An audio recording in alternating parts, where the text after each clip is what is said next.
Is it Yay! I mean, the coverage probably will be, right? Hey, I learned Oh, something Missouri. today. So I collect trading cards, and one of Whoa. the cards I got from eBay, I wanted for a little set I want to display, and it came graded from PSA, and it's in that little plastic.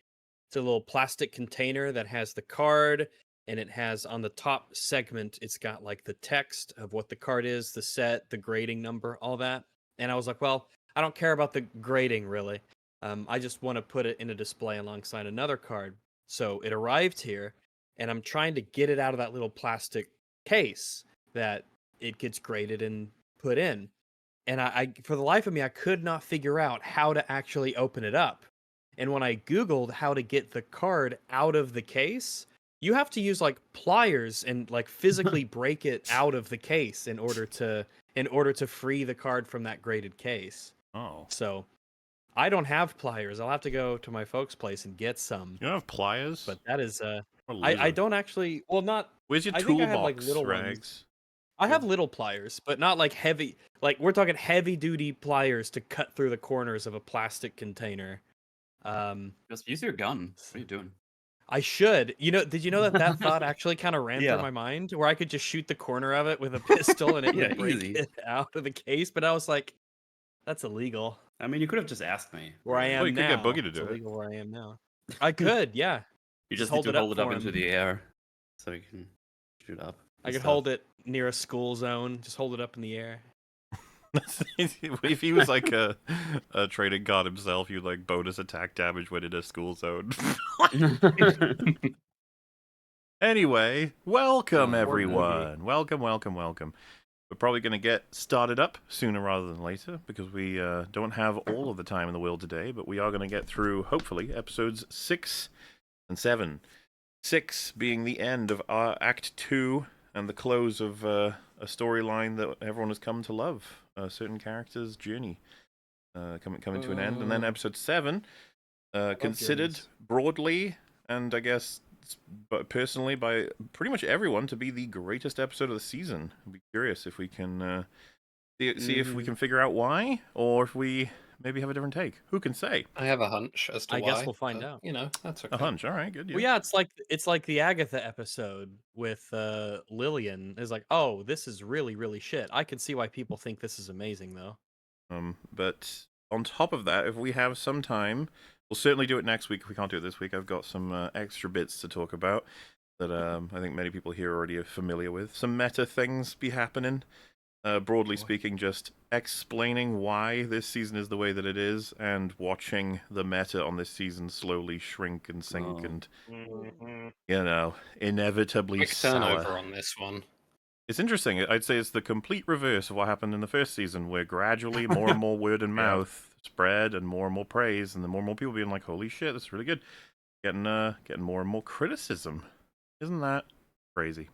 People just noticing things. That little voice in their brains is kind of telling them, "Hey, This is hey, I poopy. just sort of noticed something. Thought I'd let you know. There's some issues that you might not have noticed on." Well, Think of all the burnt goodwill that it took to, because they made the League of Legends TV show kind of something to be taken seriously. That's a lot of goodwill to burn pretty quickly. I've already seen several people be like, "Well, it is League of Legends. What do you expect?" It's like, "Oh no, We're back. We're so back. We're back to that. Oh well, they tried."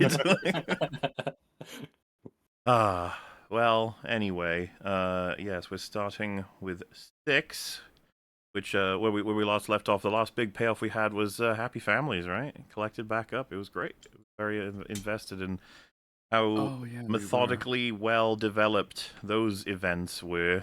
We can express a bit more. It's going to be a little assessment as we fun go. for me because I've already done all of this. And now just having a little bit of distance between it and now coming back again. Coming back to an old I friend. don't think it's going to be better. You're a pioneer. I am. I'm just a And the trailblazer. pioneer if went you back will. in. You are trailblazing into uncharted territory of criticizing Arcane Season 2, You as might be the everyone else first still hasn't come person around yet. who's criticized this twice, Metal. So, how does it feel? Yeah. Please subscribe.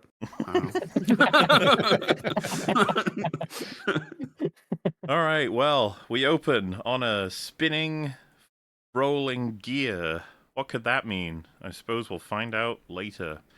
And Victor seems to be watching what happened in the end of the previous episode with his good old god pose and white hair, hanging out with Sky, of all people. And this for me is certainly when first watching it, I was very much like, huh? Like, well, okay, I guess, yeah, Victor. This is obviously like an artistic and abstract version of what Victor probably experiences, right? He's like a cosmic being of super intelligence, and this is a way to have us understand what it probably feels like to be him. But the first question on my mind was, oh, is Sky going to be like, is that actually her, or is that the Hex Core manipulating him? And you have to sort of just keep an eye on the dialogue Has she been to warped beyond make a what she decision. originally was. Yeah. Yeah, because he not quite sure. definitely had some feelings for her, or at least in the way that she had died, and it would make sense to use her as a sort of like a person to manipulate him in whatever way you want to try. Suppose we will see. And he says that's not Jace. When he smooshed Salo, that's what the last thing was actually, the big old smooshing. And he said there's something else at work within him. And Sky says, I thought I heard something just before the portal closed, ancient like a voice. So all of us have seen the rest of the show. It is interesting to look back on some of these parts and be like, I'm not entirely sure exactly where they were hoping. Like, what does this add to, do you think? I think you're left. All you can really do with that is that this is the thing that Sky is trying to gaslight him. But I don't know. Yeah, I'm a little bit left I with think I'm not this sure. general. Well, I mean, spoilers, but I think a lot of this plot line and where it goes is going to be filled with a lot of answers that are, I don't know. What does this mean? How does this work? I think it was and this. what just happened. I'm still not entirely sure that I understand the whole wild rune thing, because they don't explain it really at all after episode 3, and they barely explain it in episode 3. Well, that was the thing. I enjoyed kinda that started with an start. explanation. Yeah, but then they never really give you I like more. that. It was Yeah. like, okay. That is the explanation. That's not just Well- like, here's a primer on how it works. We'll explore more in the future as it becomes very relevant, Yeah. because we have very intelligent people who have a lot of like Heimerdinger. vested interest in this topic, who need to be able to tell the audience how it works. They really don't go past that initial explanation with Ekko. It's like, yeah, they gave you a free sample, then you went back and asked for more, and they were like, no, that was it. That is the Oh, course. but I have money. I'll give you money. I liked what you gave me the first time. No, that was the whole thing. Oh, Like, I will take your money, still though. have I have thanks, a I really guess. big problem with Victor. I think I mentioned this last time, but the fact that I don't know if it just happened off screen, but he doesn't seem all that interested in an examination or nuanced understanding of what it is exactly that he is and is doing. Yeah, we skipped that, it feels. Yeah. Oh, yeah, that's- exactly. He just Well, accepts like that this is my existence now. This Yeah. is me now. This is what's happening. All right. This is my power, so I'm going to just start doing it to people, I guess. It reminds- it's really, really lame considering where his story ended in season 1. Yeah. We're so far from that it almost feels like we're watching a totally new Victor never character. really loaded in. Yeah, he never. The save file was very corrupted, and Very so when you corrupted. kept the playthrough going, you Wait, realize it goes oh, back shit. to what we said in episode 1. We skipped everyone seeing him in the fucking goon tomb being shocked. We didn't get that. Yeah. I forgot you No, called No it one that. was shocked. I didn't Goon call it tomb, that. yeah. Someone else did, and they were funny for it. You in the general Mel sense, was okay? Mel was mildly perturbed.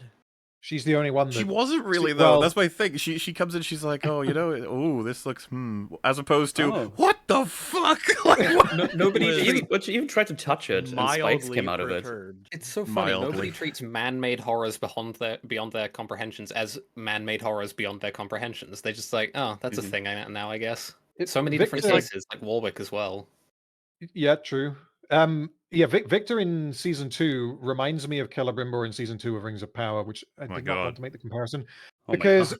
in both cases they just sort of accept things and they're under the sway of another, and you never really understand what they think until well, until, I mean, later in the series, we get a little bit of clarification.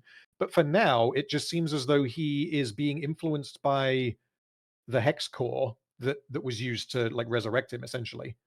And so we can just kind of justify everything that he does by saying that the hex core fucked with his brain and made him do it. Which is really lame as an answer. Yeah, it's awful. really, really boring. But I think that's the only, because like at this point in the story, his objective is to seemingly just heal people and to just be like techno Jesus. But at the same time, he's also not the Victor that we knew from season 1, because what has just happened is he saw Jinx squash Sallow with the hammer, and then his response is, "Oh no, poor Sallow." Like anyway, like he doesn't react emotionally at all. Like, what the fuck is wrong with Jace? So yeah, I don't know. No, yeah, He's been stripped of his character. It's just like there's just transitionary scenes that we really would have appreciated. I would have loved to have seen him like when he comes out of the goon change, tomb, obviously, and just, like we don't get anything. Yeah. Yeah, I mean, that's this whole season, isn't it? It also gives you an It's excuse like, to help the we- audience understand what's happening, as opposed to this, where I'm like, oh, all right. Look Yeah, at that's this. a lot In of the time- lot of- cosmos with white hair now. Yeah, Jesus. I see. Yeah. Face Jesus. I am. Yeah, that's like a lot of the season, pretty much. It's like, Yeah. oh, we're here now. What happened to all the things in between? It's like, it's all happened off screen. Get used to it. It's like, oh, thanks. You got this visual of like a sphere that's goompy arcane stuff, which looks just like the one that they get later for Heimerdinger and Ekko's little device.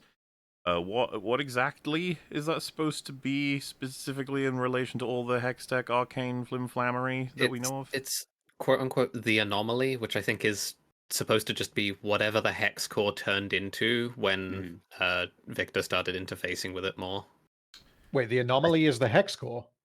That's I I guess, but Think it's so, also yeah. coming from the base of the hex gates. Well, okay. So what I thought was happening was that they constructed the hex gates, which was on the surface, and then it has the tunnel going down into the bottom where it has this failsafe that was constructed to, in case anything went wrong. And then because of the magical energy that was being used within this whole thing, that then created the anomaly almost layered over the top of the failsafe that was underground, kind of like a rip into an alternate dimension kind of thing. That's what I thought. If it's got something to do with the hex core, then I think I missed something. But they because the haven't hex explained core- it very well at all. The hex core visually looks a lot like that when Yeah. Victor starts fucking with it, right? So that would be all I really have to go off of. The difficult thing, every Victor scene, we're going to be doing this. So is What it is this, going do this, on? this? I don't know. Yeah. What do you think? Also, Das is too busy to join us, but he's very much hoping to be here for next week. Nutsa is ill, but she's likely going to join us next week.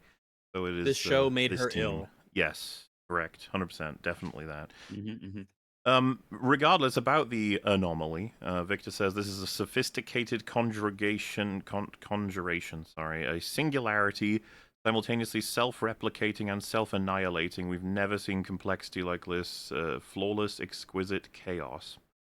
Oh, okay, cool. Yeah, it's very like... Uh-huh. I guarantee 99.999% of the audience went, this will make sense later. Wow, that That's like- sounds weird. I was just like, that's some fucking technical mumbo jumbo. I don't fucking know. Yeah, it's like, this is gonna make sense. Give it time. This felt like really weird. I don't know, Trek science or something, like Star Trek science, where like the capacitor goes through the flux flumbus, and it's like, yeah, Not yeah, it to does. People are gonna be overly very beat the offended dead by you horse. saying it. That's how Star Trek does that. That modern Star Trek, probably. not to beat the dead horse, but what happened to you have to destroy it, Jace, because I can't? We're done with that. What Oh, he was just Yeah, but emotional. He's a different character now. We Yeah. skipped it. He was my He's- favorite remaining character, and it feels like saying that doesn't even mean anything because You don't he's understand totally it. Dude, changed. the amount of borrow- times in the show you'll be like, oh, my favorite character. They speak one line. Who are you? Yeah, he changed their mind Okay. off screen completely. To borrow a good meme from the Victor player base in League of Legends, because they're going through it right now due to related events, shall we say. He's Vincent. He's not Victor. Vincent. Victor never showed up. It's Vincent. They've started calling the new Victor Vincent because they fully reject it. That's funny. There are many memes that we could reference, but I feel like we're going to get further along in this story before we can Oh, yeah. talk about some more meta things, but yes. One So, thing very briefly that I want to mention, I promise it will be brief, is I hate that Victor says he watches what happens and he says, that isn't Jace. There is another will at work within him. Like that to me is seemingly meant to imply that it's like, oh, he's an alternate reality version of Jace, or he's been possessed by Satan, or something to excuse Jace's actions, so that way we're not watching this episode and thinking, why is Jace a murderer? are you I saying feel that once like you get it's the not a answer, misdirect. that is not a very satisfying way to refer to that character? Yes, Him because very literally in that when regard. Victor says, yeah, when he says that isn't Jace, I think they deliberately threw that line at the start of the episode to kind of put the viewer's mind at ease. And I guess we'll leave that there. I don't Yeah, want to I jump guess I'd ahead. say it feels more like a misdirect. So Yes, that like yeah. oh, what is going on? And then you get the reveal of why this is happening. Yeah. And then you're like, oh, Uh, even though the whole time you're watching, like, well, obviously you're hiding information from us. Clearly you're hiding like why he's doing this. So It's I mean, it's not manipulative gonna in that work. capacity as well, because we have Victor, who at this point in time is like, if anyone knows what the fuck is going on, it's this guy. So when he says that, you're very much inclined to believe it, especially since it doesn't seem rooted in necessarily any of Victor's character traits, because Victor isn't here. Well, we get the intro, of course, and then we move on to good old Ambessa and Caitlyn having a little training sesh, as you do. There's a big old speech here I want to talk about. I want to talk about writing. That's what we're here to do today, okay? All right. So I'm going to read it out, and you're welcome to stop me if you want to, but I'll try and get through the whole thing anyway. So, Gotcha. and this is a bit paraphrased. So she says, Noxus prizes strength above all else, defining it by 3 core principles. Vision, the top of the triangle, charting a course and having the wisdom to navigate it. This form is your base. Your eyes see what others don't. Might, bending your environment to your will. Your speed is improving, but eventually you need force. And then Caitlyn says, too much force exposes you to risk. And Ambessa says, indeed, the last is guile, phantoms, tricksters, mages, absent honor, absent accountability. Remember this, Caitlyn. Tunnels in your eyes, lava in your veins, shadows in your heart. This is the truth of combat. I've discovered a 4th principle, one that heightens all others. Sacrifice, the temper born of suffering. We understand it as others cannot. We are kin. That is her lesson to Caitlyn in this sequence. It's a bit messy. I am not a fan of it at all. No. This isn't helpful at all, teacher. I would say it's become extremely complicated immediately. She says there's like a triangle, and at the top is vision to see where you're Is there heading. any reason why that one's at the top? They instead are of they're the Illuminati. expositing. This is League of Legends lore. They're expositing Noxus to you. Yeah, before anybody jumps to like, well, actually, this is what it's. I was like, I don't care. Yeah. I'm talking about what I think of what's been said here, whether or not it's present in League of Legends. So you see where you're heading, but you also need wisdom to navigate that, which feels like the second part of the triangle before we've even gotten to the second one. Then she says you need might, because that bends your environment to your will, meaning the environment yours to change, but you also need will. And then she says your speed is improving in the middle of all of this, which is like, is speed one of the things? I don't know. And then force is important, Commentary on their sparring. meaning strength. Well, yeah, but still, like, why would you want to throw that in the middle of I like already trying to feel be that we're, clear like, on that this? Because you have we're to flow fast like getting- water between we're topics. fast getting to a hexagon here, I feel. Yeah, it is. Well, I she don't says think it is number particularly- 3 is guile, and then essentially that's the ability to see through bullshit from mages and illusionists and stuff. And it's like, but like, wouldn't this come under the vision part? Somewhat, she or at least you describes could. Guile and says, but she's essentially saying no. But Guile is one of the principles, but it's shit though. You don't need to don't think about that one. It's for the stupid people who are like evil and do bad stuff.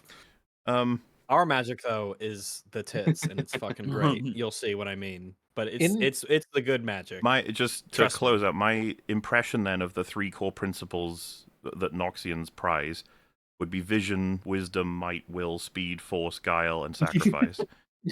Yeah, they've taken what should be like not a particularly difficult set of ideas to convey. Like, okay, so what's strength? It is vision, guile, and might. I feel like you can do this quite easily. And they've made it incredibly complicated in the name of I don't. digging Well, let's into say the philosophy behind it, but failing to do so.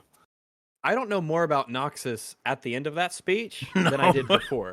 Oh No, yeah. If anything, I'm just like it feels like you're throwing around just like random traits about I things mean, without. I feel like you don't know much about Noxus at all, really. By the end of this season, I not think really.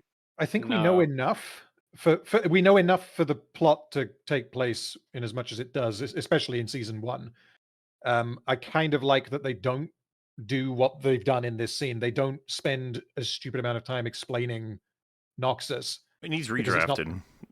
this Yeah, whole quite a thing. lot. they could have done it Well- without this scene because I like the idea of like Ambessa literally training Yeah. Caitlyn and turning her into like all of that. It's a good idea, but like you say, the dialogue is very very clunky.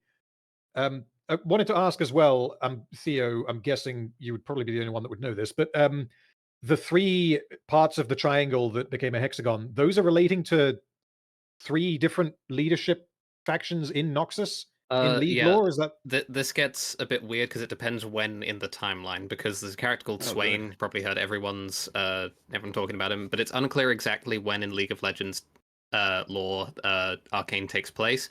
But Swain, when he comes to power in Noxus, he reinvents it from being essentially an empire to he creates like kind of a Roman thing going on. There are three seats of power, one embodying each Noxian concept of strength. So Swain is vision, then Darius is might, and LeBlanc is guile.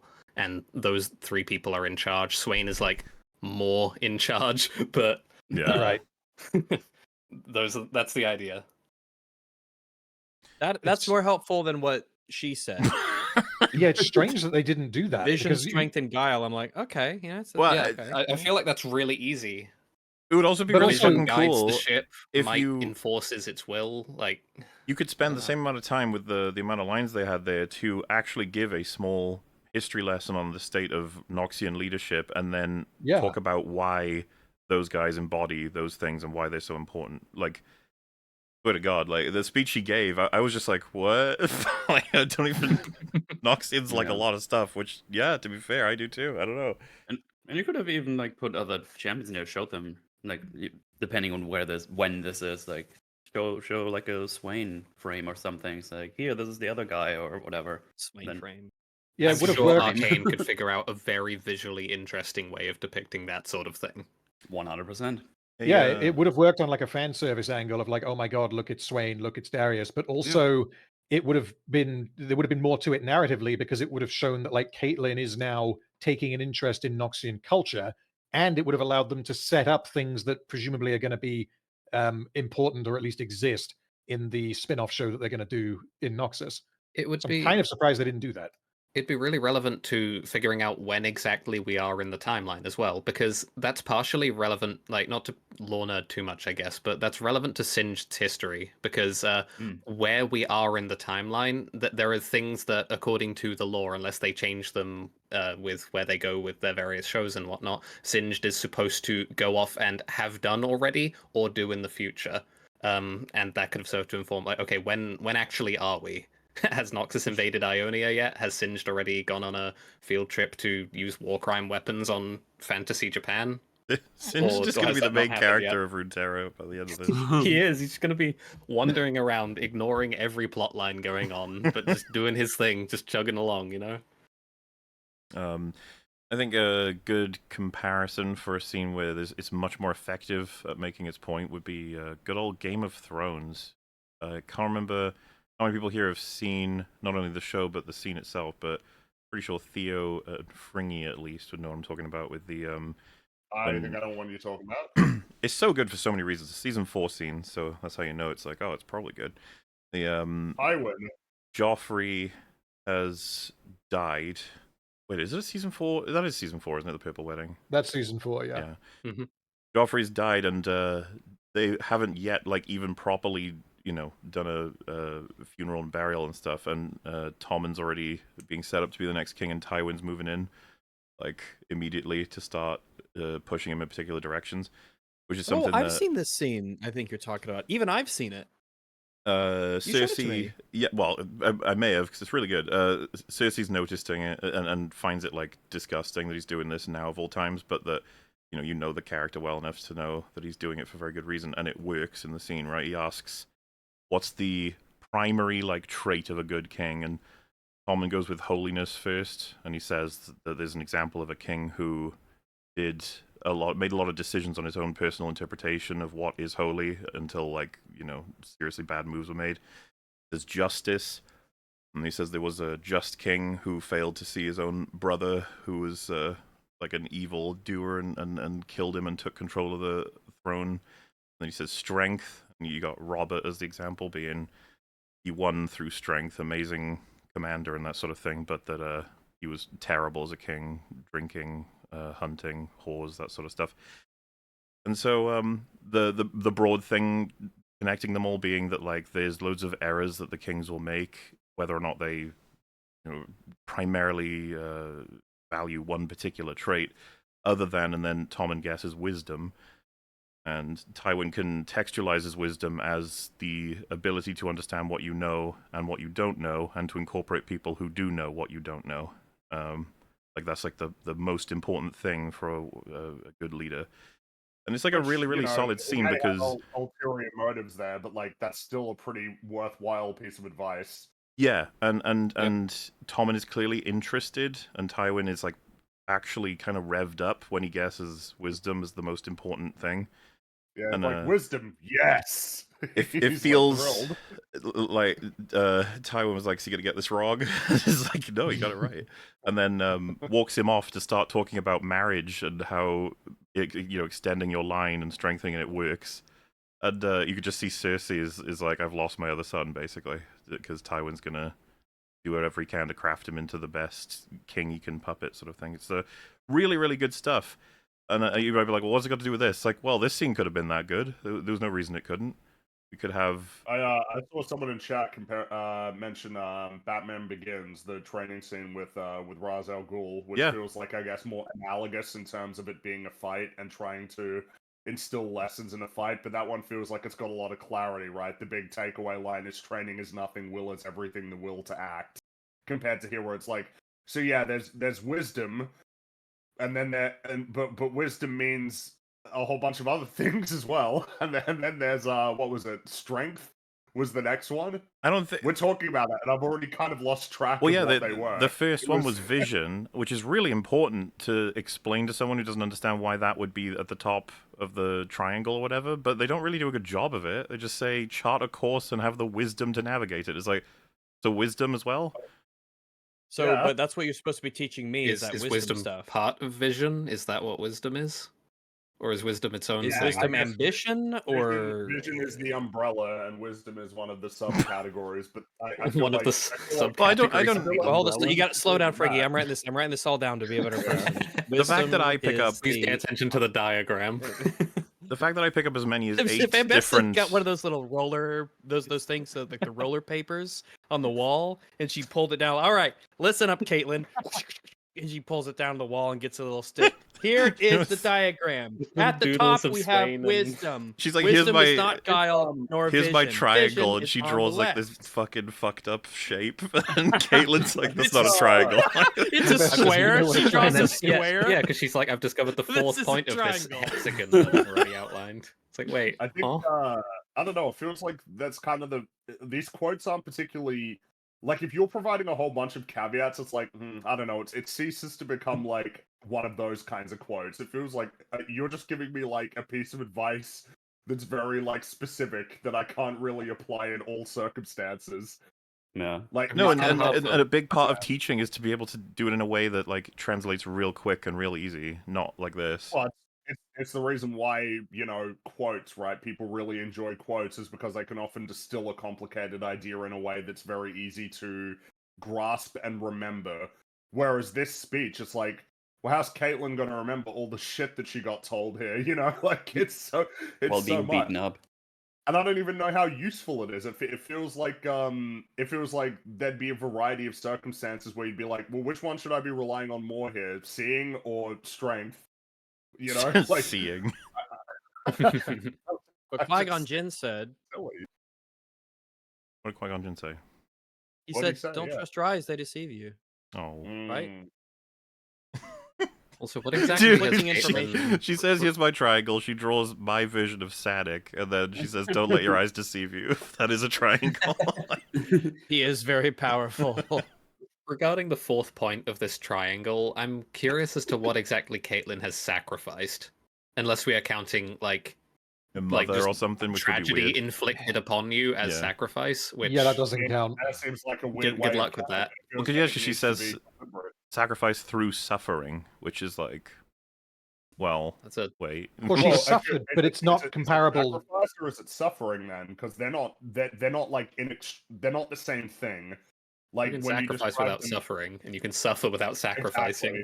Exactly. It's a reason Well- why, like, if you're saying suffering is, I don't know, like the fourth Noxian principle. I don't know why sacrifice. It's not sacrifice again. Sacrifice. She didn't choose that. Like, it was like you need to make a choice to sacrifice something. I'm if it's still done not. for you. I'm still not entirely clear on what happened in the past with Kino the brother, but from what we get in season 2, it sounds like, assuming that a certain character later in the season is telling the truth, that Ambessa had the opportunity to save him, but she was almost too proud to, so she kind of let him get in with the wrong people and make mistakes, and he died as a result. Possibly, yeah. Which, if that's what happened, then you could say that she sacrificed him, but that doesn't apply at all to Caitlyn. I've seen a few answers. So one of them was Vi. Like, oh, was she Oh, sacrificed? no. I don't think she sacrificed her. She just didn't like her anymore. Yeah.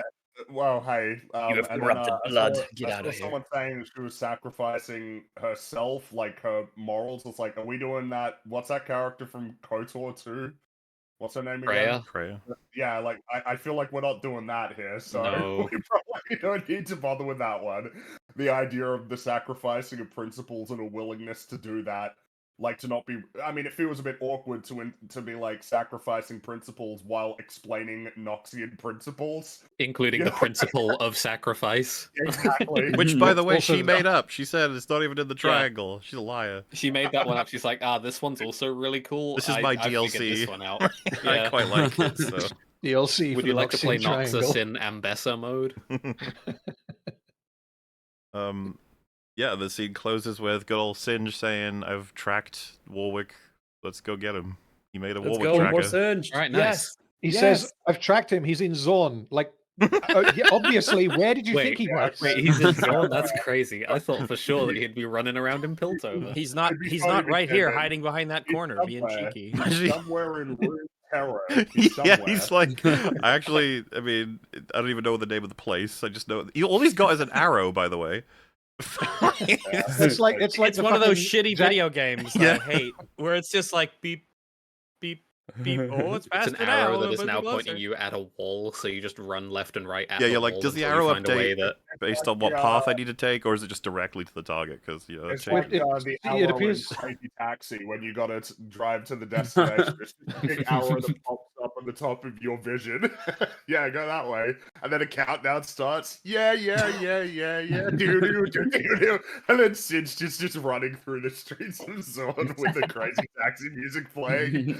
God, it's got to be nice having Singed around, though, because he'll just get whatever you need done Oh, off yeah. screen. Yeah, if you want a with science. jetpack, he's like, I Yep. can sort that out. Singe, can you do some science? You got it. science the shit out of it. I get maybe it works by like Pirates of the Caribbean rules with the compass.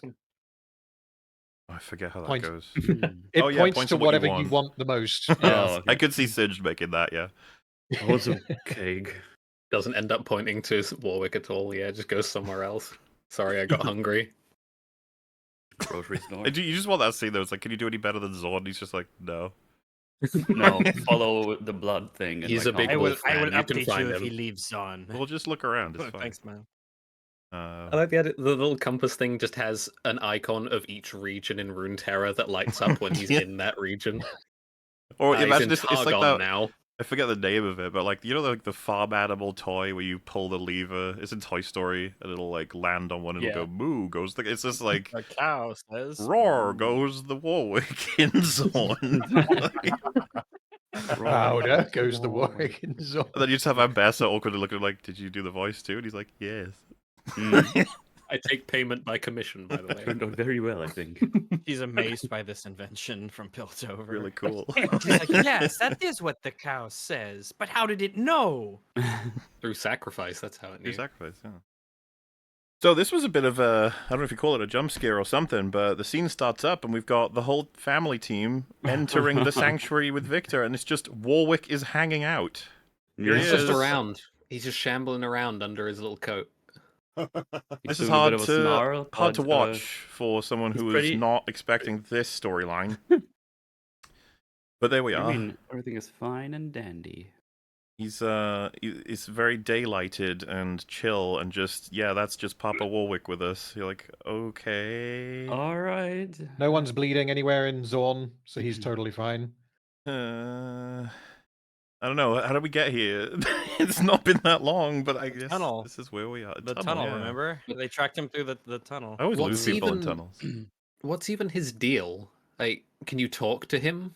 Or is he He's, just is he just an android that's just following them around now? I don't guess? actually have any clue. Angry Beast, that kind of likes him because That's Yeah, 'cause pretty he- nice. He talks very briefly when he says powder in Powder? episode 4. I can't Never do do the that impression again. well, but It was so sad, that just There's also shows you that the- like they shouldn't have done that because that's the only line that he says, right? Yeah. And the idea that he can speak at all, I think, is very silly given the state of what Warwick is actually made of. Like Vander isn't literally, he's not like a werewolf or something. Like he's a corpse. It's also just super handy that nobody's bleeding in Zorn or Piltover right now. I guess Oh, that little thank goodness. cut on Ambessa's cheek isn't enough. I always took it that it was specifically the blood of Singed. no, But it's why? it's not though. Why? We specifically see Grogu's blood sets him off as well. Yeah. Yeah. It's a different Maybe he- one. Because that was my initial thought as well, but then he just reacts to different Are you blood saying too, Grogu so- is Singed's daughter? Who Yeah. knows? Oh my goodness. My God, theories. Let's go. How many daughters does he Oh, have? I have a theory. They were both in the cable car at the same time, so maybe he like jabbed her with a syringe and put some of his blood in Grogu. Oh. Just in case. Yeah, just in case. Like I'll be. an emergency, I will cut this child. That sounded like Mr. Burns. Excellent. Does Excellent. that make Warwick Smithers like? I don't know, man. Yeah. So you have a guy. Remember, guy with glasses who helped save Caitlyn in season Huck. 1. Huck, that's the one. Yeah. He was in episode 1 too. It's you can trace him a little bit. You always like that sort of thing. And here he is, all healed up after brushing with death and miserable addiction. And he says, "Vi, I hoped you might return." And she says, "You filthy traitor."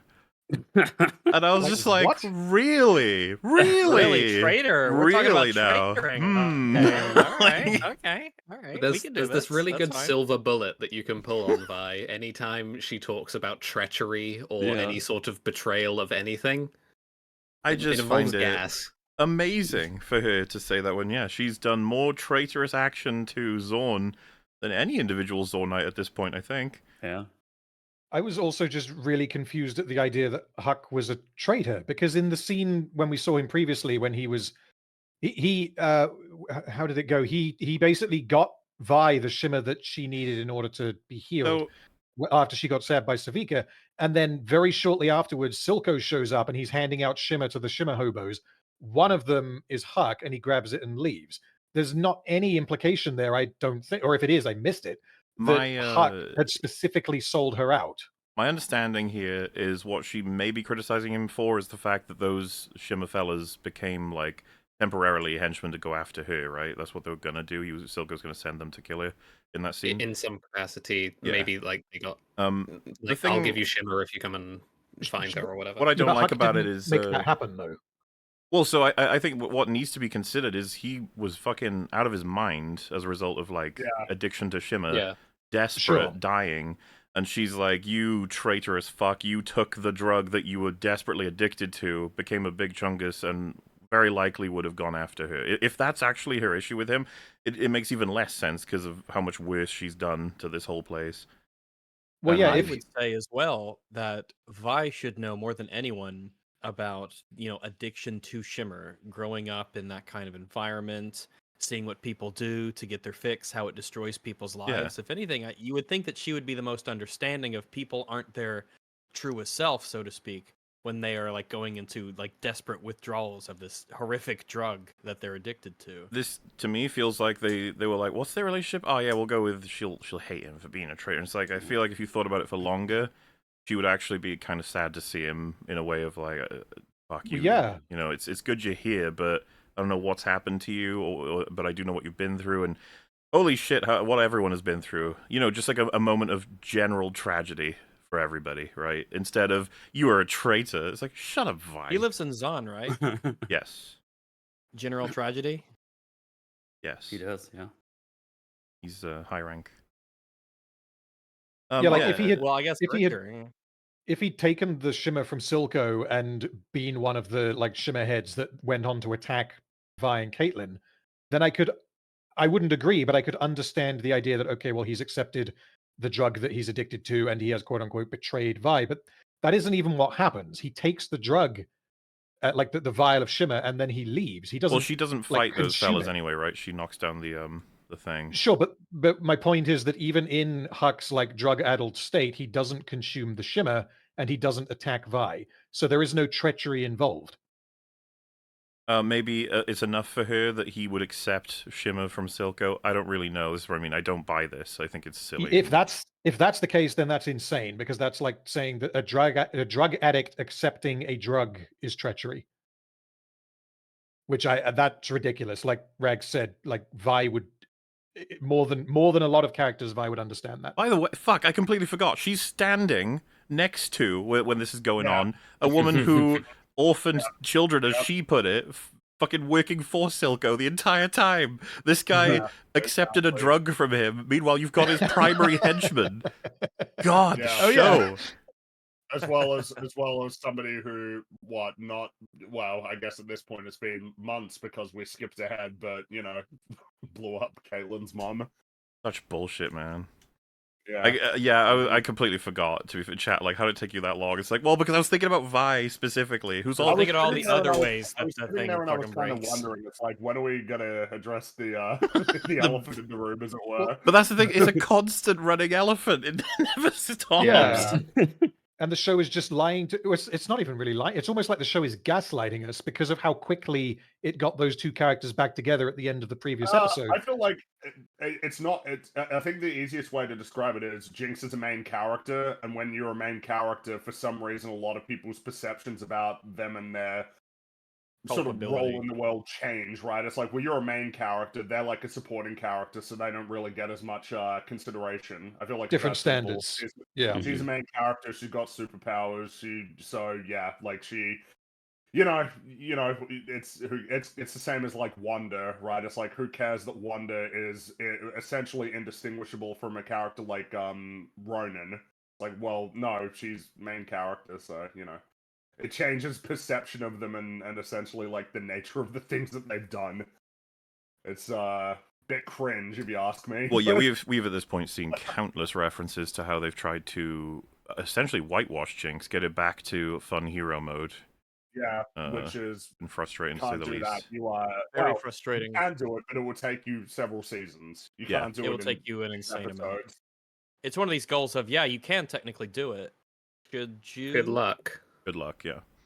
And all the power to you if you want to make that arc happen, and you're gonna give the actual time to do it. But the thing is, she's done such horrors at this point, and she's clearly had the repercussions mentally that we need to see a lot more than. Well, they did it in Act 1, guys. There you go, it's done. Good enough. So, he asked them to surrender their weapons before entering this place that they cannot possibly know or trust and comes across as culty. This is Jinx and Vi with a fucking hyper werewolf man. They would never surrender their weapons, and they would say, you can try and take them off us.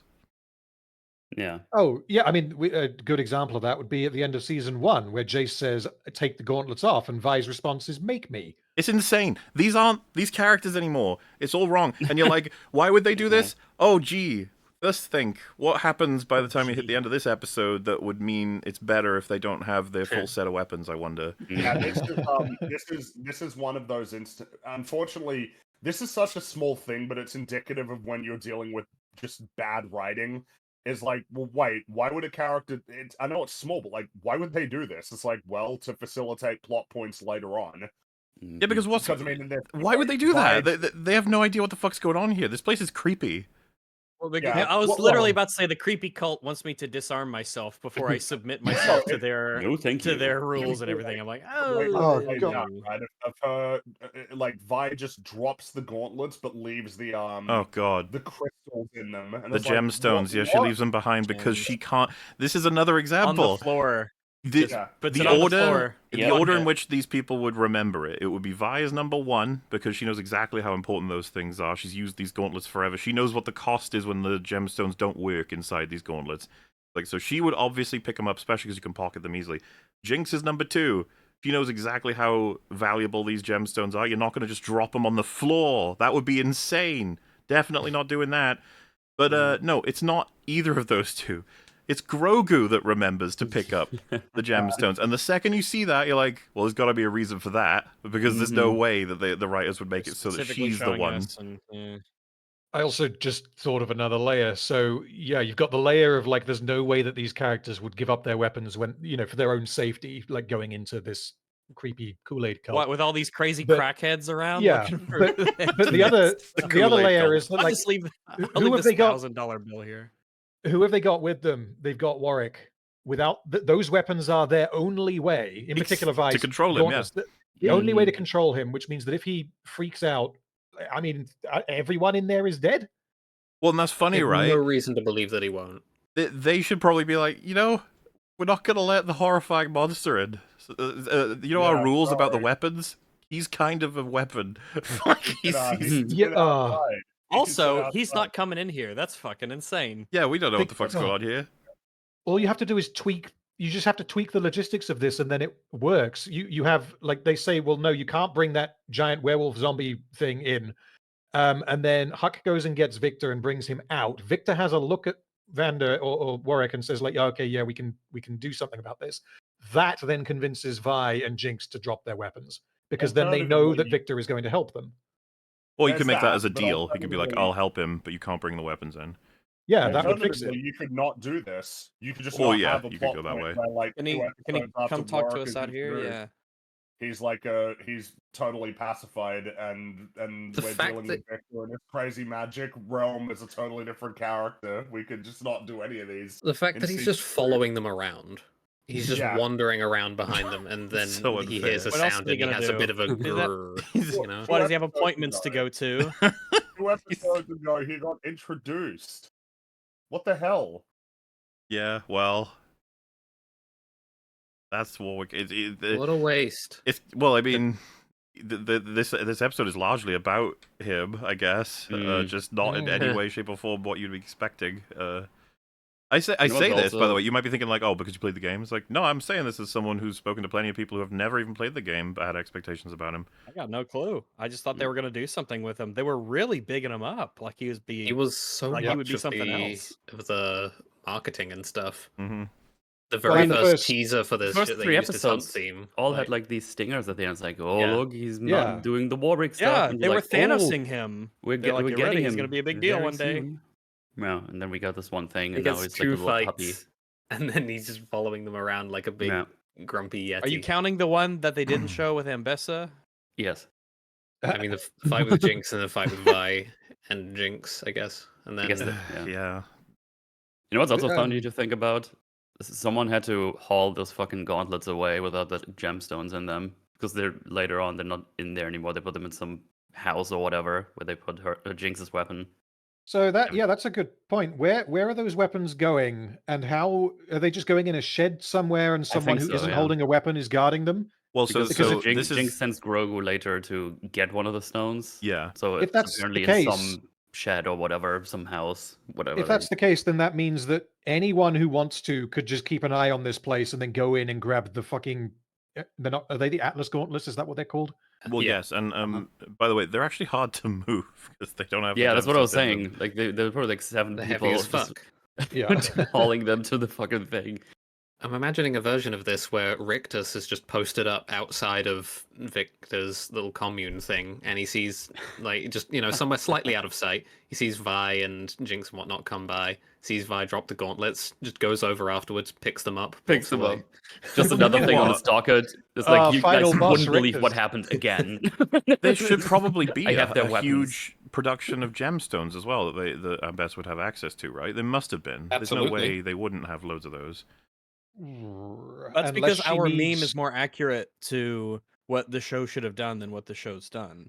Where they're both in their lab equipment looking at this insane gemstone that powers these incomprehensibly powerful weapons almost. Does Ambessa need Victor and or Jace to make gemstones? No, probably. We're told yes, but I guess in terms of everything to do with Hextech, but they must have created a whole series of gemstones. It would make no sense that they wouldn't Yeah. have. They would need to Probably have, that would be and, a surplus. and there'd I have to guess be a- there's, like, these things aren't, like, these Mm. crystals aren't synthesized, if I'm recalling correctly. Or, well, Arcane doesn't comment on it, so it doesn't matter, I guess. But yeah, either they have a supply of them, or they are made somehow, which is a manufacturing process that probably requires some sort of industrial base, which means Yeah, Jace and Victor aren't necessary for it. but they're also not usable for anything until you refine them, which was what Jason Victor had to do in Act 1 of Season 1. If you can't refine them, then they're just explosives, basically. Well, they appear to be usable unrefined because they're showing off the refined gemstone to Heimerdinger at the start of the time skip, right? And by then the hex gates are already up and running. It's the refined one is more stable. Yeah. Yeah, Like, it's you don't stable and drop them, safer. it doesn't- My exactly. my understanding was that they had worked because their big speech that they give to Heimerdinger after he and then he says like, no, you need more time, was presenting that they had come up with a way to refine the crystal so that it could be used in things like the gauntlets and the hex claw. Everything with the hex gates must have been powered with the unrefined gemstones. Yeah. Then, okay, that's the only thing that would be, I think. We don't see any other device that would be. Or at Okay. least that I'm aware of. Yeah, so they must be usable almost as like a battery or something, because the hex gates had existed for a few years by the time we hit episode 4. So yeah, the unrefined crystals are definitely usable for something then in that case. Well, yeah, they're the ones that unlock everything to begin with, right? Because that's where he starts with. We meet him in Act 1, Episode 1, with the crystals in his little box. Yeah. Which is going to be very relevant next episode. We'll talk all about that. Woo boy! So, Warwick gets a little mad because Forge is making noises, and then they have Grogu, like, stand in front of him, like, don't mess with him, he's my friend, which, to me, already felt like, once again, everything to do with her annoys me, if you haven't noticed, but it's like, you cowards, you couldn't have her be afraid of him, because she absolutely would be. She's like a look at child. him. I'm afraid of him. Look Look at at him. this Look at guy. him. Well, and you saw what happened. He fuck nearly is killed this? her. Remember, Vi punched him when his claws came an inch away from his face? It's like, yeah, but Yeah, they had a she saw family what hug. he's It's like, are you capable kidding of. me? A fucking... She's his fucking handler. She's like, hey, come Yeah. on, man. We gotta move on now. You've been fucking praising that she's like immediately into him, just like a father, and it's like, fucking, what are you talking about? Like, this is Cringe. insane. What is the scene? I mean, it would be cool if we knew something about her history, like No. what she was doing and why she was running away from the goons when she fell on Jinx. But They wanted to put her in the goon tomb, and then The goon. It'd be she- cool if the, The goons- story acknowledged yeah. that her desire to emulate and be like Jinx is not exactly a good thing. No. no, it really That's is quite just bad. no. But Jinx Um, is good now, so that's actually good. Apparently. So they walk Warwick up to Victor. Victor puts his hand on his head, and it cuts to this like spiritual world where we already see Vander, just fully formed Vander. I was like, "Fuck off!" Like, good God, could you slow down? This is insane. We've actually just got Vander here. And it's like, yeah, but don't worry, he hasn't got him yet. The beast is still within. It's like, yeah, whatever. Sure. I didn't The mind entire this. point should be that Vander, the fully formed picture that is Vander, is basically scattered to the wind, and it's going to take a long fucking time to approach reassembling it. If that's Yep. even possible.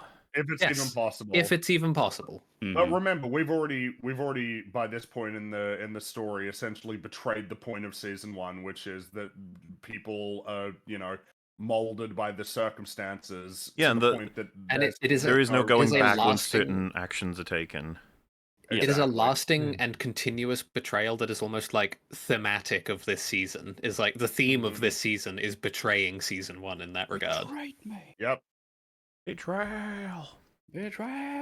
I don't think I minded the Vander, the way that they just showed Vander there, because if he was conscious or It's like not- moving around and acknowledging things, then fine. But because he's dead, It's he's not that. completely It's unresponsive. for me, what's bothering me is that the writers are already trying to get you at ease with the idea that we're getting Vander back, which we should be so far away from. Right? Yeah. Well, because I mean, obviously, what ends up happening in the episode. Well, yeah, this is the episode of getting Yeah. Vander back, Pretty and much, that's yeah. that's the thing. When we were watching this, it's just, I think we talked about this in the last episode's coverage, but when you see that 7 minutes in, you're like, "Fuck, he's back by the end of this episode, isn't he?" we're sprinting through. Which, to be fair, even the writers have admitted that now, so it's all good, everybody. Oh, that makes it better then. That makes it better. Yeah, Sky says all systems have limits, and Victor says he's worth the risk. Why? Is that something worth kind of talking about? Is this actually meant to be Sky, or is it meant to be like made up? I don't think that Ooh. we can answer that question with just the references from the show, honestly. Yeah. I've got I don't think I've we got can something either, but- from the show, Alright. is because so he knows at this point that this creature is Vander, and I think it's pretty reasonable that Victor would know who Vander was, given that Victor was from the Undercity. Well, go Wait. on.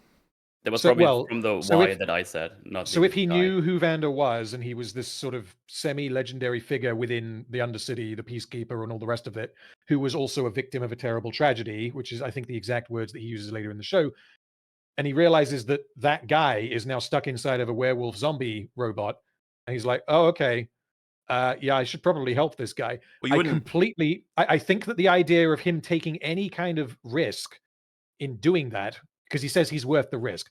He's definitely not worth the risk, at least not in the way that he goes on to do it. But That's the all idea fine. that Victor He would want to can- help him, You can like read minds anyway. That's not. Fringy was talking Yeah. about who Sky is, not Yeah, like is she meant to be the same person who got disintegrated and then she got like transported to this realm, or is she like the manifestation of Victor's mind, or is she the manifestation of like the Arcane? Yeah, have and I was no saying I don't idea. think we really get an answer for that, even with the whole season. No, not really. No. The writers give an answer, but Yes. the references from the show can be It's- taken either way, and I don't mean that in like a positive sense. Yeah, no, that's actually an instance where the writers gave an answer, and you just sit there like, I don't even know that's true. Like, but, What, you know, why, what did they say? What did they say? that It's she the is hex core manipulating him. Yeah, Oh, okay. Oh, okay. but I don't know. If they It's- say so. what's the boring answer? I don't even know that. Well, think- there is no good answer to this question because Sky's not really that relevant in this sequence of events. We'll get to it, I guess, because she leaves later. Yeah. Anyway, Yep. what Yeah, you because saying? the reason why I said why is because you would think, because I know he can read minds and stuff, but the way they portray it in the scene is just all empty and stuff. Like maybe I'm misremembering or something, but they don't show like a flash of images coming towards towards Victor, right? Just like a white thing, and then he Sure, says like it's worth it. You could say that they should have had a better way to translate that, but I mean, at this point, I am pretty much convinced he's like cosmic god level person who can just know everything, which is surprisingly uninteresting, actually, because especially with what decisions he ends up making. Yeah. But yeah, I think in the next scene he talks a little bit about it. Why, I think. right? Yes, So, he says, Vander's psyche is deeply entangled with that of the beast. I saw your father, his dream of your family, and his vision of Zorn as it could have been, and it was beautiful. And he says he's going to do all in his power to help. So, Yeah. I have a quick question regarding the beast. So, I guess there's a first step to this of what is Victor seeing? Is he seeing essentially people's souls? I think so, which is why he Maybe? saw essentially dead Vander inside Warwick, because there is nothing else there. Like, what is the beast then? The beast is some scientific abomination It's that that guy in doesn't have a Jungle. soul. Oh, right, it's the Merc Wolf. I guess, yeah, that's the Merc Oh. Wolf's poor soul. Like, No, but actually, really, Victor's like, what that's is the presumably- useless part. The animal's like, okay, thanks.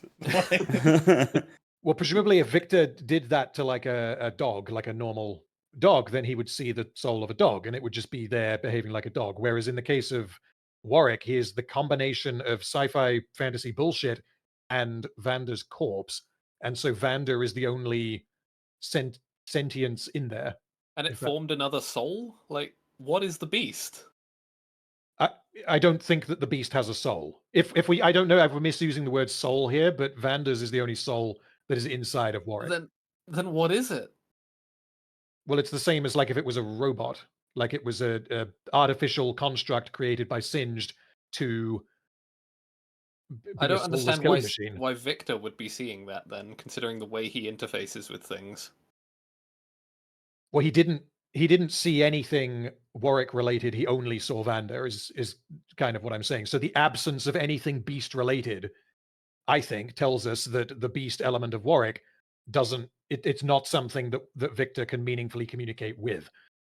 Well, He he does see the explicitly beast. he says it's not only is he deeply entangled with the beast, but visually we see Warwick's like blah blah blah blah sort of stuff. It's probably the most overt visual, right? Like you have Vander being all peaceful, like I'm so happy, and then And you then get he a big floats up scary into the wolf sky, face. yeah. And then we do see the face, yeah, but it behaves like a beast. So yeah, I think the use of the word soul is confusing. Well, this a I'm little just bit. I'm deeply confused, I guess, like physically or metaphysically speaking, as to what the fuck the beast is. What does Victor mean when he says the beast? What is he supposed to be, like, referring to? Singed project specifically?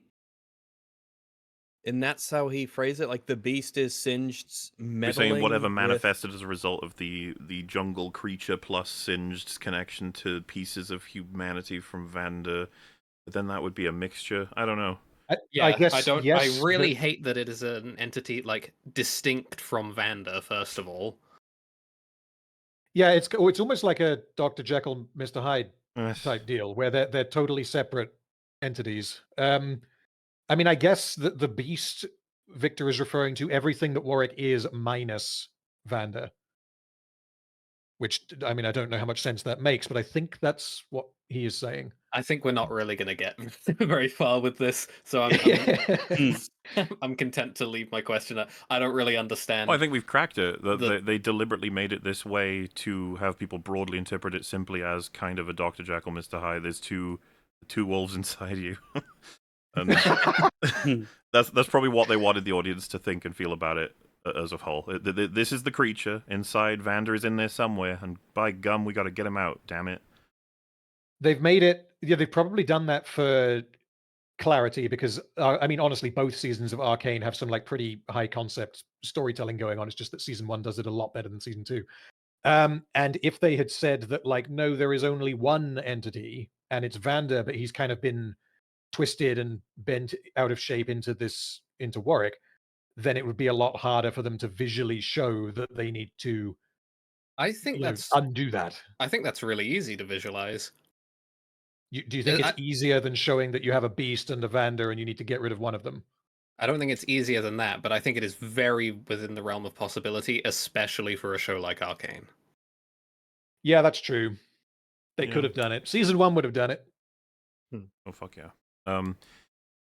So at this point, I think it's fair to start saying, what the hell is this place? It's in the middle of Zorn. It's this amazing commune that heals all wounds, provides shelter and food and comfort. What? like infinite levels of this. How I don't care if it's Yeah, even been a week. This place would be fucking stacked. And you're like, well, there's people heading here. It's like, no. This Everyone wants to would be be here, dude. All of the opportunists would be here. All the fucking chem barons that exist would want to be like, what the hell is this place, and what can we gain from it? And then, of course, where's Ambessa? She doesn't Hello. seem to know about this. What? I mean, just in general, this place has been going She on doesn't for have- what is like months. They've got unchecked. pretty Like, much full the Hex tech- occupation of Zorn the as Hex much as tech they core want. running around here. He doesn't and have vision. No one is like, Oh. "Oh, should we go check that out?" She didn't drop a sight word. This place would be so fought over and sought after, and a political piece on the board, and Ambessa would absolutely have locked it down very soon after it was started up. Also, this- wouldn't She got wind of it. especially when Salo has been here, just vanished into this place and just now does things well, for as we Victor, know, it's apparently. spread throughout all of Zorn, this place's Yeah. reputation. Yeah, so I'm insane. just saying, like they should be even more wondering. It's like, wait, this guy was on the council that for some He's reason doesn't gone exist now. anymore. They He's want gone. to Doesn't give a ins- shit anymore. They don't give a He- shit I about guess his council spot's members just empty. disappearing. They never have. They Yeah, sort of want to so there's an insinuate. empty seat on the council. Like, did they kidnap him? They did. This is a cult. They kidnapped him. That's what they did. And then He's you been meet up with him, and he's kidnapped. like, "I am fine. I am happy." You're like, He is My so name is Shulman. brainwashed. They got him. The bug, the body snatching people. They got him. The Oh, body no. snatching people. Yeah, I don't think this makes any sense. As a whole area couldn't have been functioning this way for this long. But hey, we're doing a story thing, so shut up, leave us They've alone. also been hauling materials from that backup thingy here for ages now as Well, well, and no one gives a let's shit. not forget, yeah. before the show fucking does, that at the end of Act 1 and beginning of Act 2, the entire force that is Ambessa and Caitlyn together, Piltover and Noxus, is capture Jinx. And there's this one place that they haven't checked that is apparently called a sanctuary. Like, do you think Jinx could be in there? Which, funnily enough, she No. is right now. Oh, what?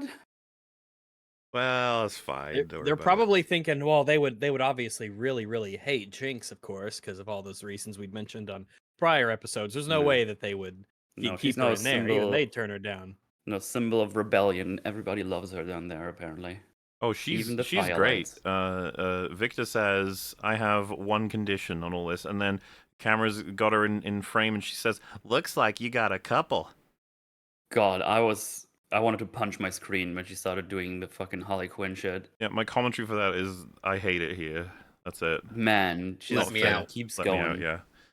It's Not like, fair. fuck I me. shouldn't have to deal with this. I shouldn't have to listen to this shit. It's like, You're isn't like Jinx the, funny? uh, You're like, No, You know that it's annoying. that 1,000-yard stare illustration? You know the one? Yeah. Yeah. Like, Yeah. it's like that, just sort of, just like, Like that, but sleepier.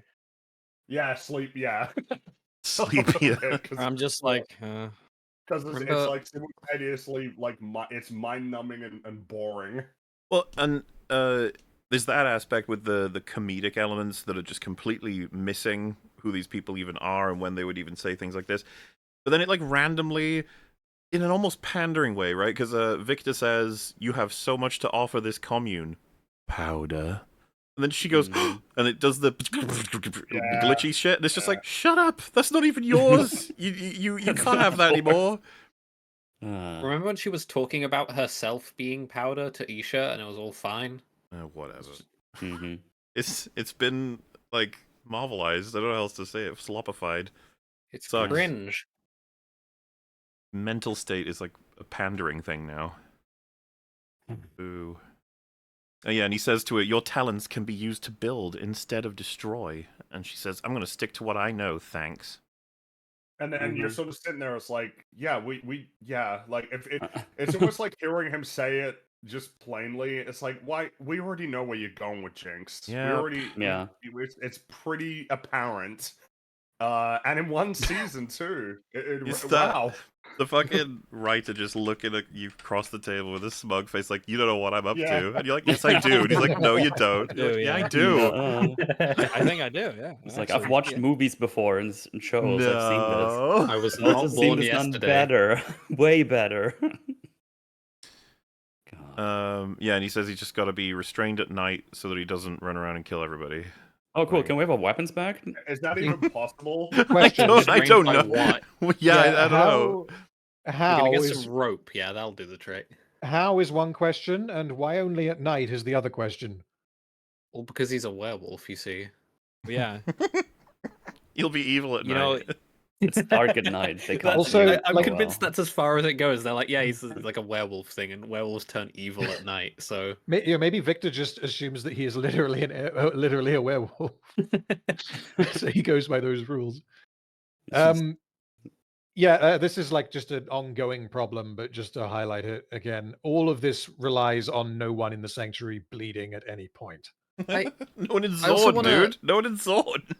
No one this in is Zord. this is annoying me a little bit. But does Victor not find it the least bit concerning that the architecture of his entire commune like resembles the anomaly? No. I know this isn't Victor, but you know, isn't that a it's- little bit concerning? Mhm. It's not even Victor. I mean, that's It's the only. Vincent.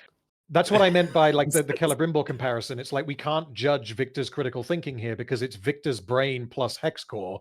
So how cognizant he is of the actions that he's taking is a question that, you know, the writers are going to exploit that and dial it up and down depending on what narrative Mm. beats they want to hit. But for us as the audience, we just have to put our hands up and go, he just did it, because I'm sure we'll think of a reason, you know, post hoc. Fucking Like, annoying, man. it's very Little annoying because bit. Victor was once upon a time a very good character. he was. It was a really good Once upon a character, time. and it wasn't. It was extremely easy to imagine how they would get him from the character that he was to the character that we Oh, knew God, yeah. from like the game. Yeah. Or whatever. You know I what? thought that would have been the easiest thing in the universe. It took active skill and finesse to pivot him so far away from that. Yes. And Vi says, "What do you think?" And Jinx is like, "You want my opinion?" And I'm just sitting there like, "Yeah, they're friends Yeah. now. It's fine. We Yeah. did the family thing. It's fine. We're good with that." That was like years ago at this point. Don't you worry. They're all good now. Happy families. Mhm. Hey They guys. totally didn't try to kill each Yo. other in like a couple of months ago or weeks or whatever time frame it was. That Hours, days. who Jinx knows? definitely didn't want to shoot her in the face with a rocket, but you know. they're fine Um, you fancy a music video? now. I Well, love I mean, music we didn't have videos. one at the beginning of the episode. Yeah, the yeah. first of Only- the I've been season. I've been suffering withdrawals. We didn't get Yeah. a state we got the mandated last music time. video. Only if Hey, there's like but- very subtle lyrics to the song they play. What do you think? I'll You might call the post song something on for this Rags, subject don't worry. matter? What do you think Oh, you might boy. name this song? Oh, we'll Kill get me, there. Hang please, on. no. There's some other stuff. So Kill me, please. we get Make it end. the idea is like Victor and Sky are walking through Warwick's psyche, and I don't think this is particularly well represented. It's just a bunch of like evil and gross-looking, fleshy, arcane goop from the anomaly, whatever.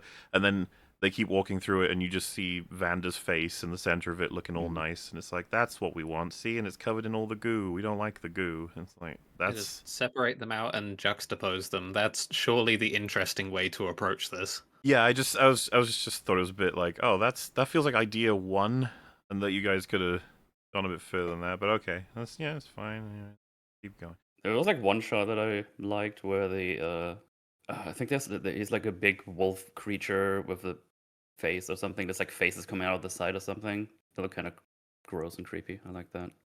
Hmm. I think so. It's the end. I enjoyed it. Okay, Mm. I'll take what I can with this show. All right. Look at me, I'm metal, I like things. We I'm get sorry. watercolor images. Vander is a miner, and he's with Silco miner. They're both minoring with mining equipment in a mine. Oh no. Because they're miners. And you get an image that I mean, there's lots of images that cover a history that's kind of been alluded to for the most part, and you know, I think seeing them doing that job is fine with me, but then there's some stuff where I'm like, wait a minute, doesn't this change certain things? And one of them is they show explicitly Vander is training Vi at what looks like pre or around the same time as the bridge sequence age. Uh-oh. And it's like, Stay wait, away from that. Vander was training her when she was that young to fight? He was already that kind of like mentor to her? Guys, like we already went over this problem last episode, but what happened to it's not going to solve your problems? It just makes more of them. It's just another thanks. I hate it. I don't want this. Take it back. Well, this gets into my mind this niggling aspect of wait a second. If he's training her to fight and she was there on the bridge after that big fight, oh no, Vander, you didn't, did you? No, you wouldn't have done that. That would be madness if you did that. There's no way. It's so weird because why are you planting these seeds in my head? I feel like everyone had an understanding of that sequence that is very much at odds with some of the people who are most important to this show in terms of its creation now. It's like, damn. Okay. I feel like we tweaking things and changing things and removing things that, I mean, they just can't exist or coexist with this. Great. I mean, it looks really good. I like the art, yeah. Yeah. So that's so funny. I know exactly the feeling when we're talking about chapter 3. I was like, yeah, the art is good. I'm not gonna mention it anymore. It's like I've said enough about this. It's lost its ability to associate with really strong writing to hammer it home even harder. So it's a shame because I think there's like a lot of like small things that you could find if you would give a shit. In all the artistic stuff that they do, like parallels and whatever. But I didn't even go and look for them. I just wanted this to be over because it sucks.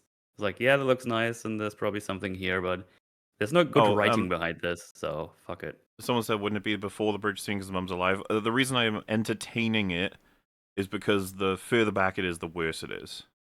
I'm trying to say, like, at best, it would be at the same time-ish, but, yeah, more than likely much. But the full implication now is that Vander was very much a significant part of Powder and Vi's life. He was teaching Vi how to fight, likely gave them a lot of life advice, basically acted as a very caring surrogate father, despite the fact that they had a mother and father, before they lost their mother and father, thus making him become their actual full-on father, not surprising whatsoever. In fact, that just feels like something he would obviously have done.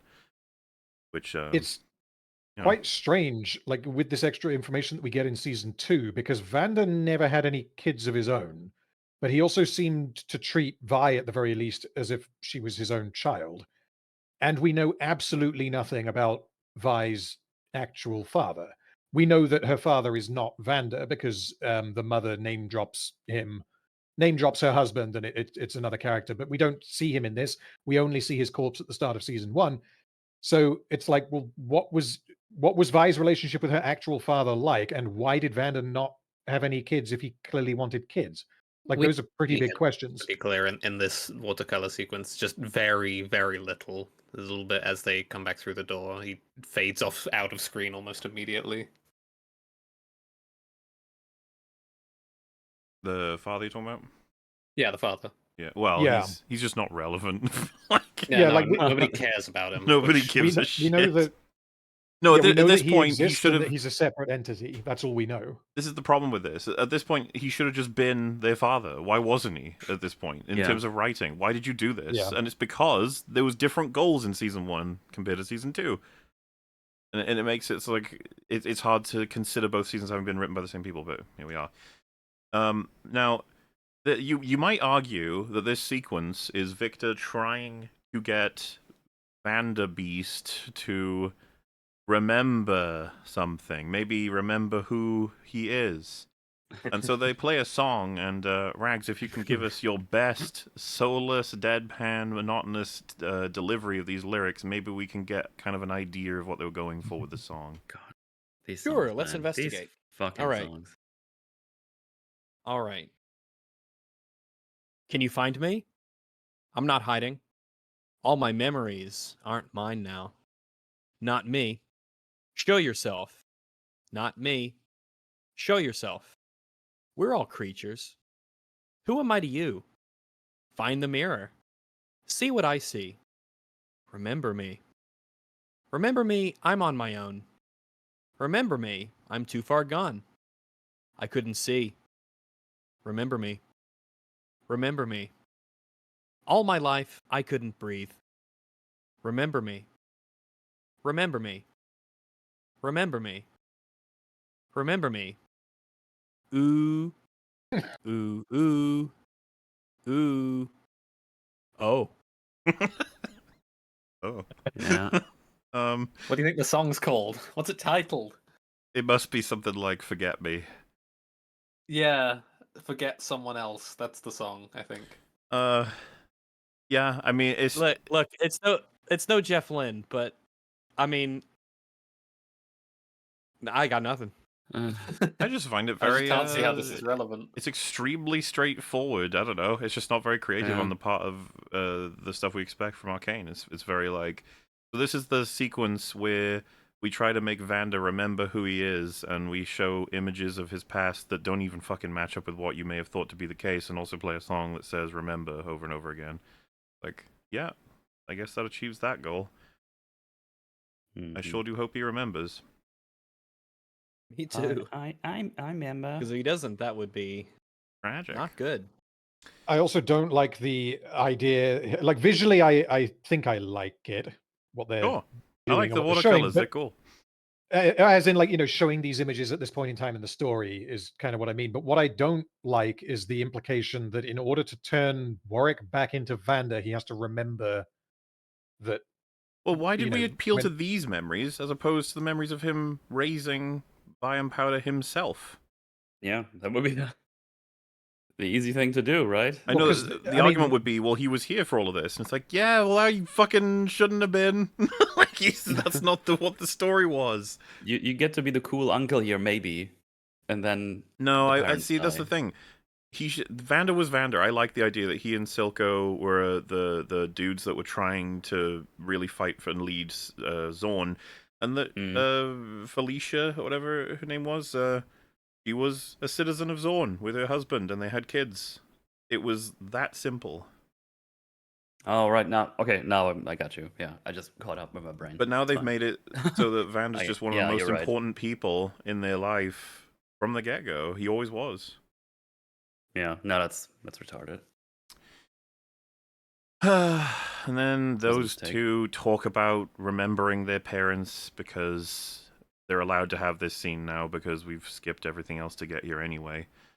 And they talk about whether or not the sanctuary could work. Could it actually work? An underground utopia run by a skinny tin machine herald. Why'd you Maybe- call him that? Well, Because a video thing. game. It's a thing from the thing. It's not even in the thing anymore, though. They changed I that. know, It's not they the Machine changed it. Herald anymore. Why'd you call him that? You can't just say white people are made of tin. He's the Herald of the Arcane now. No. Oh. but Wait, when did they Machine Herald- change that? Oh. It's on its way. Next patch. Yeah, it's in the public beta thing. I got to play Victor at least one more time. Maybe I'll get him a few more times before. Yeah, Well, surely I'm we looking get to play keep- a few goodbye get to- games. You know. I didn't realize they were changing him. That's Yeah, he was supposed to be getting a full rework with it. They cut back all of the gameplay changes, so now it's just cosmetic, and everyone hates it. I was, well- so all the abilities are all the same then. yeah. More or less, yeah. Yeah, It's visual it's now. like the worst possible thing. It's you can continue to play the character you like, but we're changing the aesthetic and the voice. As in, like, Mhm. what the best possible thing for me would just be, why don't you just relegate him as a new character now? As he's a different guy. He's a goofy. Yeah, at that point, Like, Well, I'll do it as a skin. well, You can update all the particle effects and the voice lines. You can do that with a skin. Why change it fundamentally? this was th- th- Arcane. this is the I thing. don't know. Just so everyone understands, like, because I'd mentioned this, I think, when we last covered Arcane, but I felt very lucky with Season 1 being that Victor was my favorite to play. He was my main. I'd always pick him whenever I could. He's very funny and fun as an idea, and I like the kit enough that it was just fun to use. And if you don't know, he's like a supervillain with mechanical evolution and has a bunch of quotes that relate to like how obsessed he is with advancing everybody with machines. And he's just got a vibe. I like him a lot. I'd love to have seen more of that. And after Season 1, you, if you were as silly as me, would have thought, you know what? Maybe we're getting that in Season 2. He could get him there. That could definitely work. And they not only had completely different ideas for where they wanted to take Victor, he is now going to replace that Victor, which feels Man. particularly cruel to me personally. Oh wait, so they switching the main skin also? The entire his entire like model and rig is being Man, completely overhauled. I just looked it up. It's that's such a downgrade. Wait, just let me That's- keep the other one. It just on looks top. like it looks like a Man. different character. Yeah. Yeah. The one on the Jeez. left, it just looks like a different person. Just have that be a They new should just be two character. different characters. They should. Man. Oof. Also, the Jeez. voices, I way prefer the old voice to the new one. Yeah. Well, because I'm guessing that the new one is very similar to Victor in the show, right? They didn't even get was it It Harry ain't, Lloyd? yeah, in it ain't Harry Lloyd. It's the same as the original Victor's voice actor, but the direction and the like mixing and filtering and stuff is completely different in a way that just So is it- sounds worse. So, well, because in Arcane in the show, he's very soft spoken, whereas in League of Legends, it's join the glorious evolution. Yeah, It's he's very boisterous. very theatrical and aggressive and tongue in cheek and kind of funny, which is very very different in the delivery. Mm-hmm. Man, like he looked like a robot man in the Yeah. other one. Now it's like weird. He looks kind of Yeah. like a Yeah. space alien. Yeah. Well, Yeah, he kind of looks like a it's- Protoss from StarCraft. I It's would like have. you kind of lost the steampunk vibe little that bit. the original one has. Yeah, they just completely replaced it, and I'm not entirely sure why. I don't get it. I feel like Because- you because- only stand to annoy people by doing this because people grow accustomed to the original one. It's like, oh, now here's a new one, and the old one's gone. It's like, oh, Would you It was believe weird that because people for are season- annoyed? Well, because they've Because for done season 1, they just gave you the free skin, right? If I remember correctly. For For season Victor, 1 or- with the other characters, right? Yeah, for season 1, you just got the skins for free if you were playing League when Arcane was coming out. Yeah. right. Like, I mean, that's the way to do it. Is release the skin, and they have released skins for the various characters in season 2. There's a Dracula Caitlyn skin and various. There's Jace after he's gone all goopy.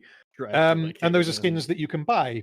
And maybe this Victor rework, like looking at it, it's more than just a reskin. Like it's a completely different character model. So It looks like a sell different that. concept. It is a different concept because it's like Arcane's conception of the character, which is completely different to where it's he hard to- originally went. Fully get it across, but like they've just erased who Victor was from the game because Arcane is just too important. And they, what really sucks about this is that I would have like conspiracy flames about all of it. It's like the Victor from the game would obviously have had to have inspired them to put Victor in the show, and like we all got a feel of oh that's gonna be a fun story, and it's not like it had to be one to one with, as Random just mentioned, he's like I said, super villain. Like, but one of his lines is to join the glorious evolution. He's like a big ol' silly man, kind of. He could be like a villain in a Saturday morning cartoon, but Yeah. it's very fun, and there's a lot of meaning behind it. And then you can see that they're actually chiseling in here and there stuff that's actually a bit deeper and more interesting, and interactions and different versions of his lore, and you're like, oh, this is really huge potential. If you chisel him such that he becomes like an actual deeper character, and then you watch Arcane season 1, you're like, oh shit, they're doing it. They're doing it. He's gonna become the Victor in the game, but he's gonna be probably a bit more drawn back, a bit more grounded, but at the same time, the similar values will develop. And it's like, no, we're going completely different direction, and we're killing the old one. It's like, Yeah. oh.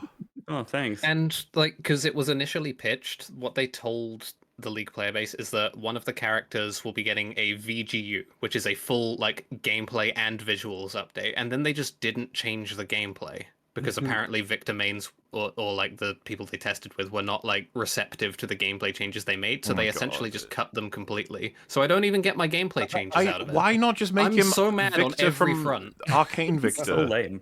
or But actually, they fucked it in every single way they possibly could have. It's so crazy. he should just be a different continuity Victor. You can do that. I know they haven't done that Yeah. before, where they have like 2 running characters that are the same but from different. It's just like, yeah, you can. There's nothing stopping you. Let people. And what's funny is they if have you an ran, excuse to have different continuities of characters or anything. if you ran these 2, I wonder, like months from now, who would be the one that's actually still played. I mean, just look at the silhouette even. Which one of them has a more distinctive and like expressive silhouette and general visual design? Just those two side by side. I think I immediately get a much stronger don't vibe know. from the guy on the right, even though he's got like, I guess, quote unquote, weaker textures and he's like an older rig and whatnot. Yeah. But he has much more personality straight off the bat.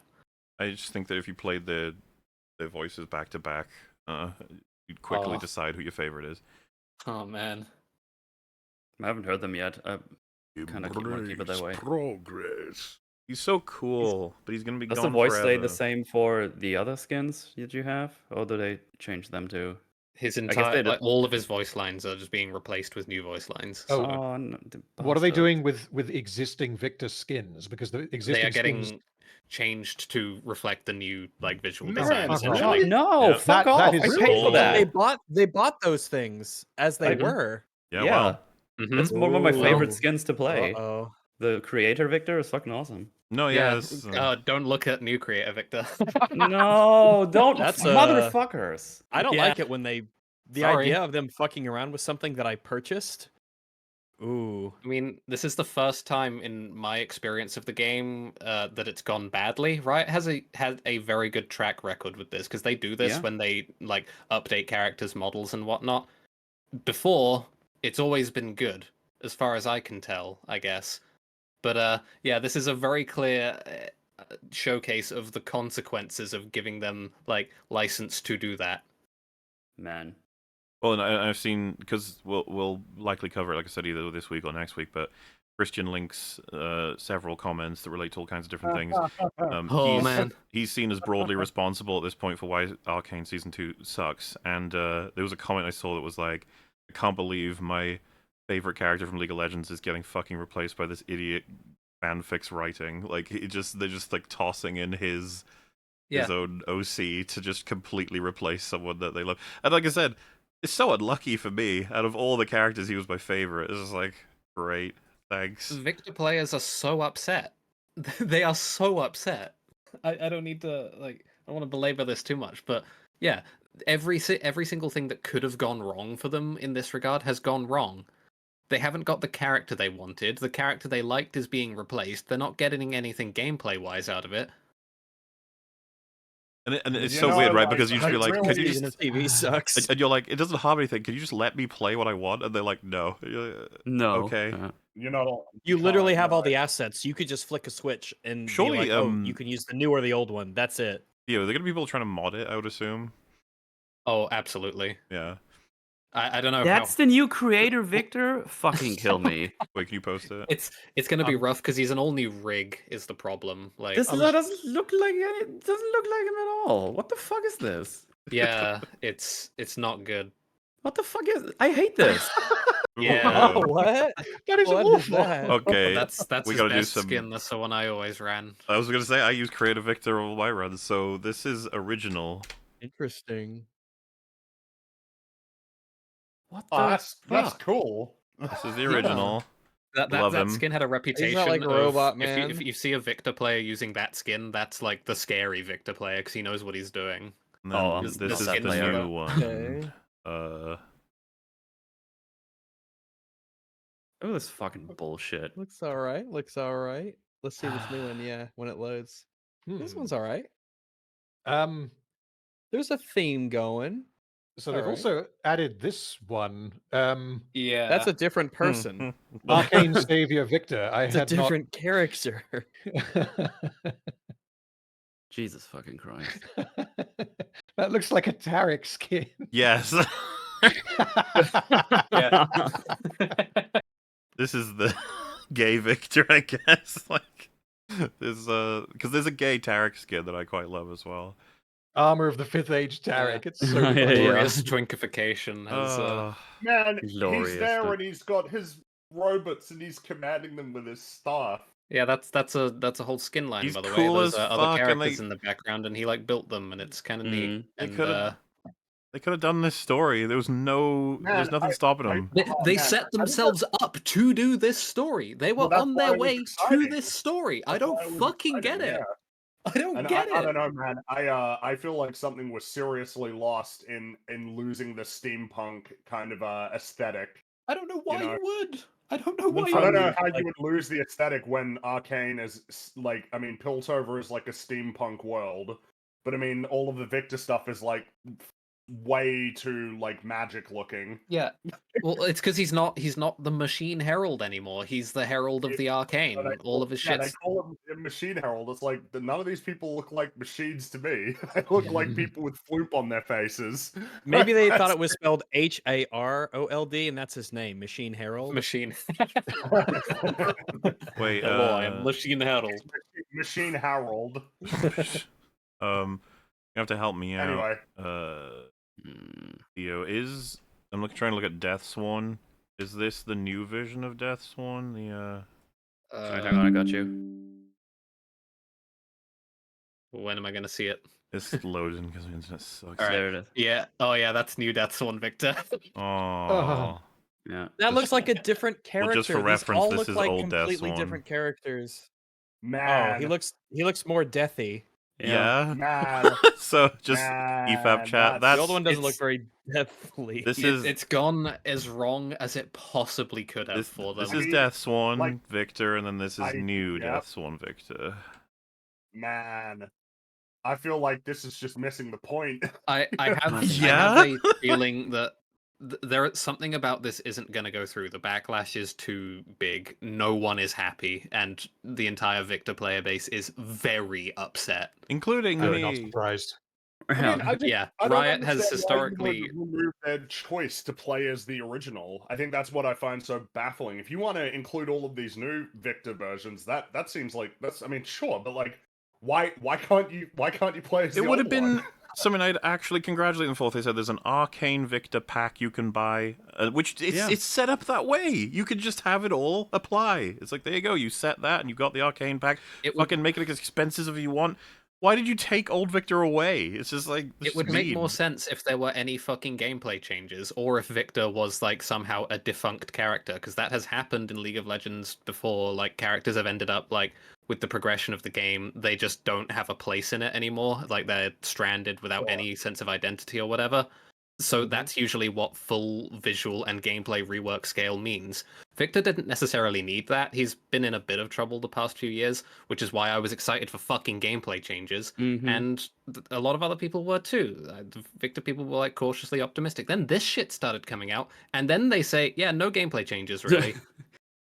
We're just replacing your guy with a different guy. So like, the opportunity cost is terrible here. You don't stand to actually gain anything, because this doesn't like spike the character's play rate or anything, right? This doesn't do anything for him as something that people will want to play, other than unless they're very, very invested in Arcane Victor, which that doesn't seem to be panning out very well. We were years ago. Yeah, but I was, that ship is I was invested in sailed. that guy, but he didn't show up. He never showed back No. up. He died at the beginning of the season. I miss him. Yeah. Wherever he is out there, maybe canonically. Well, we'll get to that next episode. Never mind. Yeah, really sucks. Ignore it sucks me. for everyone involved. And I'm pretty sure there will be some response from Riot, because it's too bad for them to not respond at this point. I don't know. At this point, it just seems like a stupid move financially too, because you can just make more use of, like, cutting out the chance for people to even get into using old Victor. It's like, why wouldn't you want to? You know, it's really just leave it there for people to buy. I don't know, man. Whatever. Thanks, Arcane. This is what I mean. This feels like the anti-Arcane this whole season. Why are we Everything getting about it punished? is so specifically contorted around being spiteful to season 1. I don't get it. Yeah. Why are we getting punished for liking season 1? It's not I don't fair. know. I guess that's the finger on the monkey's paw curling of the Yeah. season of League of Legends animated series is actually good. You get one amazing season of television, but the second one, oh boy. Invested This in The is it. second cost, one yeah. and everything related to it, oh man, you're not ready. So, Ambessa and her Noxian army arrive with Dracula Caitlyn, of course. She's got the outfit back on. You gotta love it. Wonderful. And I guess you'd be like, well, I guess they're just going to immediately invade, because why wouldn't As they? they showed. They Yeah, got. why wouldn't they? They're gonna want full control over this place. They know Warwick is here. They very likely everybody is fucking here, to be honest with you. And yeah, the lad is like, hey, no weapons, and they The have. fucking guy in front of the whole army is like, no, you need to, no weapons. This No, is no, where no. brass balls on this guy. No, I know, right? It's you can't be doing this. I love Rick just walks right up to him, and I was so ready, just chop him in half. Do it, come on, let's go. Yeah. But then Singed is like, if I may, believe the Herald may be a former pupil of mine. So he's gonna go in and speak to him, and then Ambessa says, "Okay, well, ready our forces for tonight." It's amazing just how that conversation's going to take. Well, it's just that in seconds they've already done so much damage again. Why would Ambessa give a shit at all about any of these rules or anything? Just go in, get shit. Yours, Why would she Ambessa. let Singed go in? Because Singed could absolutely betray her. He's going in there to where they know that Warwick is. She's known him for like a day. She Yeah. has no idea. I'm going to go talk to my friends. And Singed knows that Ambessa is maybe not terrified, but definitely scared of Warwick. I don't want to keep banging on this drum too much as well, but like they've introduced a bit more of a problem in just the amount of forces they've given Ambessa to work with. Why was she allowed to come here with so many Noxian soldiers? Caitlyn's But here. this foreign agent who's basically in control of the government now that we just don't talk about? I couldn't tell you, man. Apparently she just brought an army with her to Piltover's gates, and Piltover was like, right on, dude. Hell yeah, thanks. Listen, Appreciate it. there's no Rubicon in Runeterra, Well, alright? This is the way it's worked, these- right? Caitlyn's been given full power as if she represents all of Piltover unequivocally. There's nothing anyone can do. Even though she's not a fucking council member, even. I'm trying to remember season 1. Because the foreign Are these agent the said troops so. that came with her? Well, we saw a fair number of troops, but But it was like one airship, right? When Ambessa suffice arrived. it to say, yes, Ambessa's A lot forces more have have arrived. expanded It quite. makes complete I don't sense. know. Yeah, she sent word back to Swain Nox to say, I'm personally bringing... sent these to help her because he's very Yeah, happy yeah, with what yeah. she's up to here. Yeah, this is obviously very good for Noxian interests. Yes. Yeah, just so Okay. everyone is clear about the geography, Piltover doesn't actually represent any interest to Noxus at all, right? It doesn't help them in any way, shape, or form. They don't care about it. So that's why he's Yep. fine with Ambessa messing around with it to this degree. Absolutely. We might be going too far into British sarcasm, and maybe we should explain that is the opposite of the case, just to make sure. Piltover is a vital shipping lane to Noxus. Noxus has an extensive spy network stationed in Piltover to ensure the promotion of Noxian interests. And for this reason, Piltover is more trouble than it's worth to like invade or whatever, and Noxus is very content with the current arrangement of things. So Oh god.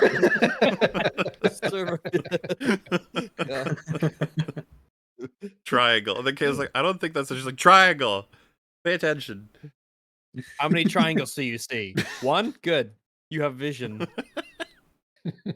top of the triangle. Which triangle? Wrong Yeah. question. All of them. The only And like she triangle says, in there. What vision are you is the top talking of the about? triangle. And you're like, isn't wisdom? She's like, no. Both of them are at the top. They're both. I love sacrifice just in the middle. I can't remember if speed was actually one of them or if that's just a meme. Speed was mentioned in the conversation, but Yeah, I think it was her just unrelated yeah. saying, "Oh, Caitlyn, you're getting good at speeding." Yeah, it You're really getting shouldn't have good been at something you say speed. in the middle of explaining the triangle. That you're like, your speed is good. Like, But, yeah, you know. I think this is solid to understand. You probably are better off with all of these, you know. It's such an easy thing to explain. Wisdom, like vision, might, guile. That I feel like it doesn't take much effort to make this. Yeah, this is a trifecta of strength, and to explain that in a pretty approachable way.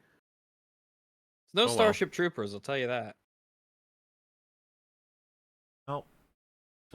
Yeah, so I don't believe that Ambessa would have done anything other than just immediately invade.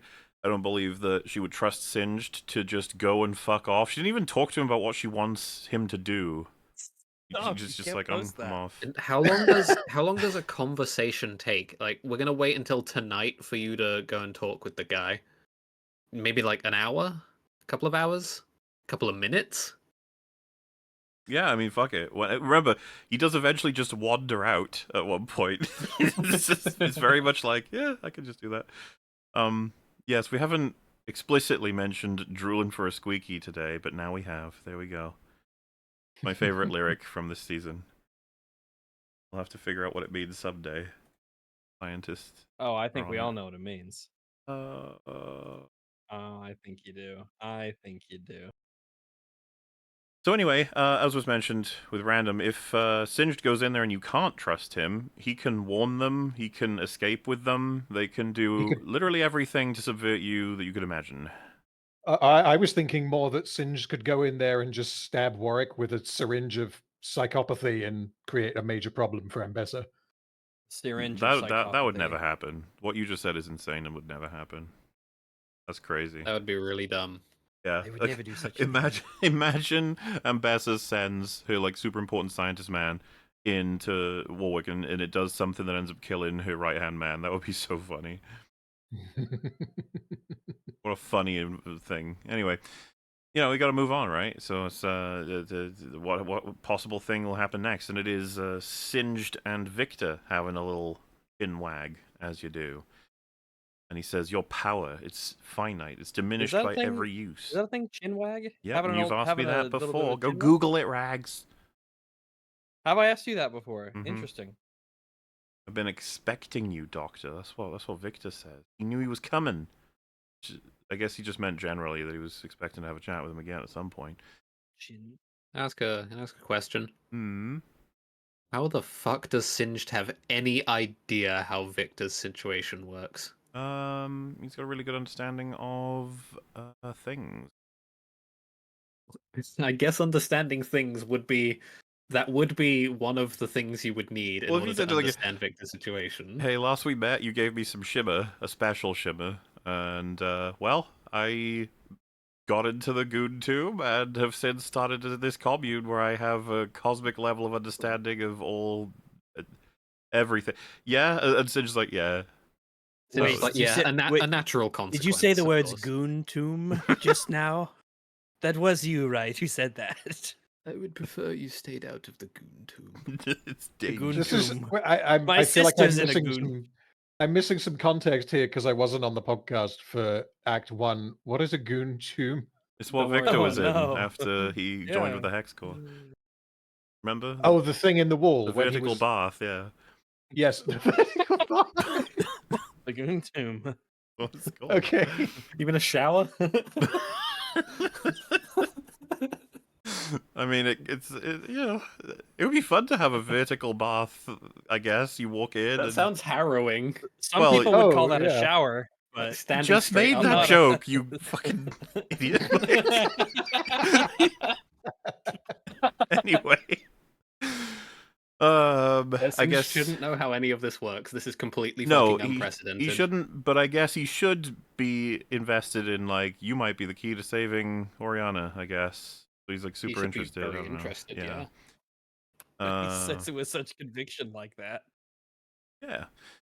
Is he puts his hand on Victor, I think, and he gets like a little flim flam of his like a burst of his memories, which he's reading something to Oriana, and he says his quest led him astray of any trodden path, his own shadow dissolved to darkness, now only course was forward, the only warmth a dream of her waltz. I was like, that's a nice line. That is a nice line. Singed, Every once we've in a said while, before, one will generally poke its little head up. his scenes Little are girl. of higher quality than all other characters for some reason. He stays are. winning. I would like to see more of him. He's the Singed only person I sweep. could say that for, I guess. So Victor says knowledge is a paradox. The more one understands, the more one realizes the vastness of his ignorance. It's not a paradox, but all right. Is there? There's multiple definitions for paradox, right? Isn't there? It's like, or am I thinking of something else? I Have a I could look. double check. I'm only aware of one. I think what a what Victor is meant to be saying there, is that the more that you learn, well, what he literally says is the more you learn, the more he realizes that you don't learn, which means the percentage of things that you know goes down the more you learn. That would be the paradox. Well, yeah, but I assume Rags is saying it's Percentage of not things. a conventional definition of paradox. But if he's saying knowledge is the simultaneous gaining, like to gain it is to lose it almost because you understand how much you don't have. That's what he said. Like, I think it's a fine line. I don't really mind it. I'm nitpicking. That's fine. Yeah, and Singe says, marvelous specimen, isn't he? The regenerative qualities of his blood will stabilize you. Which, yeah. Whatever at this point. Singe can just put the blood of something into something else and it'll do whatever he wants. He's got the magic goo blood. It's fine. It's the This plot. idea that Victor is running out of power has come out of absolutely nowhere. Yeah, why not? It's going to be necessary for the next episode. Well, the episode after next. Yeah, I would just say that's what that line is for. It's a setup that Warwick's blood's going to be an excuse for a lot of shit going forward, and it definitely will be. And he says, Apex Shimmer combined with you, the Apex form of Hex Tech, and he wants Victor and Warwick to combine, create that, I guess. And he says, what you're suggesting would destroy him, and for what? Conquest? The greed of warmongers? And then Singe says, to complete your work and to save us from ourselves, you must survive, Victor. Which, yeah, I mean, it's not unclear to anybody at this point, at least in the audience, that Singed is only interested in the mutation surviving and getting it to his daughter that can save her. Which, you know what? The one functional fucking thing in this season. I mean, so. it's an understandable piece of motivation going on. I get it, man. He's the only character thus far that is, still like, hey, he's like in character. Like Victor's line just now was, I don't understand why he would say this, because he says, what you're suggesting would destroy Vander/Warwick. For what? Conquest? Like, no, to allow you to keep doing your Techno-Jesus thing. And Well, that's weird exactly what Singe says, but why would Victor think that? He looked into his mind as well, didn't he? He should know. He did, well, yes. I mean, even without looking at, like, he should know Singed is, like, not interested in any of this shit, I just a former colleague. Well, there's that, yeah, but like I don't know. He got that little flash of him with the daughter. I feel like that was a signal to us that Victor's just absorbed a lot of information that should be pretty straightforward now in terms of understanding what Singed wants. But all right. And he says, "Go ahead." Go on. Oh, okay. I was going to say not to bang on a dead horse too much, but I did not need to hear Victor talking about fate. Well, we're about to get to a line that I think Rags is going to have a lot to say about. Do you believe in fate, Doctor? Our paths carved before us, guided by an invisible hand? And Singe says, not fate, evolution. Nature's greatest force, forever in flux. Which is a fine thing to say. And then Victor says, no, evolution has a destination.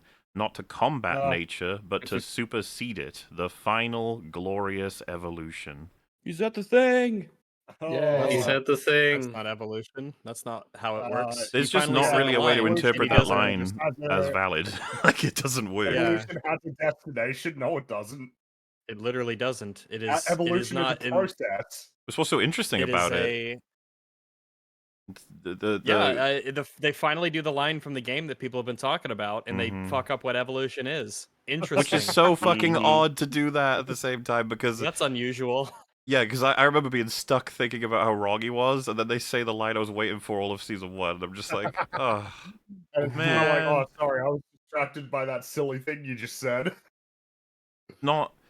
Evolution doesn't supersede nature. That's a very, as a goal, that's a very strange way to put it for anything. Very strange. It's just an emergent thing that nature does. It's just something nature does. Well, I would say it's an emergent thing of mutations, right? Once we understand how mutations work, and then you spam that over eons, you get evolution. Like, that's like the long-term result of that process. And mutations are just like small genetic changes and alterations, which is, they can go good, bad, or neutral. It's really about the fucking person who's judging that situation, what the scale is and everything. Adapting to an environment and an ecosystem. And there's pressures that can change that ecosystem that then change the individual beings in the ecosystem. and so on and so forth. You could have 3 kids who are born in a place that's really hot, and one of them is now better at dealing with it. One of them is okay at dealing with it. One of them is bad at dealing with it. It's likely the one that was bad at dealing with it dies, and that mutation dies with them. That's that. You know, and then it's like... I feel like the most that you can do in terms of saying an endpoint is like, hey, crocodiles, you know, they've lasted for a while. Yeah, their mutation no longer... ecological niche. Yeah, they've reached like a... There's no real appeal to something evolutionary like pressure humanity, on them to right? change. Because It would be like participation in nature versus, yeah, superseding nature in some way is how you would try to articulate this. Maybe. Well, yeah, It's 'cause you a can make an really weird way observation to. about- No, continue. It's I guess that it's intertwined with the way that the natural world seems to function. It is an element of what happens when you have quote unquote random mutations in organisms, and generally evolution is, as far as I know officially, it's like the change in allele frequencies in populations over generations. Yeah. Evolution doesn't happen to individuals so much as it does to groups. No, yeah, that's So what to I'm try getting at, is just and the superseding. I would just, it needs like autocorrection, as though it's actually got like some kind of consciousness that it is moving towards feels like something it is wrong. Yeah, well, I guess it depends on your interpretation of the universe, I suppose, right? But then that feels like a conversation that needs to be had. Well, but like we I don't really want generate teleology in my evolution, please. generating Victor is- mutations that are not helpful, and then they can actually survive with how things work these days. Like mutations that aren't beneficial to the human body are now gonna not necessarily be erased based on survival. That's like how we've almost superseded evolution. Well, I was actually thinking more so in the sense of, hey, maybe a koala doesn't stand a really good chance of making it, but man, we really like them koalas, so we're gonna That's another great example, actually. Yeah, you know, koalas are kind of they're very daft animals, you could say. They're lethargic. They're not very clever. They could not survive on any continent other than Australia, and their survival is in peril, but goddamn, those koalas, we gotta protect them, you know? They're koalas. Look at them. They're great. I think the show has potentially backed itself into a corner because it is using the word evolution almost certainly because of, you know, the lines from the game, join the glorious evolution, all the rest of it. Mm-hmm. But what Victor is referring to in this scene and what he actually wants to do is not, it isn't evolution, which means that what he's talking about is superseding nature, but that isn't the same as what evolution actually is. I think you're right. I think they've got all these pieces from their adaptation that they can't even use anymore because it's not the same character at all. And so it's like we got to put it in somehow. They knew they had to get him to say "glorious evolution," which in retrospect now sucks.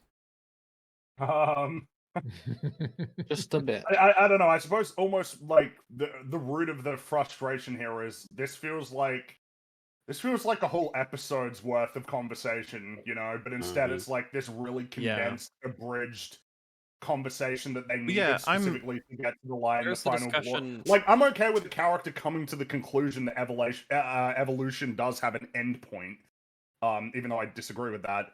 But like, goddamn, you gotta have a conversation between these two characters about this topic. Well, it does have an endpoint in the sense that Victor is using the word because he has an endpoint that he would like to get to. But again, that isn't true of evolution in the general sense of the word. The broadest and most understood version of evolution. I feel like Sims would even be able to say, like, I mean, even if you achieve what you want, are you sure that that's going to be permanent? Or it's only for as long as your environment doesn't change. Exactly. As soon as something happens that puts pressure on him, then Victor's going to probably be open to the idea of changing again. To which especially evolution because doesn't have an end. But, well, if the wild rune is supposed to be like uncontrolled and it's wild in a sense, it's more chaotic, then you wouldn't want to reach a singular point in terms of what you are and what your capabilities are. There would have to be this embracing of not being evolved, but constantly evolving, and an understanding if that's what you need to do. You need to be in that state of being able to change to fit an environment to be able to he should be able to say to everyone, I've seen this wild rune and it's constantly changing and it's pure chaos, and we're so and we as unevolved people, we as non-hex tech people, we're so like constrained to what we can actually be. Our ability to change is so slow. We have to embrace the chaos and become it so that we can meet Right, but whatever happens next. I you wonder could if there was describe a. the final glorious evolution as like crossing that barrier. It doesn't mean that you don't change, but it means that you've moved past a certain threshold of being bound by the world. Or like we in have a to sense. give up our sense of identity, because if we identify with something, it means we're a thing that is identifiable, and that's not that doesn't really consequently change. destructible, can be destroyed, or We have to be this. We have to be something other than what we are for whatever reason. And one of my biggest complaints about Victor here, and certainly in this season, because I don't have any complaints about him in last season because he's perfect the way he was, is that I don't know why the fuck he thinks what he thinks, or what his motivations are, or what he's trying to get to or achieve. Like he's trying to do a thing, but I have no idea why he would want that for himself or for other people. We're really far from in the pursuit of great. We failed to do good. We're really far away. I think I have an answer, but it's so poorly explained. So in season 1, we see the hex core when they're fucking around with it. It accelerates processes that are already in motion. So one example would be the plants. When he plugs it into the plants, it tells the plants to grow really, really, really quickly. But then the catch is that you can't. They couldn't work out how to make them not die. So if Victor has now been combined with the hex core, then it is accelerating what was already there, which is Victor's desire to help people. And I guess the fact that part of his brain is now a hex core, his moral compass is a bit fucked. That's the best I've got. Dude, it's so annoying because everything everyone is saying is just talking about the original Victor. Like from the game, I mean. Like you are just talking about Victor from the game because it was so easy to get Victor to that point because he was already going there.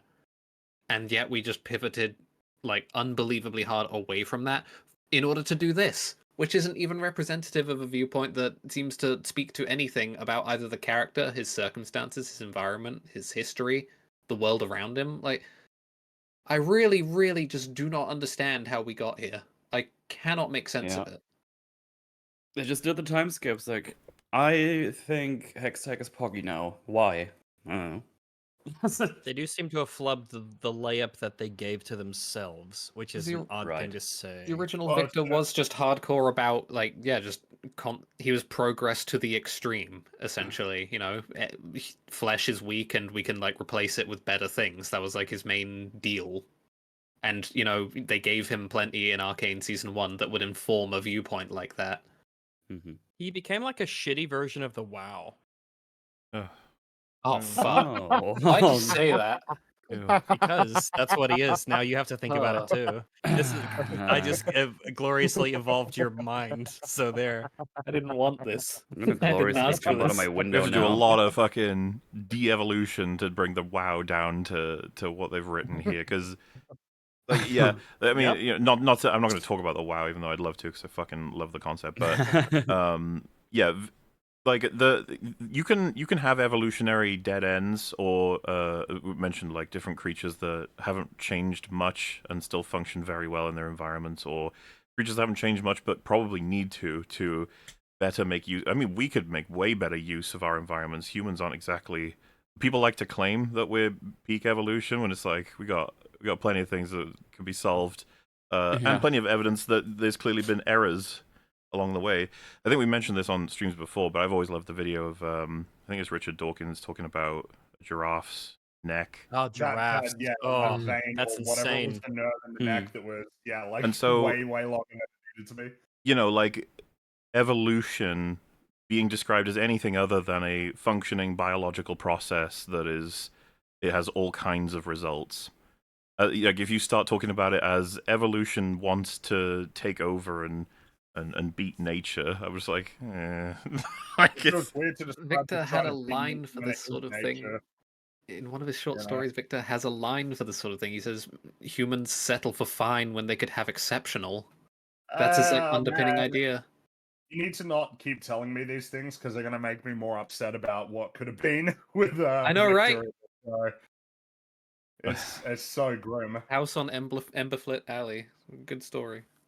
And I don't know. It's Theo was kind of speaking to it earlier, but throughout the whole season, you do have this sort of this persistent thought of how is it even possible that the same people who created season 1 could have created this? And I suppose the annoying part is that there are some things where you get answers, right? Like we know why Joker 2 is what it is, basically. Yeah. You know, it's pretty clear what happened.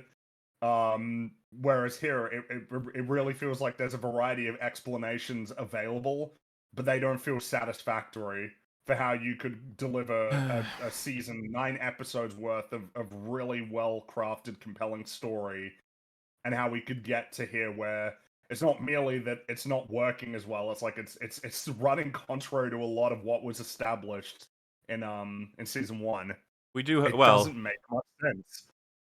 We'll say we do have a lot of things. Like we'll talk about it when we get there, but that's true. Yeah. The more time goes on, I'm actually hoping by next week there'll be even more information, hopefully, because people are very invested in finding out what went wrong, and the egos on certain writers are not taking it well. That people don't love this as much as season 1.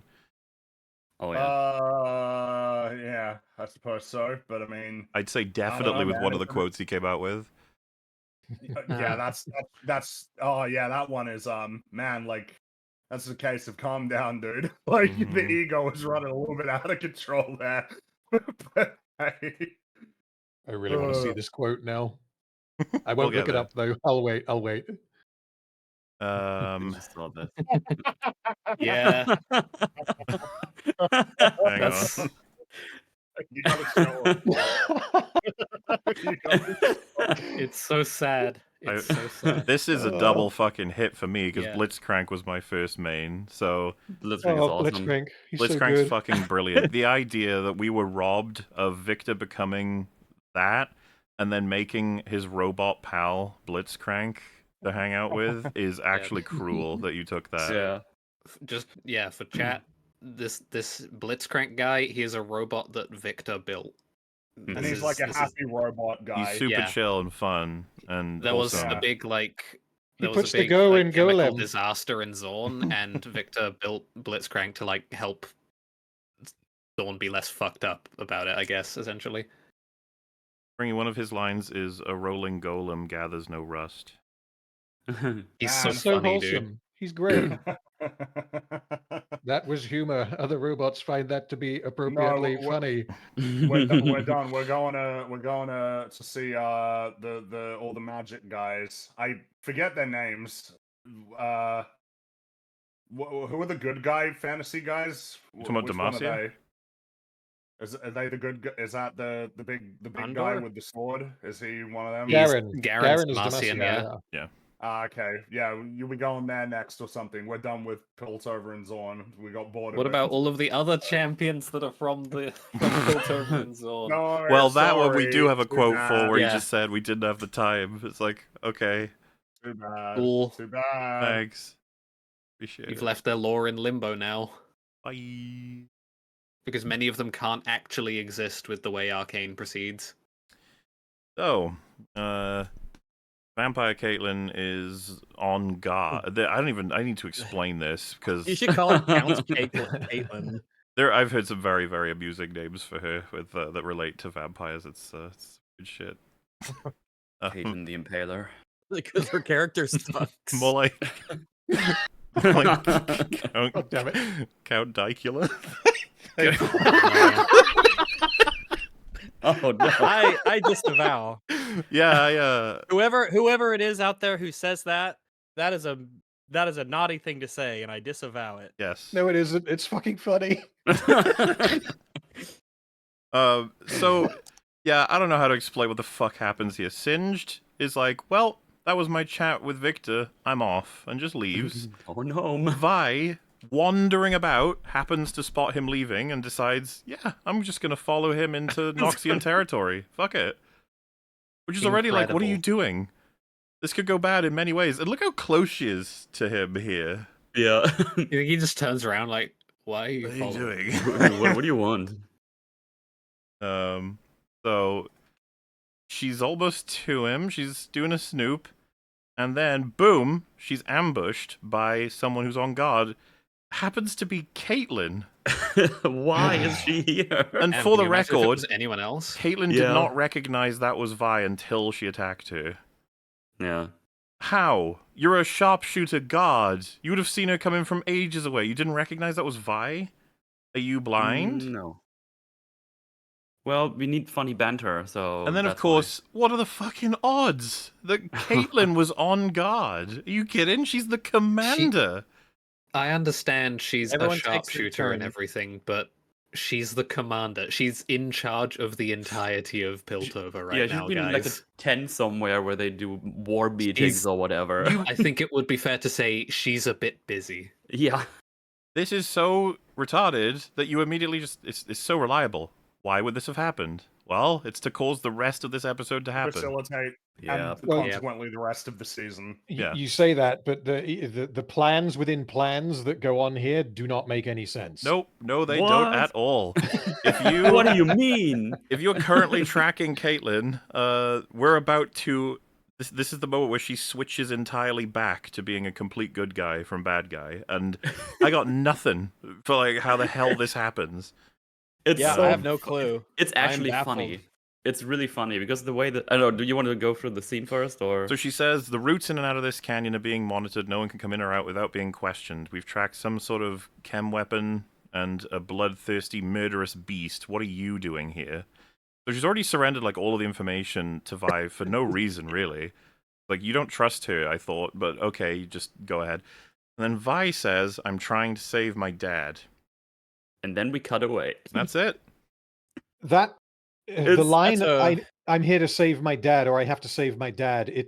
It's so vague that I don't know if I'm giving the writers too much credit, because Caitlyn knows that Vi's dad is dead. Well, so But- this is the Which- cope I've seen, which is that conversation went on for like another fucking half an hour, and everything you need to think was Well, said yeah. to convince Caitlyn was said. Yeah, that bullshit. sounds like something we would have wanted. To Yeah, see, no, so- no. off no, we no. go. Well, then, Rags, we can't get the fun twisteroo where she's like, "I've captured Yes. Vi." Yeah, sure. It's so funny because if you go through it, she says that, and the next time we see them, they're in cahoots. You're like, wait, so she said she's looking for her dad, and Caitlyn somehow immediately made the the tick in her brain. It's like, oh, that beast is her dad. And like, what? How did you get there? She would have had to tell Caitlyn all that, then convince her that it was true, Yeah, and then tell her about, oh yeah, so I'm still with Jinx, You know that? and she has a kid or whatever. I don't know, man, You know that and old all that other dude stuff. Like, with the potions. He made my dad a giant werewolf. Yeah. And she'd just be like, "What are you talking about? How do you know that?" It's like, well, because wait, the like creepy, the creature that killed. the cosmic Jesus looked at his brain and he saw my Yeah. dad, so he's definitely in there. Like, what?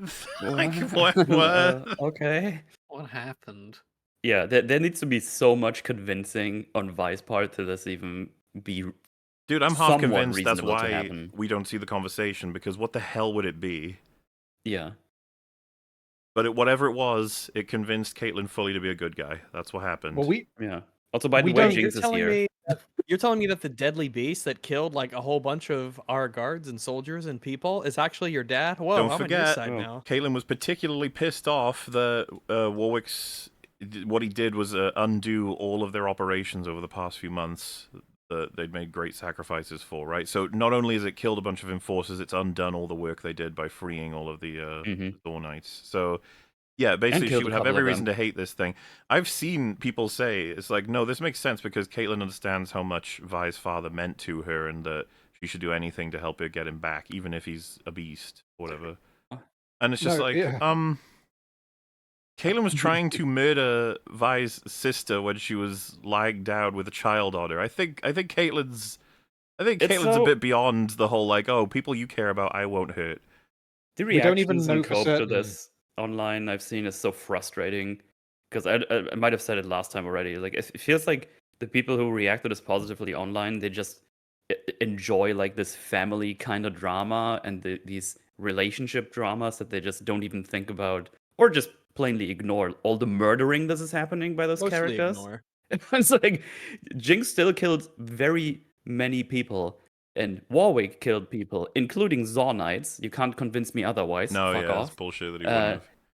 It's insane. They just want some family relationship drama, and it's like, I don't know, go watch another show. But I mean, I guess you don't have to, because it seems like they're catering to those people currently. Like all the shipping and everything, it's so frustrating. Like I've gotten mad over the weeks when I saw tweets like this. It's just, what is happening? What are we doing? And then, like, once you've passed what they've forced to happen in this scene, you start to think more, and you're like, why isn't Caitlyn going into the settlement and asking around and trying to figure out what the fuck is even going on? You're allowed in there. You can just walk in and out. Singe just did. Yeah, you just go in. She's a fucking And investigator. also, I'm the guy in charge of Piltover. Can I just she's like got ask authority. you some questions and things? I guess she's not that curious, or she was busy on guard duty. Yeah. Oh well, that's that. Oh well, indeed. Moving on. Imagine what could have happened. Singe says Victor believes he can save the man inside the beast, but if he succeeds, I'm afraid the creature's usefulness will be lost to us. Don't know why that would be the case. Surely, whatever Singed needs of Warwick Science would still be there, whether you make him peaceful or not. But I guess he wants to inject him with hyper juice to make him like overload, and then combine that with hex tech juice to make him double overload into mega juice. So at this point, I just thought about this. Combining? Go on, sorry. Oh, I love werewolf juice. Are we supposed to assume that Victor would just turn him back to Vander fully? Is this what we're? Well, he'd supposed be, to I guess, No, Vander, but in supposed to beast think. body, so he's just like, hey guys, I'm dead. Hello, I'm a wolf now. So yeah, I don't know. Also, this is probably a stupid question. Can Singe not just make another one? No, remember that he said something like Vander's this man super special. Vander was yeah. super No, special. well, The wolf camps So are he- still on cooldown. Vander's he's- like a he's- primary character, sort of, kind of, or at least he was for 3 episodes, and so now he's so very special, biologically speaking. He Well, has the Van- genes.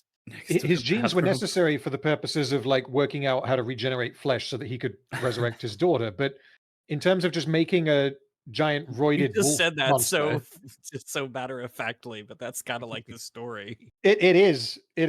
But like, Vander's you genes remove, are necessary.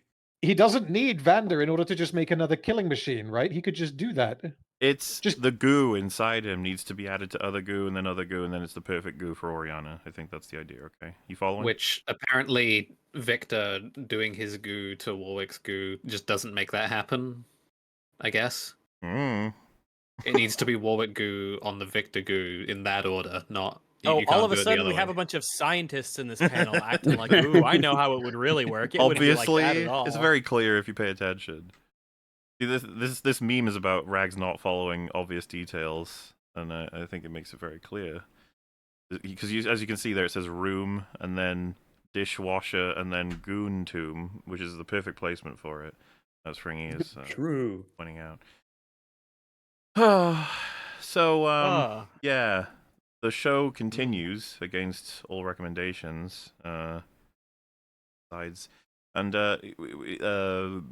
Ambessa says we're going to have to force Victor's hand, and we get the I'm going to craft a serum that's going to prohibit Victor's success. That's what Singe says. We do see it. But the huge shocking reveal is one, that Vi's been captured by Caitlyn. Oh no!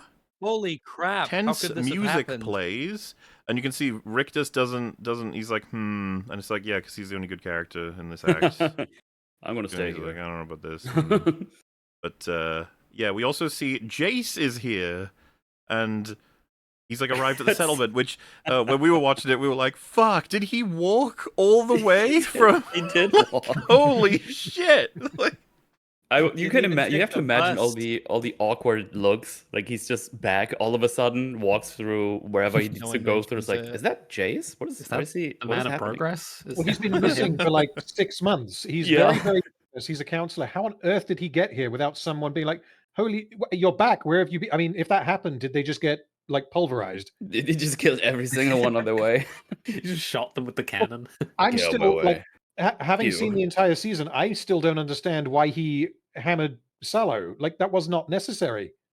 Because he's an Arcane man X-Tech and bad. bad, yeah. Oh, well, Yeah, bad. Arcane, whatever. I guess we should talk about it post episode Yeah, sure. 7. Yeah, we'll talk all about that. Don't worry. But now, yeah, Jace wanders through the settlement until he reaches Victor. That's a summary of all of his scenes that are coming up. The one thing I'd say is amazing is he managed to blunder through the whole camp and avoid every character that would recognize him. It's Yeah.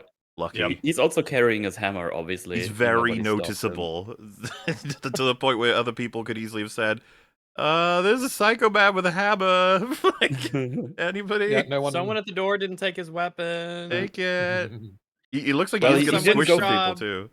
Well, he was smart. He didn't go through the main door. He went through the side door. Nobody takes your weapons there. Yeah, it looks like you could get in a wide variety of ways. Pretty open. Yeah, but if you don't come through the door, that's rude. So nobody would do that. Vi is delivered by Caitlyn, and if anyone checked Vi, as in did a thing of make sure she doesn't have any knives or guns or anything, this whole sequence would be fucked. Mhm. But we're lucky because that doesn't happen. Woohoo. Noxians aren't very good at, Anything. handling prisoners in wartime situations or anything like that. That's not No. something that they would have within their purview. And I also don't understand why Ambessa tells Rictus to leave the room, because I don't think we have ever seen Ambessa doing anything, especially not anything as important as interrogating a prisoner, without Rictus being right there. Well, he's off to go and do Warwick things? I can't remember. What is Rictus's job right now? She's sending him to do something. He pops up later, but I don't think he was doing that yet. For now, I think that she's just told him to wait outside. Well, we'll get back to them in a moment. For now, Grogu just stole back Jinx's gun, which just makes it sort of feel like, okay, I guess you could just do that. And Jinx says, ever since you dropped into my life, it's like I put on glasses, except I can't tell whether everything's blurry or clear. So what does that mean? I don't know, actually. Hmm. Means your glasses need adjusting? I don't know if it's supposed to mean my like perspective has changed. Yeah, in some I'm different, but I capacity. don't know if I'm seeing things clearly now or if you're distracting me from seeing things clearly. I guess, but I still don't really. Yeah. Can't do much with that. Does clearly even look like for Jinx at this point.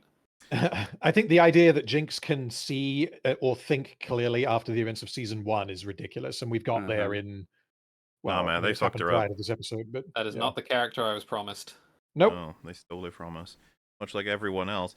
Want to hear a dumb joke? Jinx says, a sentimental ex-con, a giant furball, and 2 of Piltover's most wanted walk into a weird cult, and here comes the punchline, and she spots Singed and Caitlyn standing over Warwick's body, which is like, holy What is shit. the punchline? Well, just to be clear, Caitlyn, like, do we all remember what Caitlyn means to Jinx? Like, this is insane. She's just there with Singed, another fucker that we don't trust, in a room alone And with Warwick. Jinx knows who he is. Jinx also knows who Singed is because he pumped her full of shimmer in season 1, which was also incredibly traumatic for her. She should be freaking out. Like, what the fuck is going on? We're getting something bad's happening, something very wrong is happening. But instead, she's like, It's like, no, this is beyond This is a lot of trauma in 2 people for you, Jinx. All of the we're characters done with of the Arcane trauma. are here in this location. Yeah. They've all just like converged into this place. Even ones we thought were dead. They're all here. From the dead. We're about to have They've a all From the arrived. dead. from the dead. Yeah, Uh, from the dead. So, probably worth mentioning at this point, like Vi's plan, and how it doesn't make any sense. I'll avoid anything well, in that that has case, yet to go happen. for it. So, can- well, because we're on the scene where it gets revealed. I don't know if you want to do that first, and then we can run go for it. back Go. a little Yes, bit. probably So, easier. Yeah. Ambessa's got her captured, and she says, "You're quite a curiosity. You captured Caitlyn's heart. I owe you thanks. Your absence provided a vacuum I was able to fill. In other circumstances, I might have offered you a position in my organization. Your resilience is undeniable.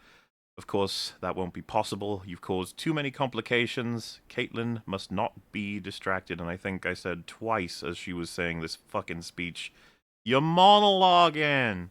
Kill her!" What possible reason do you have to keep her around? She only intends to kill her. They're doing the fucking hack writing bullshit, which is like, I want to explain to you in detail my decision to kill you right now. Why would Ambessa care? Talking, I will hear you out. For some reason. Yeah, she just lets her talk, which again doesn't feel like an Ambessa thing, but oh well. I just hate the fact that all of this is to explain why she's killing her. Just kill her then. Yeah. Vi's dead frame 1, she enters this room, realistically speaking. Oh, Yeah, Richter just cuts her head off immediately. that would be fun, but no. Like, oh shit, we got Vi? Okay, get her out of the picture right now. Just stabs her in the face. Like, oh god. Or as So- a test of loyalty, you get Caitlyn to kill Vi, and Mm, obviously, Ooh. if she That'd be fails, fun. then Rictus will chop her head off. that'd have been interesting. Mm, can't be having that now, can we? So yeah, she's going to kill her, and then Vi says, "Don't worry, she's not distracted.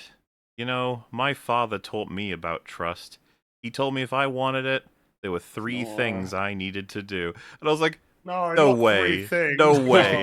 No. there's no It's way you're gonna be able to 3 list things all is like a this shit. triangle, guys. It's like a triangle. She's like, "Oh, you know triangles? Not again. You know the triangles? Yo. Not again. Yo, How many- triangles." How many... Oh wait, I think I know why this works. It's because Vi says that there are 3 things that I need to do, and Ambessa's like, yeah, number 1, yeah, number 2, yeah, number 3.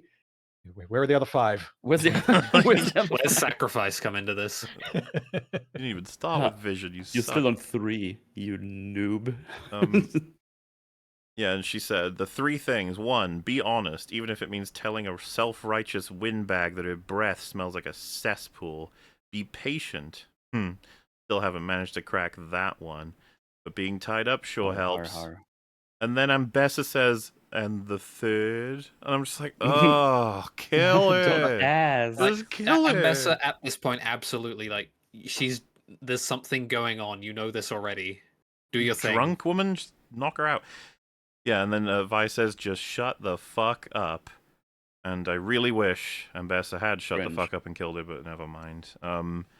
There is an edit that happens where... By the way, this just so everyone knows where we are in season 2 right now. We're wishing for Ambessa to kill Vi. That's kind of where we're at. That's our position on season 2 currently. Not even like questioning like that is Vi absolutely to what I Vi. want. So there's an edit where Vi is undoing her cuffs, and so Ambessa tosses a blade at her, and Vi dodges it, and then she throws Caitlyn. Caitlyn's got it's her E, right? It's it's the a net cartridge or whatever you want to call it. yeah. If So that makes any sense. an attachment to a rifle that shoots out a net to capture people, basically. And she put that out of the rifle and handed it to Vi. So she's got it in her hand. She throws it up, and by the time it comes all the way back down, she's gonna punch it to activate it to hit Ambessa. Problem is, they're using editing to cheat. Ambessa What? throws the sword, and then Vi throws up the net, and until it comes back down, Ambessa literally is frozen. She can't do anything. A classic. Sucks.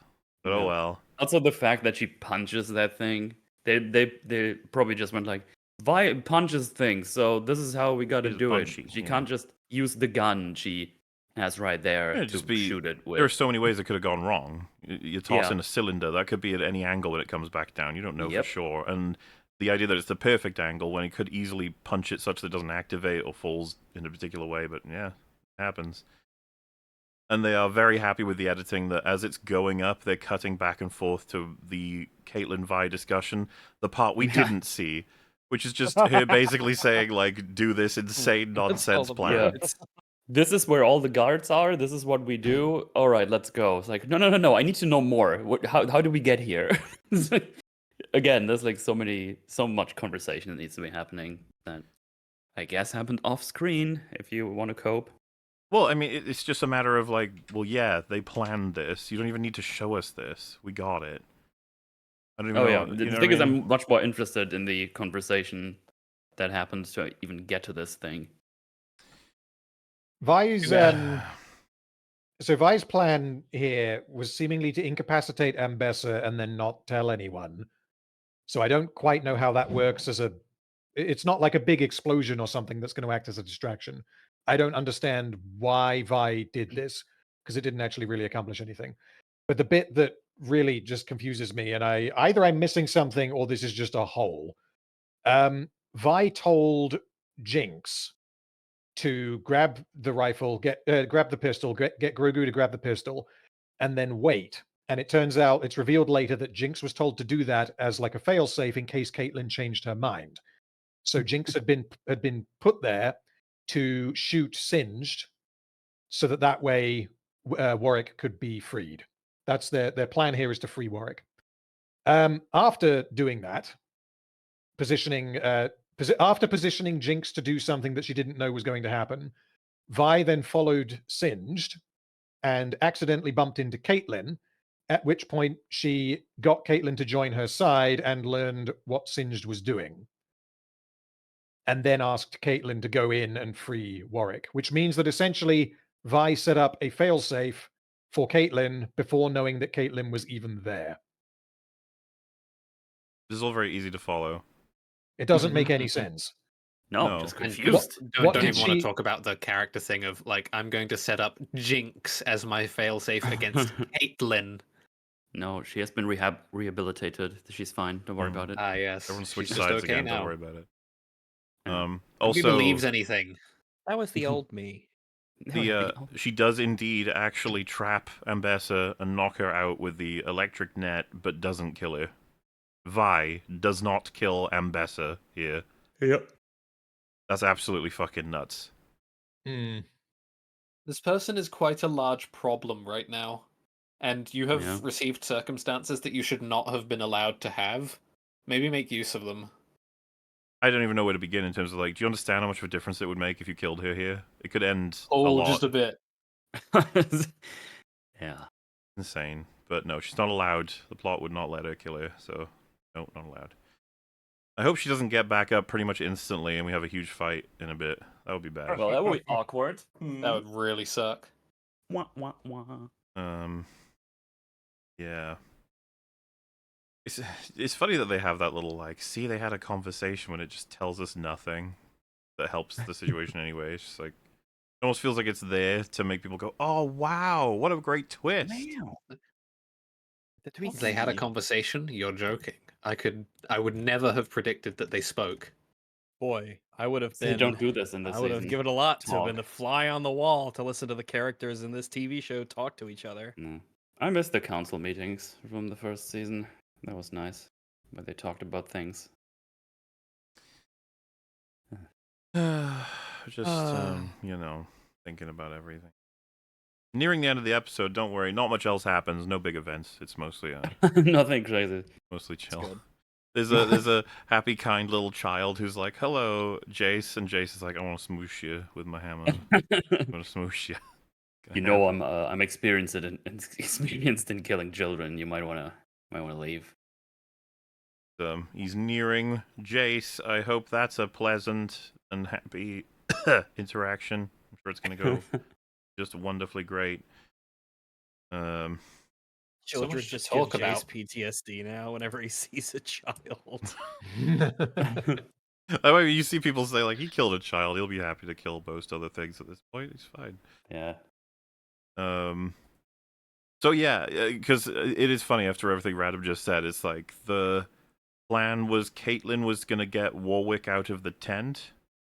That was plan A. Plan B was that if Caitlyn changed her mind or failed, that Jinx would do it instead. Do they know? Which means the plan does not require Caitlyn's involvement. Do they know that Warwick weighs like 1,000 times the weight of Caitlyn? She'll never be able to move him if he's not currently awake and willing to follow her. Caitlyn looks really strong though. Oh, okay. She's lean, but that's all muscle. That's another problem, because if it was Jinx doing it, like Warwick knows who Jinx is, which means that if Warwick is conscious to any degree, then yeah, she could lead him somewhere. He has no idea who Caitlyn is. In fact, he recently killed many people who looked like Caitlyn. Yeah, there's no reason to assume he wouldn't fucking hate her for all we know. But, Yeah. Yeah, just go ahead and move Godzilla out of the tent, and if you can pull that off quick, that'd be great. We're not going to really rely on any other significantly well-planned shit here, because this is all just happening randomly now. Also, Rictus is here. Let's Yay! fucking go! Oh, hey, Rictus! Rictus. Let's go, My friend. So, everybody's just kind of walking in and out of this sanctuary, huh? It's very easy. There used to be a guard on duty. What and he happened to the had some doorman? massive brass ones to be like, yeah, you. Well, the you gotta doorman- give me your stuff. We see him in a second, and Huck is inside the sanctuary, which I guess means it's someone else's shift on the door, and he's just not as good. He's not as good as asking the one question. But yes, he says, Ambessa believed in you, and your death will be a deep cut. Which is like, yeah, I guess this was quite a betrayal, because Caitlyn just does that. She kind of just... Yeah, I have no. Why I are you couldn't tell you why. talking? That's Why another... are you Well, he's got to talking? tell her that he's going to kill her. Like, if you don't tell someone you're killing them, then how are they going to know? Mm-hmm. For I guess they would. I guess clarification- they never would. Damn. For clarification as well, what you said earlier, Mola, was right. I was mistaken. So the reason why Rictus is here is because Ambessa told him to follow Caitlyn, believing at that point that Caitlyn might betray her, because that was when Vi came into the room. So But that was again, why, that's why Rictus You're is not here. supposed to be able to just walk into the sanctuary, and Jinx is keeping an eye on the whole situation. It's so weird that, like, everyone's just Well- wobbling around. Got a lot of sanctuary experts in here all of a sudden. Have you Don't ever tell drunk me how to Kool-Aid? run my Have you sanctuary. ever Um, drunk Kool-Aid? What This would is you know a- about arcane cults? This is strictly a League of Legends meme for a moment, but seeing Ambessa battle Caitlyn and seeing Rictus battle Jinx or Caitlyn in a close one-on-one, which is essentially watching a top laner get into a melee fight with an AD carry, and like the fact that they the lose lost. condition. Yeah, it's just like, you guys should be fucking flattened instantly. It shouldn't even be Yep. close. But you don't need to rely on game shit to Yeah. make that argument, but I still find it like, this is something you'd want to avoid for the League fans. You don't want to have Jinx go up against Rictus and last for fucking ages. To be fair, she's got infinite flashes, so I guess she should be winning. I guess so. But no. They heavily rely on her shimmer powers to make her get through anything. It's Yeah, I mean, Pretty much. tedious. It's not- a lot. It's not pretty enough, tedious though. in this. well, her shimmer powers, they nerf every once in a while as well, depending on the Oh situation. yeah, whatever the plot needs. But yeah, Rictus does actually beat her, even with He's too her good. flash powers. It's like, Rictus is that cool. Yeah, Rictus is look that at him amazing. go. But What a And he chat. hesitates again, man. Yeah. well, it didn't matter. The plot was never going to let him No. win. There was nothing No, he could do. Unfortunately, he is doomed. He is It's a just- doomed man. It's just so visually frustrating every time it happens because it's so many in this season. Yeah. I think it's just annoying because it's like, what are you doing? You just I don't believe in you anymore. So I know You're it's gonna be breaking the promise of the good. character. All of the fights are just to delay until you can have some big dramatic moment that you were really attached to, regardless of whether it makes any sense, regardless of whether it's even satisfying narratively. The overuse of slow-mo in this fight also really annoys me. I generally do not care for slow-mo that much, Well, it's and a in big this one problem it with the is season, isn't it? massively overused, yeah. So Rictus goes for the kill shot, and Warwick tanks it. I don't know why. Like, not the fact that he wanted to save Jinx, the fact that he tanks it like this. This is bizarre. Wouldn't you just Because I think grab he- Rictus? Yeah. Yeah, like Good. how is Think- this even possible, really? This is Like, such a how weird did you way to do block the shot. It's like, Yeah. okay. 'Cause he blocks it with the canister that has like the Yeah. shimmer goop in it or something. You'd Also, Also, think. imagine if Rick just immediately drew it back and then just stabbed Well, underneath. I don't know why that didn't break the thing. It's singed, making materials that are stronger than Mr. Magic's hyper halberd that destroyed the shimmer fellas. Yeah, guess so. That's a bit Good Yeah. point. seemingly not the case. That seems unlikely, but okay. And yeah, he's like, "Don't touch my daughter." Boring. I boring. I This didn't is need boring. that. In fact, Well, I how would've would you You have very should have known said that you're if you really didn't. fucking cool. Can we be friends? Is what he That's what he should should have said, yeah. Mhm. We Well- should team up. Agreed. I think it's a good solution, because basically the problem obviously was, like, how do we translate to the audience what Warwick cares about? obviously him taking the shot for Jinx doesn't really tell us anything, so he needed to say, like, hey, you, get away from the one I love. That's what he should have said, actually. That'd Which be a is better that line. person, that one there. Yeah, I the one with really the blue like hair. her, and you're not nice to her. Or the other one with the blue hair. Yeah, you're being a big old meanie. In fact, I do consider her my daughter. That's what he should have said. The line they had was a little clunky, but I have power a suggestions pamphlet are for better. this, Yeah. and he just hands out a little piece of paper, like a bunch of arrows pointing to a picture of Jinx. That one, cool. Rick just looks at it and is like, okay. And yeah, you have Holds it in the Warwick camera. and Rictus, and you're like, we could do a fight here, and then they just go, no, insta kill. Well, I mean, he may as well have been insta Get rid of killed. Rictus. Get him out of Yeah. here. He's too competent. We got to We're stop done him. with him. We're done with him. He'd get in the way of our drama that we want Yep. to do here. I wish we were done with him, honestly, because we've got one more Rictus moment, and it's not a nice one. Yeah, we do. So then you have this thing, and this just made me realize how much I was like, I'm so fucking done with this show. Like, Jinx is like, oh, I love you, Warwick, and he's like, oh, I love you too, daughter. And then Caitlyn wakes up and she's like, what the fuck, you? Which, imagine the fucking hatred she has for Jinx. But Vi walks in and she's like, oh, my dad and my sister, oh. And then Grogu's like, oh, my surrogate mum and my grandpa, and oh, this is the best thing, oh, happy family. While Caitlyn is just in the background like, yeah, my like, story "What just the doesn't fuck is fucking happening?" matter. Like, it's completely been flushed. Like, everything has been flushed for this fan-pandering shit. Like, happy families. And you already know, if you've been following how this episode's been going, it's like, yeah, you're doing the thing where you're going to be like, man, we all made it. What a great result. Oh, no, we didn't make it at all. Everything's going bad.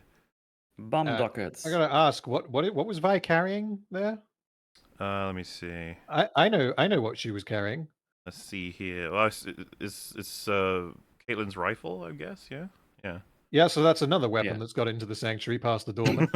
He's really. Oh, yeah. This new doorman, he's shit compared to the old one, huh? He's just not on it. He's busy on his man. phone. Victor makes phones now. Too bad. I was kind of expecting, because when you have the shot of Vi and Jinx and Grogu and Warwick all hugging, and then you've got Caitlyn not involved in the hug for obvious reasons, just watching.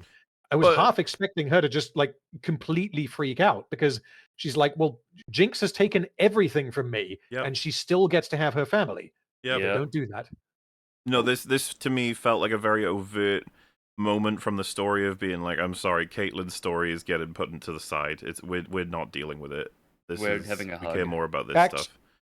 Act 2 has very little to do with Caitlyn's story, even though she probably has the most screen time in Act 2. She's kind of the main character. She gets the most screen time.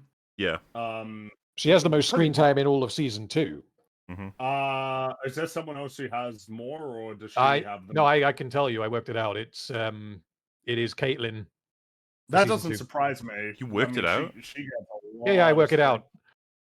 How do you do that? Caitlyn, that sounds painstaking. Yeah. No, it doesn't take that long. Just go scene by scene, work out who's in it. I'm not talking like you don't work out like, oh, where's the camera pointing at any one time. Oh, okay. It's who is present in each scene, so it doesn't take that long. Yeah, so for season 2, you've got Caitlyn, Jinx, Vi, Jace, and then Ambessa are the top 5. Yeah, and Heimerdinger, how many? Oh, Donga. Yeah, So how's Ekko doing? Okay, so Donga had 28 minutes in season 1. He has 19 minutes in season 2. That many? No, I was surprised when I it saw like the too minutes many. Heimerdinger had. That's how much Heimerdinger is wasted. Ekko has 28 minutes in season 1, and he has 38 in season 2. But it is worth mentioning that 25 of those are in episode 7. So outside of episode 7, he has about 10 minutes of that. That's wild. It's insane, yeah. Without episode 7, as we'll get onto, Ekko is basically a non-factor in this season. And I wonder where we spend most of our time in episode 7. What do you mean? This is the best episode they've ever made. Yeah, we're almost to that. That's kind of exciting. To I talk promise, about the best Ekko is episode. not my most played League of Legends character. I'm not upset. Well, they've brutalized my boy Victor, and so they can brutalize your boy Ekko next. Okay, it's gonna be wonderful. Anyway, Jace shoots Victor through the heart, and he's dead, quote unquote. Yeah. All of his acolytes, the cosmic zombie juice is drained. They all fall over, and then Vander goes nuts. These are the rules, man. The assumption is that Singed gave him the old injection, because I find it Singed... funny that he got taken out, and then he was just like, they were all distracted by their happy moment, and he's like, Dude, it would have been fucking hilarious if he looked at them and then just slowly crawled toward his foot and Yeah. put it on. Yeah. Gotcha. We have also just skipped over very briefly. Jace just killed Victor. Jace just murdered his sure. best friend. Yeah, sure. That's just Yeah. Anyway. Moving on. It's like, Well, why? I'll We give get it to the nothing show until that I had nothing to say about any of this until I saw the missing scenes, because I was like, I can't do anything with this. I don't even know who this guy is. Exactly. Sure, Yeah. so- It's just like annoying because the expected reaction, everybody hated Jace, and it's like, dude, they're obviously like concealing why he's doing this. Yeah. Yeah, asking that doesn't mean why... the explanation is going to be good, but like, come on, just use your like. You've seen stories before. You know that they're hiding. You've seen information from stories, you. yeah. Yes.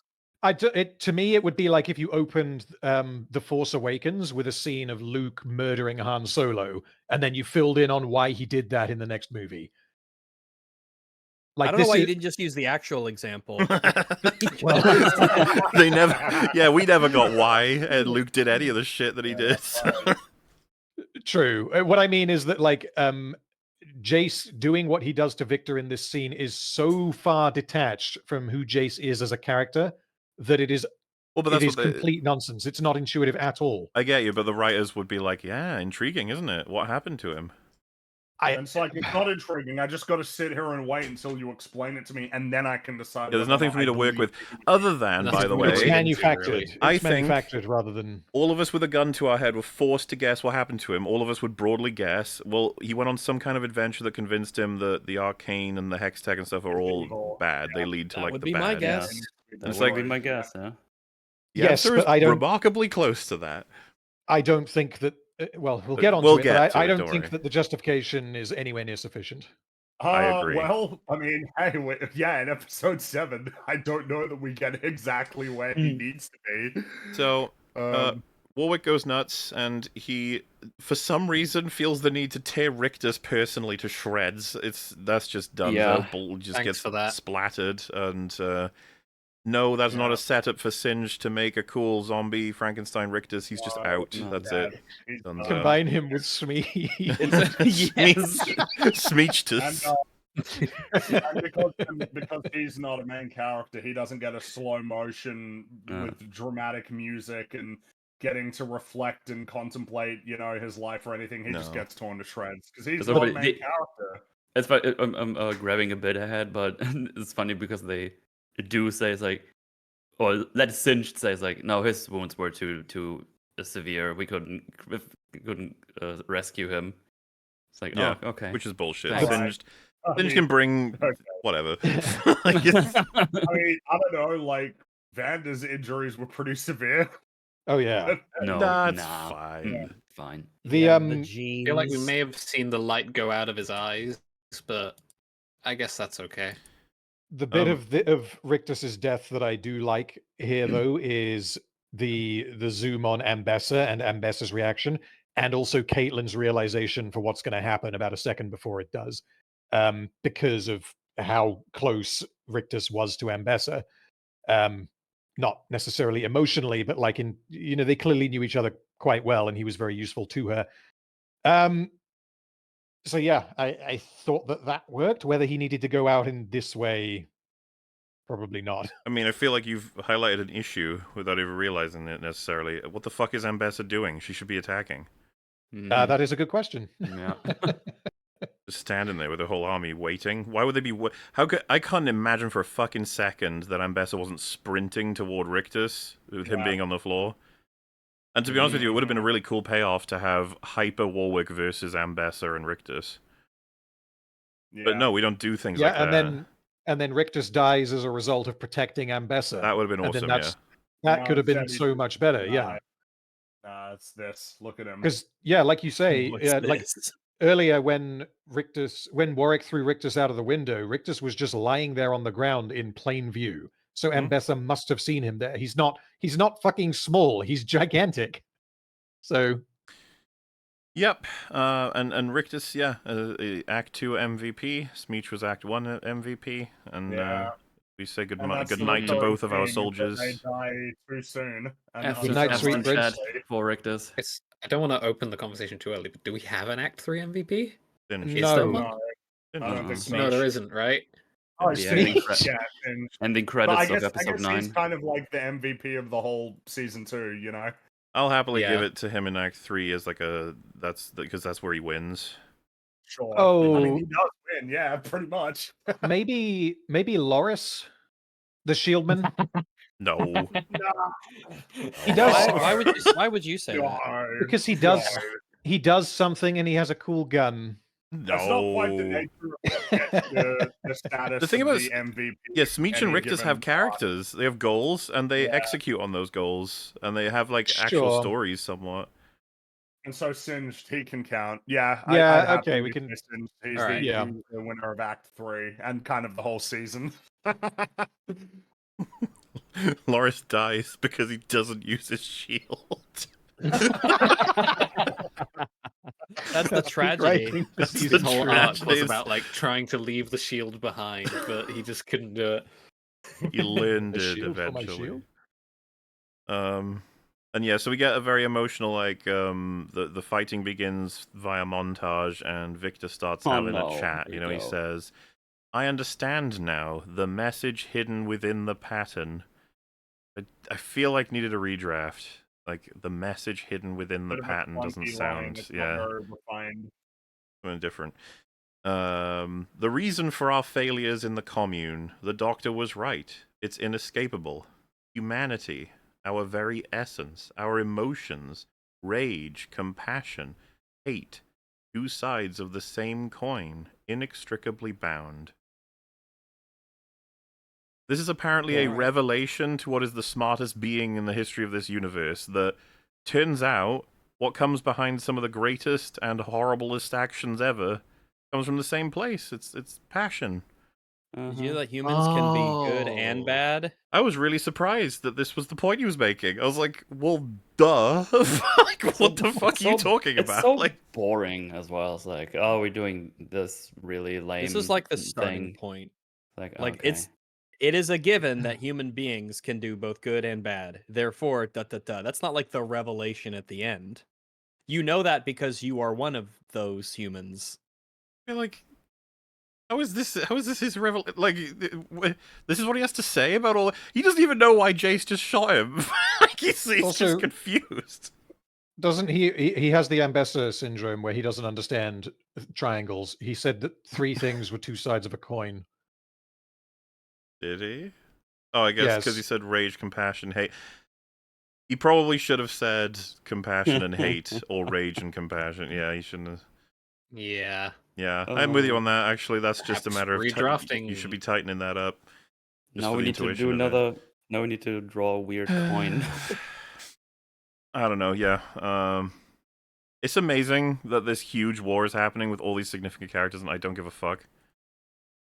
The only thing I guess I do feel like- like is that one shot Singed. That's cool. We've devolved. I feel like whenever storytelling reaches the big battle of the bunch of faceless goobers against all of our protagonists, I've started to check out. Well, no, I've already checked out long before that point. That's just like the final death knell. It always Yeah. reaches this point. The slop battle. The slop battle. Mm. Well, Yeah. you know, lots of things start happening. It's so crazy.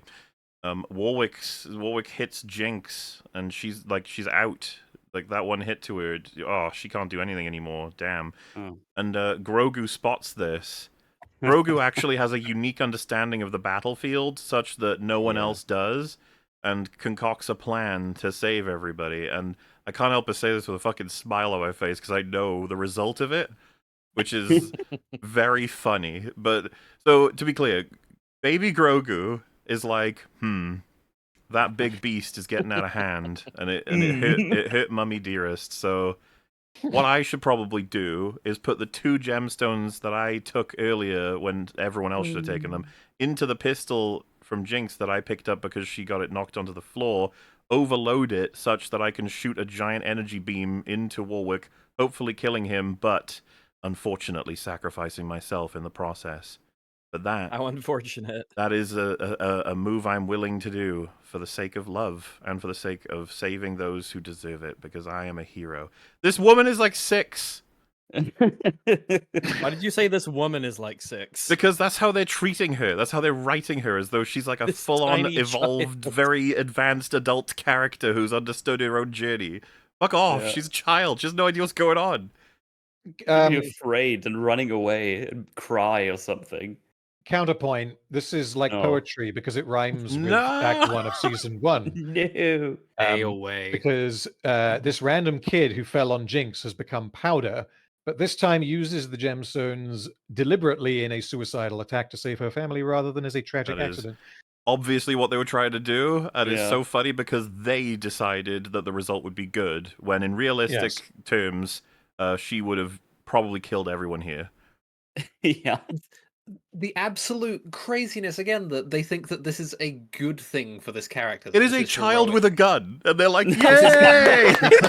It's not Child even a gun, with it's a a gun bo- emulating a terrorist. It's a bomb. It's not even really a gun gun anymore. It's, bomb. now- it's a gun bomb. A gomb. Gun A bomb. gun that shoots A bombs. gomb. Just what every child needs. A good old This- gun bomb. This child has been inspired by Jinx to kill herself. I know! Well, what? and they're going to emphasize Why? that by showing all of these watercolor illustrations of all of the fun times that they had together, going on adventures. You guys remember those fun times? Because I don't.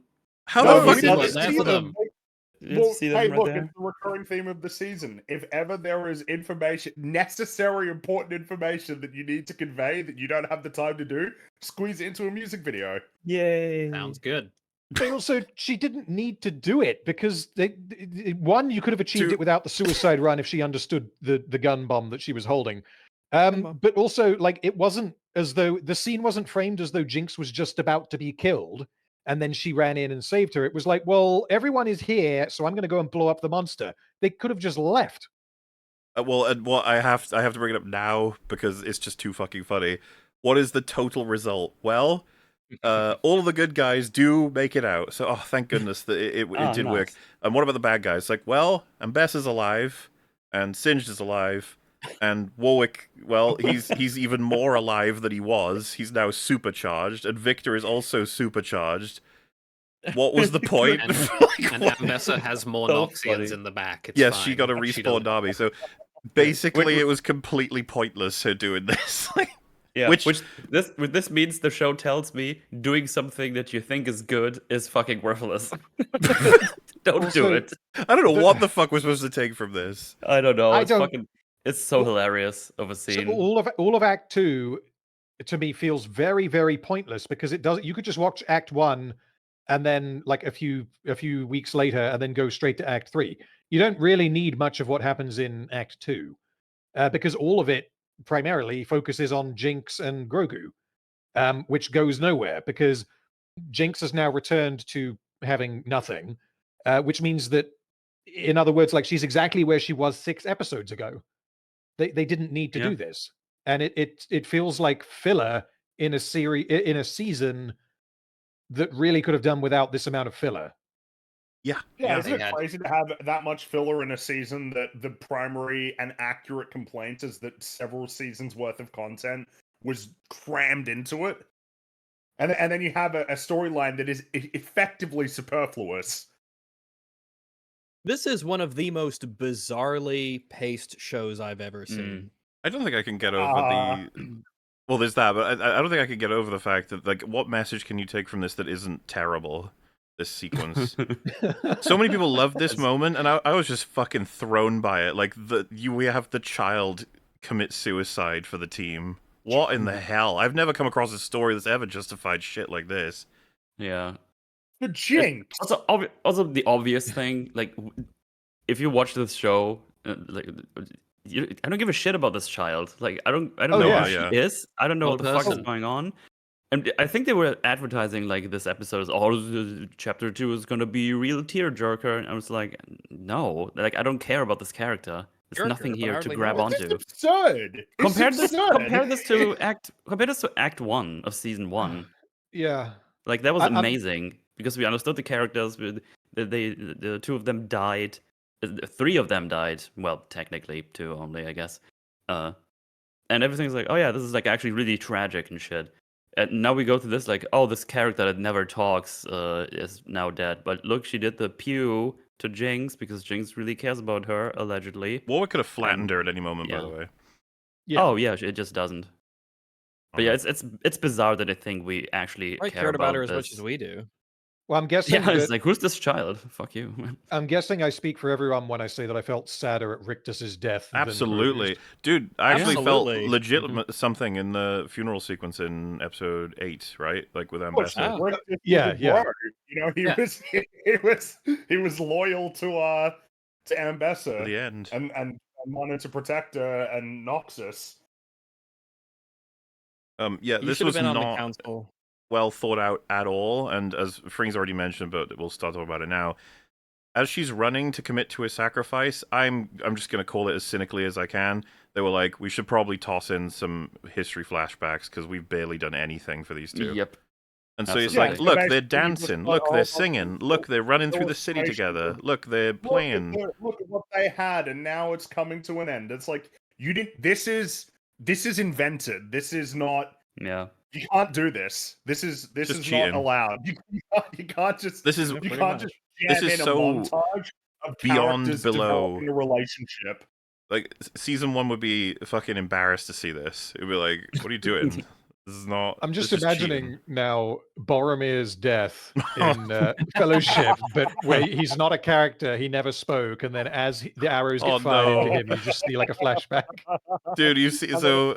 then, Flashbacks of him training the hobbits. Well, I was just about to say, Yes, you'd have yeah. Boromir and Merry Pippin jumping through Piltover and Zorn and then dancing and just singing. And they're lying together on a sofa as all these fucking crayon droids pass by the screen. Oh my god. I And cannot belabor this enough. This is a nightmarish outcome for this child. This child spent their life living with and trying to emulate a mentally ill terrorist who had basically given up on life. And this is portrayed as like a good thing for both It's a of them. major failure. The child, guys, all of you fucked up. The child killed herself for all of you. That's so Yeah. fucked up. It, She killed Jace herself for the shot a season child 2 and that- versions of you. Whatever, man. And she didn't achieve anything.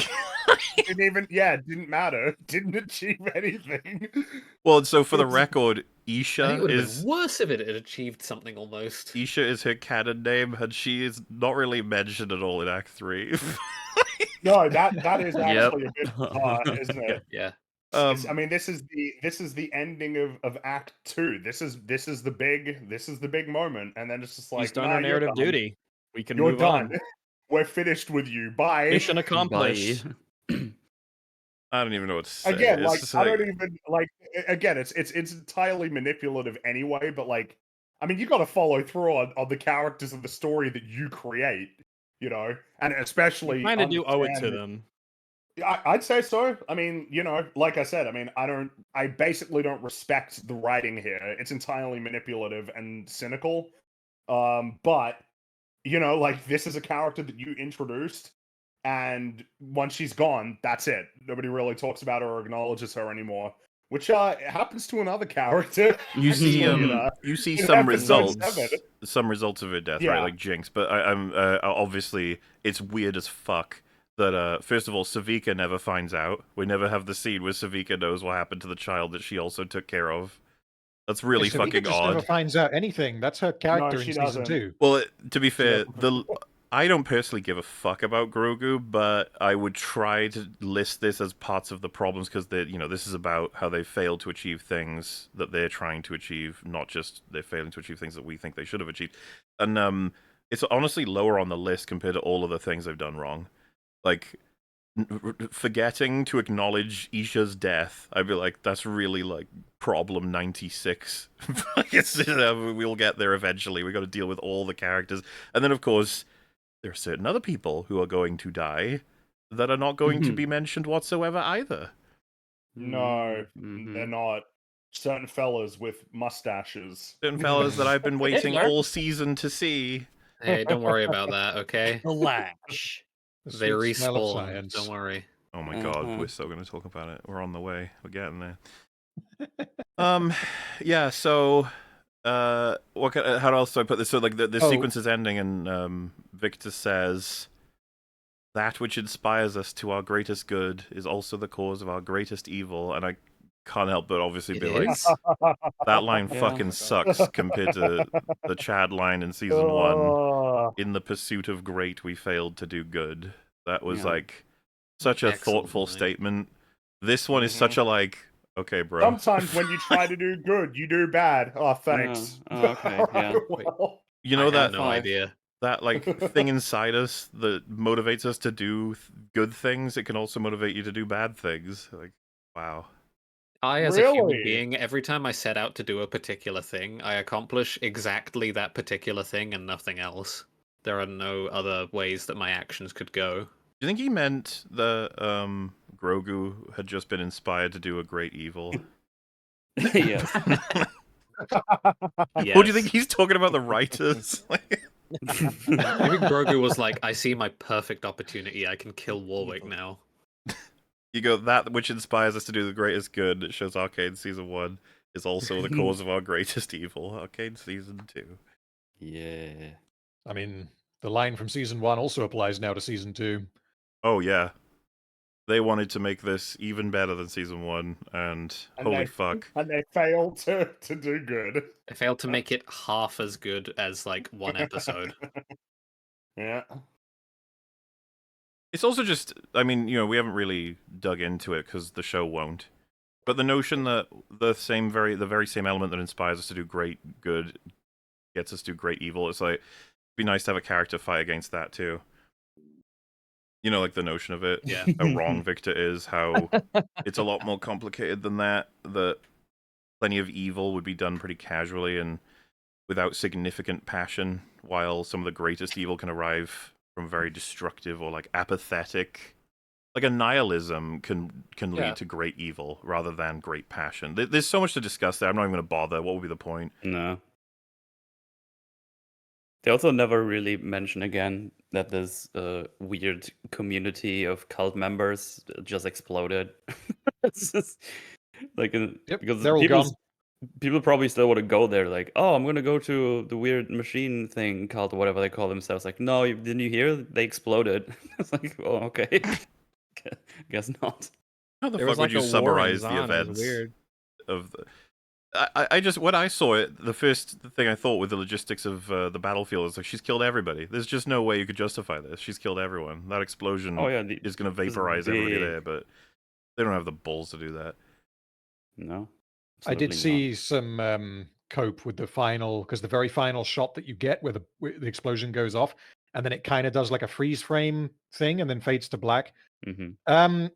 Some people were theorizing that, well, there's a character in the setting who canonically has a time machine. That's what I thought they were going to do, and I was horrified. I was horrified at the prospect.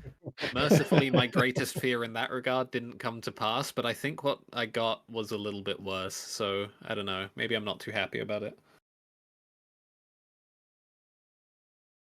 Good show. 5 out of 10.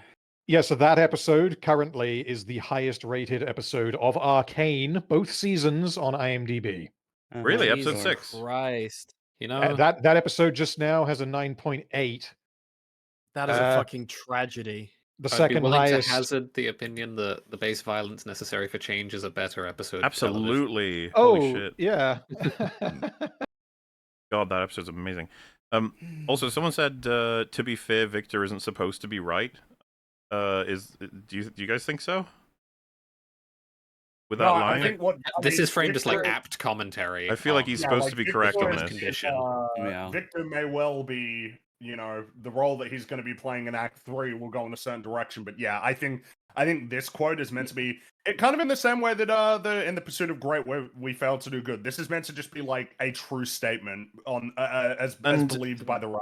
Yeah, it's an observation. Yeah, about my what they've argument done. in It's not like favor we're of it true or false. would be that it's what like inspires us to action can lead to the greatest goods or bads. That's perfectly fine as a notion. And what I'm saying is we don't explore it further and we don't have characters counter it.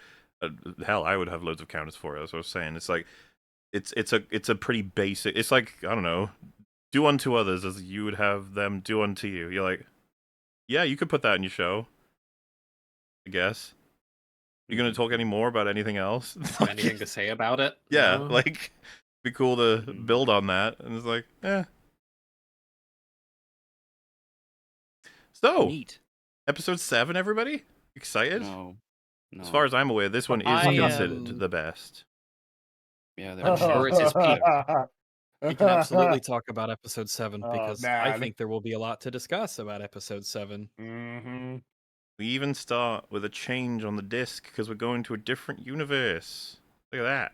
See, if this would be a good season, I would be like, oh, that's neat. And I'm just like, I don't give a shit. Fuck off. Well, yeah. Like all I'm- of all this cleverness is misplaced. It's all being Yeah. put towards something that is ultimately terrible. They're all Well, like think the it's- animators and the like all of the visual and audiovisual artists are just being betrayed by their writers. Like Yeah. It's just like, I've I went seen- into this chapter so without any feeling. I was like, okay, let's get this fucking over with. I'm done. Yep. I just want this to be over. There's nothing they can do to make this even decent, I think. Maybe some fun hooks at the end or something, but at this point I was like, yeah, it's Jover. Jover. I've seen people start to say that, like, the best compliments a lot of people have for the storytelling in Arcane Season 2 is actually more so attributable to the animators at this point when they, like, think about it. You know, expressions and movements and actions and stuff that you can draw a lot from. You're like, I wonder if the writers even fucking had them doing that or if the animators just tossed it in. Hard to say at this point. Because The animators were desperate to save the show, so they had to have their own meetings. They're like, Just- do not invite those retards into our meetings, okay? But yes, you know, I think it's an easy notion for a lot of people that this one, not necessarily a great episode, but it's certainly the best of the season. And I'm curious what everyone's going to say on the panel when we get our way through it, because I have a lot of questions about how a lot of different things work. But I will say the episode launches with alternate universe Ekko just doing his thing, and then wacky things happen, and our Ekko takes over his body. So already, right out of the gate, you've done the bad time travel. Look, right? Time travel, multiverse stuff. There's a whole variety of rules. This might be my least favorite one because you just like. Not only do you now have to deal with all of the just general problems of time travel, you've now coupled it with severe like moral conundrums. You've now killed just someone. opened that up exactly. The consciousness of a person who is ultimately distinct has now been totally supplanted with everything that you have to deal with along with it. This is the Days of Future Past like time travel rule, and it's one I don't like. Just do it that there's multiple people, like that there's a duplicate, that the duplicate of that person exists in that world, not this one. Makes more sense, I think, to do it that way too. And Well, if you the do it, thing maybe is at that least talk about the conundrum you're in. It's like, oh shit, I'm just in this boy. thing. It's so weird this- that they this is, show it and acknowledge it so explicitly, yet simultaneously do not deal with it at all. Yeah. Not at Yeah, all. because I feel like, if anything, a lot of time travel stories don't even know that they're doing this. A lot of time travel stories don't even know that they're dealing with this kind of time travel rule. I mean, hell, Days of Future Past also kind of acknowledges it, but then seems to not realize that when Logan gets transported back to the future, that he essentially kills the Wolverine that existed in that timeline, completely supplanted his consciousness. Lots of time travel stories do this. Usually I don't even feel like it's something that can be judged. Here there's magic, which feels like the thing that can get you there, but like a lot of the time it just seems like, just don't do this. Yeah. You create a whole bunch of problems that you could just avoid. But the problem is that they had to do this because this is what they needed for the story that they wanted to do. Yeah. Yeah, So- even with magic, I feel like it is way more intuitive to say that, well, Ekko got sucked into the magic anomaly pool and then his physical body was transported into this alternate dimension.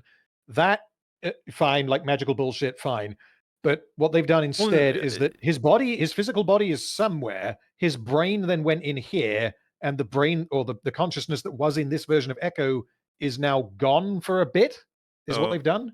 And don't ask about how this relates to what happened with Jace, which, you know. Oh, yeah, well, totally we're going to different. talk about it. But just Mhm. first, like, I have a feeling that might have been entertained as an option, random, but that it does not Having tick both. a very, very particular box that they absolutely Exactly. want to be ticking in this episode. That has, to be fair, flooded Arcane's discussion. The number one thing I've seen praised to hell and back is what happens in this episode between our Ekko and their Powder.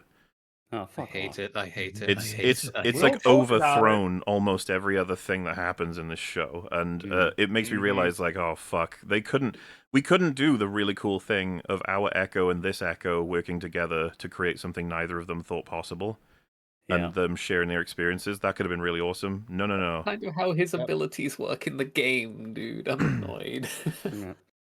So Anyway. I don't know what you guys were thinking when you saw this. I mean, I guess I heard, but I was just disappointed because I thought we'd go into like a weird, crazy, like in an arcane world, like maybe another dimension or something, but not just like an alternate universe just with normal people. I thought we have like an adventure in some crazy world with monsters and stuff, and they have to survive or something.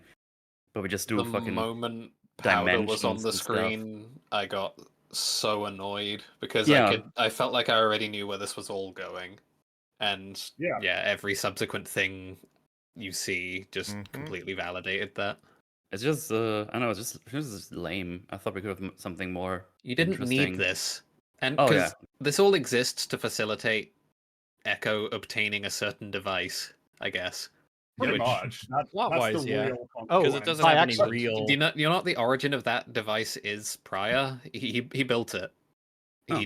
He just built it in Zorn. Ekko built the Z drive. Which would have been nice and smooth with Heimerdinger.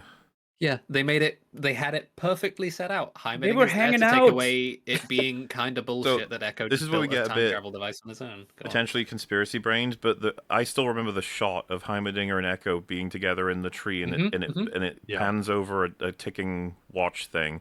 It's such a Yes, signal right. of those two are going to make the Z drive, and it's like, Yeah. oh, but then no, like we're doing But some then weird no. shit. Absolutely not. Well, I mean, the answer is technically yes, but with a whole load of extra steps. Certainly I'm gonna not. keep saying no. I was going to say not what I'm talking about. What they do in this is holy fuck. Yeah, it's totally different. So, yeah, we got lots of things to talk about and we'll get there. But for now, it's just he wakes up, he's like, whoa, I'm in an alternate dimension. How crazy is that? I guess he doesn't realize that immediately. He's still just shocked. And Powder is here, but she's all happy, nice, and well adjusted. She ain't crazy Jinx. How did that happen? Crazy. Who knows? Wow. And he Uh-huh. throws shit at her and holds a knife to her, which I mention these things not because I think they're out of character. They're perfectly fine in terms of him freaking out.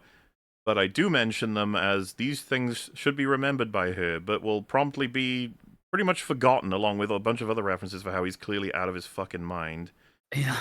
It's Crazy. also very lucky that he picks up that little piece of metal and just instinctively hurls it at her face. It's very lucky that he missed, because if he hit her, the rest of this episode doesn't happen. And I don't mean like relationship-wise. I mean narratively, the events that happen in this episode cannot happen if Jinx is or Powder is incredibly pissed off with Ekko. I mean, well, there's so much. So I don't know, Benzo, it's just he's reacting in a pretty muted way to what is obviously somebody losing their mind. Yeah. I have thoughts on this subject. I just want to get a few more references in first. Yeah, So sure. Benzo arrives, and Ekko is floored to see him, and it evokes a lot, if you care, of everything between those two that you would have drawn from Act 1 and Season 1, and they appropriately edit and animate him hugging him, and it is, I think, the most I felt in this entire season, and Yeah, I think so. I Yeah. have Yes. to package this with, this was cheap. I'm sorry. It was really Yeah. easy. It was an anomaly, put him in an alternate universe where Benzo's alive, and so they hug. You know what I mean? Like, it's... And Mm-hmm. given that Benzo's alive, this is obviously the thing that would happen. It doesn't really require any There's- effort because you're Yeah, playing there's with not been what any you were given from season earning. 1. This is as lowly earned as, someone just playing this clip out of context, or someone drew it themselves and showed me the picture. This is barely any work. I don't know why the anomaly flipped out and set him here. There's been nothing to really justify that, and then there's Benzo. It's just like, well, yeah, that'll obviously pull on a heartstring, however small and quick. But there you go. You Is have there any because I was trying to work out like the odds of all of this happening are just like infinitely small because of how Yes. parallel universes and multiverses work. Is there anything in the show that you guys think suggests that this was not random? No, I don't think Nope. so. I mean, I Well- was going to ask you guys the more we went through if there's something we can figure out here in terms of a system, but I don't really have anything. Because then we'd have to use that Well- system to find out why Heimerdinger, who was with Jinx, got sent to where he did. Jinx. I feel like or this. with Ekko. How come he was sent here and they were sent there? Again, so we I should, feel like if we there's can two delay this options. conversation just a bit. Sure. Yeah. No Sure, problem. yeah. No problem. So Ekko starts walking about after the intro, of course, and spots that this is just a much more positive version of his world. Everything is much happier. Oh, look, Vander is here, and he's healthy, Yo. and he seems happy, smiling. Cool. Clagger and Wow, Milo are great. here. Wow, they're also back, and Yay, they're I remember them. healthy and happy. And Clagger says, we finally got the hybrids to feed off the fissure gases, but the conversion rates are too low. They hardly grow. They're nowhere near robust enough to purify all the air down there. We find out that Clagger's basically working on creating life, like plants that feed off of fissure gas and turn it into like breathable air. It's like, shit, okay, nice. Incredible. Gert is here. Okay. Gert. She's my favorite Wait, character. that's the Jinx lady, right? Yep, that's Gert. Yeah. This season Okay. likes Gert. Wait, Gert's what? I'm amazing. Why confu- don't I'm you conf- like Gert? Why the fuck did they call her Gert? That wouldn't have been my choice of name. Gert. Gert is a beautiful name for a beautiful. She should have woman. like a dad called Grob, and that's just their family. That's just. Did Glug. you say Gromp? Because Gert and that's Grump. just a Gert, camp in Grump, League of and Legends. Glug. That's the big frog guy. That's it. Dad. Yeah, hold on. Let me hold on. There's a frog named Grump. Yeah, hold on. Let me go and No, get a. isn't it Grump? The Grump. No, he's called Gromp. Let me Is it go. Grump? Here's his in-game model. Okay, Copy- please. In the jungle. Yeah, this is the Gromp. Oh, that is Grump. Yes. Yeah. I did not know that's the name. That's amazing. I didn't know that was his Oh name. my great. God. She's beautiful. Grump. That made my day. I killed him multiple times yesterday. It was great. What? Why would you do No. that? Always It's keeps this coming beautiful back. angel. That's the thing. Keeps He's coming very back. resilient. He's very tough. He's the only like basic jungle camp who's just by himself. He doesn't have any little buddies around. Yeah, It's he's just a big him. Jet. He's the Rictus of the jungle. But like the Krugs hang out together, and they like self-divide and stuff. But the Merkwolves, there's 3 of them, not the Gromp. He's just Yeah. him.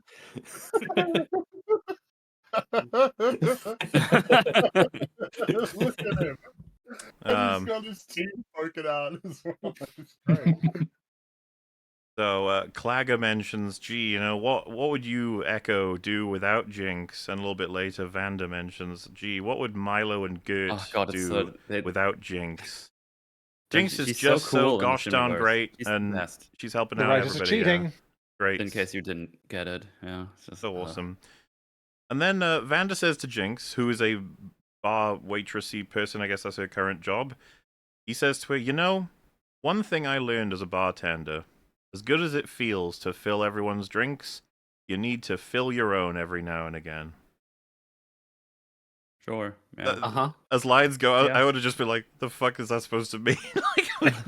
I should be an alcoholic at work. What's going I on? would just be like, I think you're saying I should, do things for myself, not just for Yeah, everyone else. But I that's- mean, that just doesn't work as a bartender. That is your job.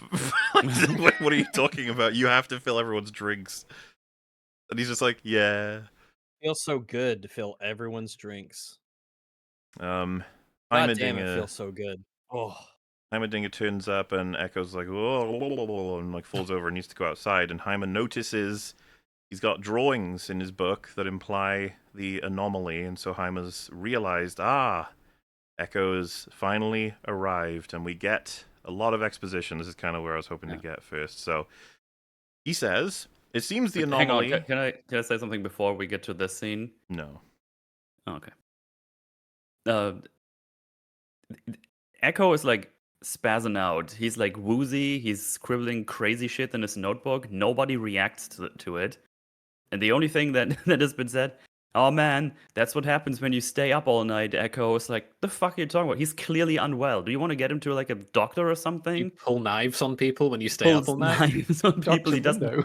doesn't recognize you people. Yeah, this is where we could have fit Hey, Dr. we've all been Mundo in. You're surprised. right. It's just Yeah, having, Dr. his, Mundo. having a day, that's all. It's like insane. It's like, what are you doing? It's like, oh god, it's so frustrating because they don't react like human beings at all. It's so dumb.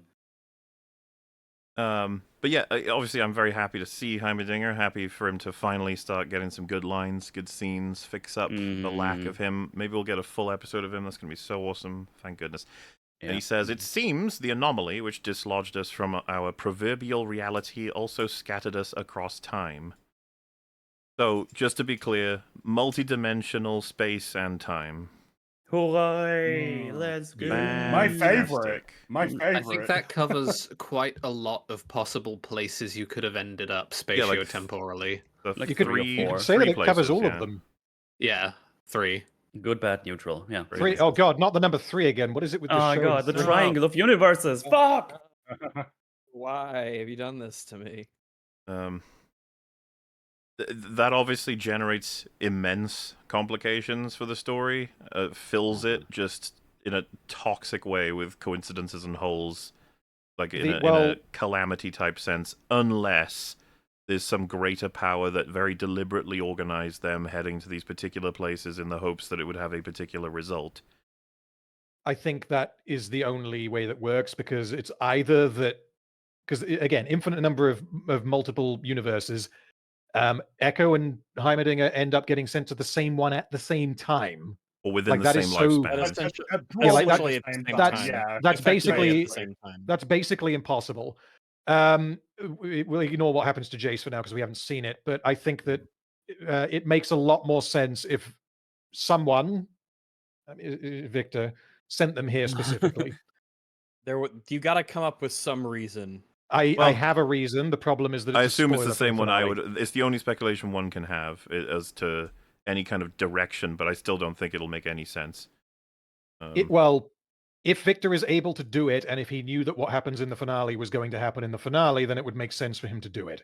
If it was like a Doctor Strange type scenario where he knew that this needed to happen, this episode of TV needed to happen in order for the finale to happen, then he would make that happen, right?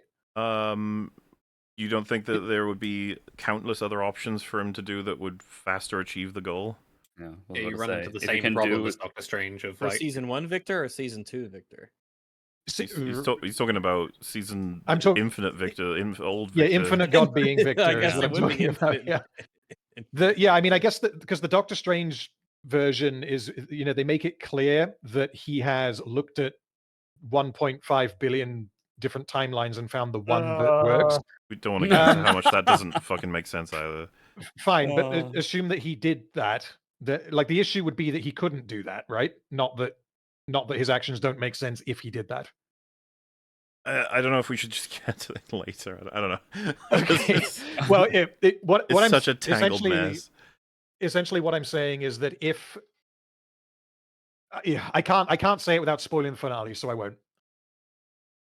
We'll we can touch we'll on it take then. it slow for a moment, and we'll see if we end up just talking about it Yeah. anyway. We might have to.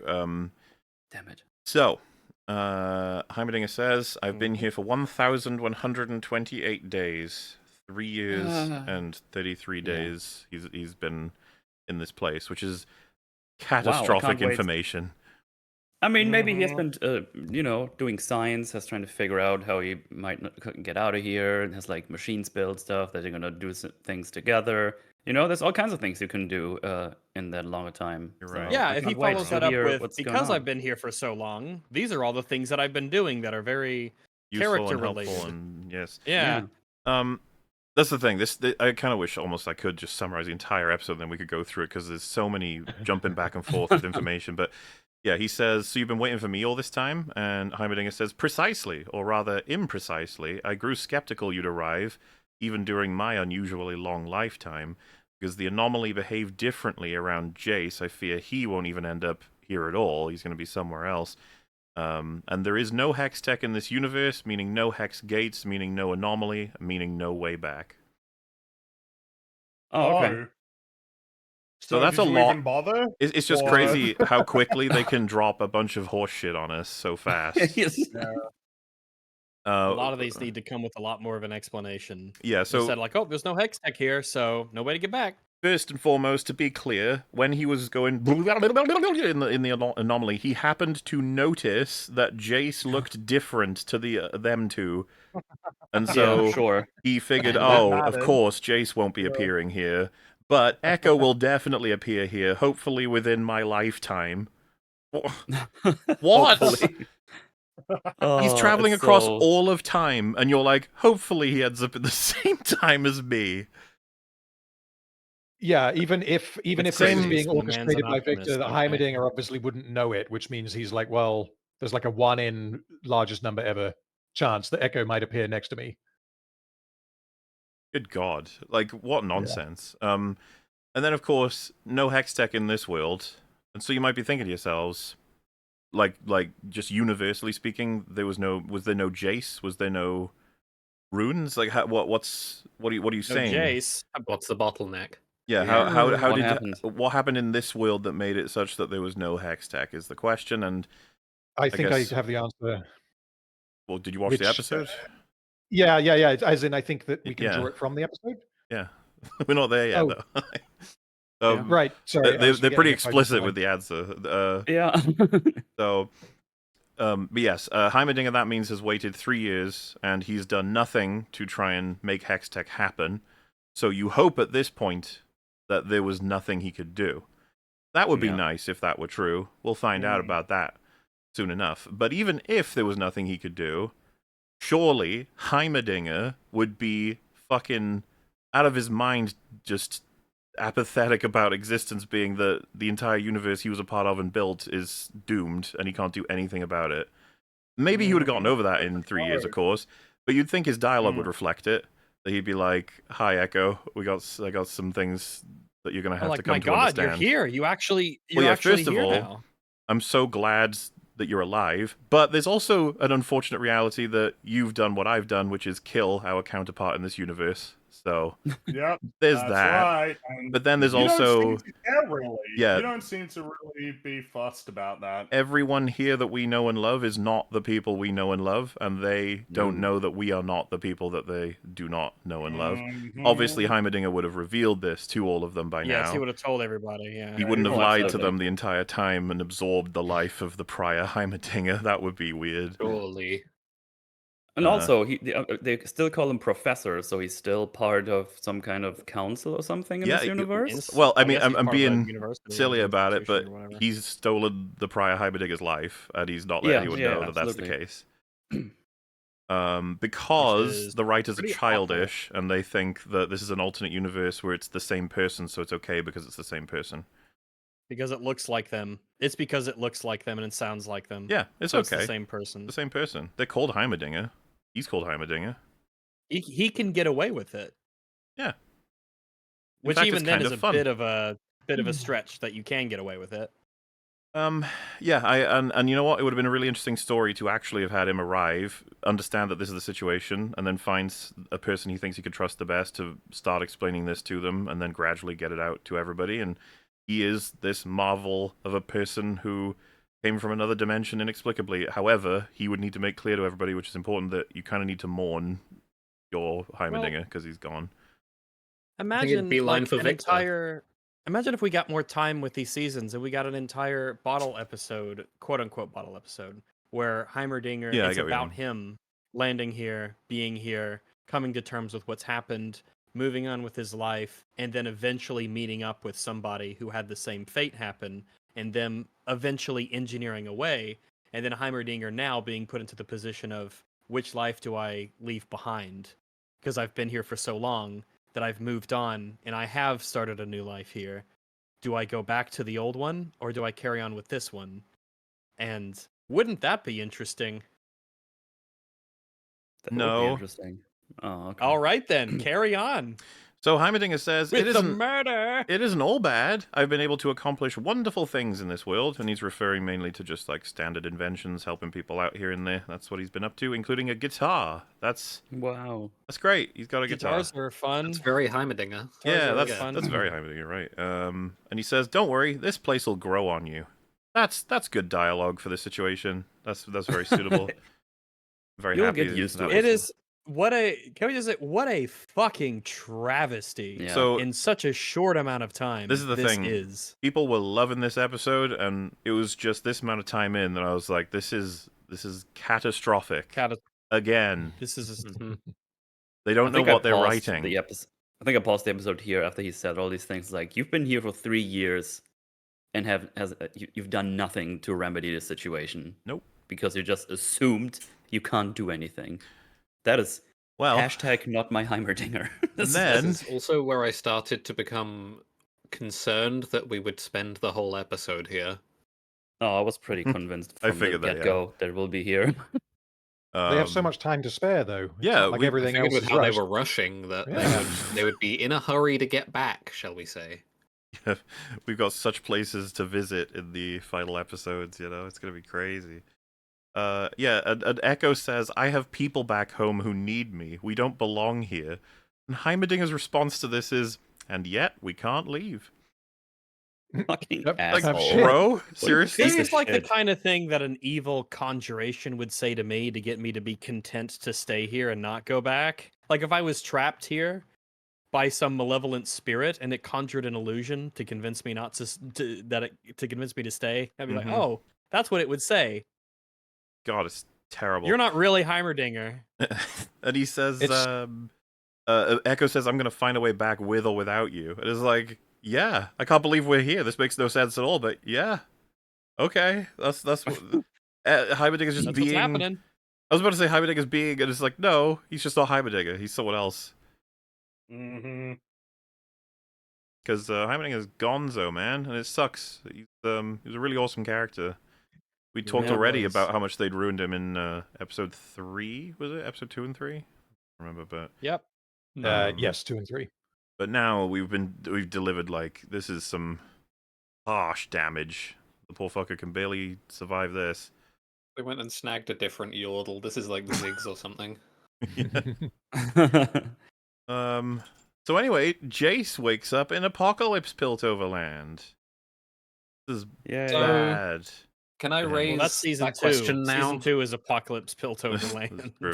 Well, it's an easy summarization. He looks at his hammer, and the crystal is like not functioning, and so the hammer no longer is easy to lift. It's like an actual super heavy hammer now, and he walks off and spots that this truly is Piltover, but like ravaged by the disaster of presumably the anomaly, whatever have you. It doesn't really matter, but he's just like, no, and that's the scene. Pretty much, yeah. So go Well, ahead, Theo. What do you want go. to say? Hmm? So, Hmm? Echo body snatched that dimension's Echo, yes? Correct. Yes. Heimerdinger did Yep. the same, yes, Correct. with that universe's Heimerdinger. So, I think it would be fair to expect that Jace would also do the same wherever it is he wants Incorrect. to end up. Nah, he got teleported here. Clearly. Yeah. Clearly he got teleported. But Mhm. for those other two, it worked that other way. Teleported So through time and space. He also Yeah, I don't know got. why. it sure would suck if a large part of what he does here revolves around his actual, like the actual Jace of this universe and where he ended up. It makes sense if you just imagine the person that orchestrated all of this had reasons to do it. Ah, Yeah. Why would you Right. imply that? yeah, no, This is yeah, madness. so Oh, at this point I was yeah. just like, That'd have so to be he quite got some just force to orchestrate all that. Hmm. yeah. That's weird because at this point I was like, oh, so he got just time traveled, but the others got ported into another dimension? Question mark. I'm still not sure to this day what I was- exactly the Yeah. So- mechanics are. I thought that this might be the future of his timeline. Yeah, that's what. Yeah, Yeah. exactly. I I assume should have so too. added That- that to my comment. That's what I thought But I don't initially, know. but that doesn't work with what happens in the later episodes. the reality that Jace is currently in is the future, but it cannot be his own universes or his own dimensions future. He went to an alternate reality where this is the fate of Piltover. Yeah, he went to an alternate reality where So it sucks essentially to be this them. happened, which means that his actions in the previous episode, where he killed Victor and killed Sallow, were informed by him not wanting something that didn't happen to happen. I guess he believed it could happen to his world because it happened to this one. Yeah, which is different to seeing the future and knowing that it is going to happen. I guess is it distinct? Is it meaningfully distinct from seeing a potential future of your own timeline? I would say so, because if you're looking at your own future and you see that something is going to happen, it means that you have to take an action to avert it, and obviously that action could end up ensuring it. But whereas if you go to an alternate timeline and you see that you have a really nice car in that timeline and you're like, oh, well, I'd like that car, then it means that you might be motivated to do something different in your own timeline. So Because I think here, they're there's similar, but no- they're not identical. Because there's no connective tissue between what caused this world to be the way it is and what steps do I need to take if I get back to my own world to stop it from happening.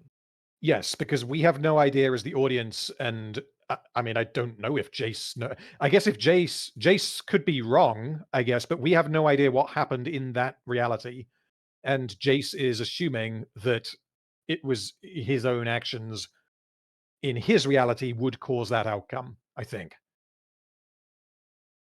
but again, it's kind of pointless because if Victor did send him here for this reason, then he did it because he knew what Jace would do afterwards, and it's just a causal loop of shut up and don't think about it. It makes sense because it gives him the outcome that he wants. So, but yeah, I don't think that is actually the future of the main timeline that we've been seeing because of what happens in the later episodes. I mean, I've just got, like, whatever we want to try and settle on as makes the most sense will make no sense. Yeah, it Yeah, just has problems it's either fucked. way. And it gets That's more because complicated as by the time we get to the end.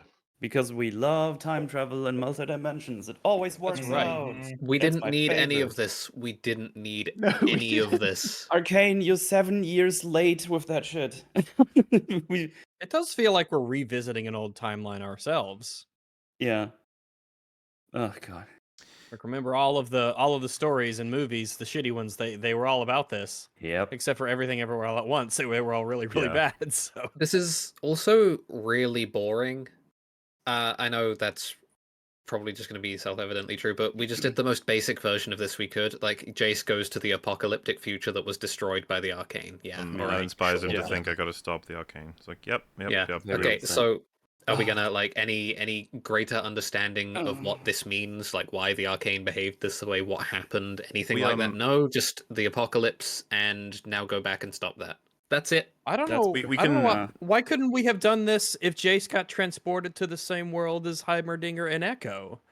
Couldn't you have had events transpire such that an event happens or an invention is made or something happens that turns it Right. into a post-apocalyptic Right, they're gonna- world they- live? They will want to stop Victor whether or not he goes to the apocalypse planet. You know what I mean? Because Victor's insane. What he's doing, his plan is fucking crazy. Like, Yeah. the idea that they would have just let it happen because they didn't learn about Apocalypse Planet is nonsense.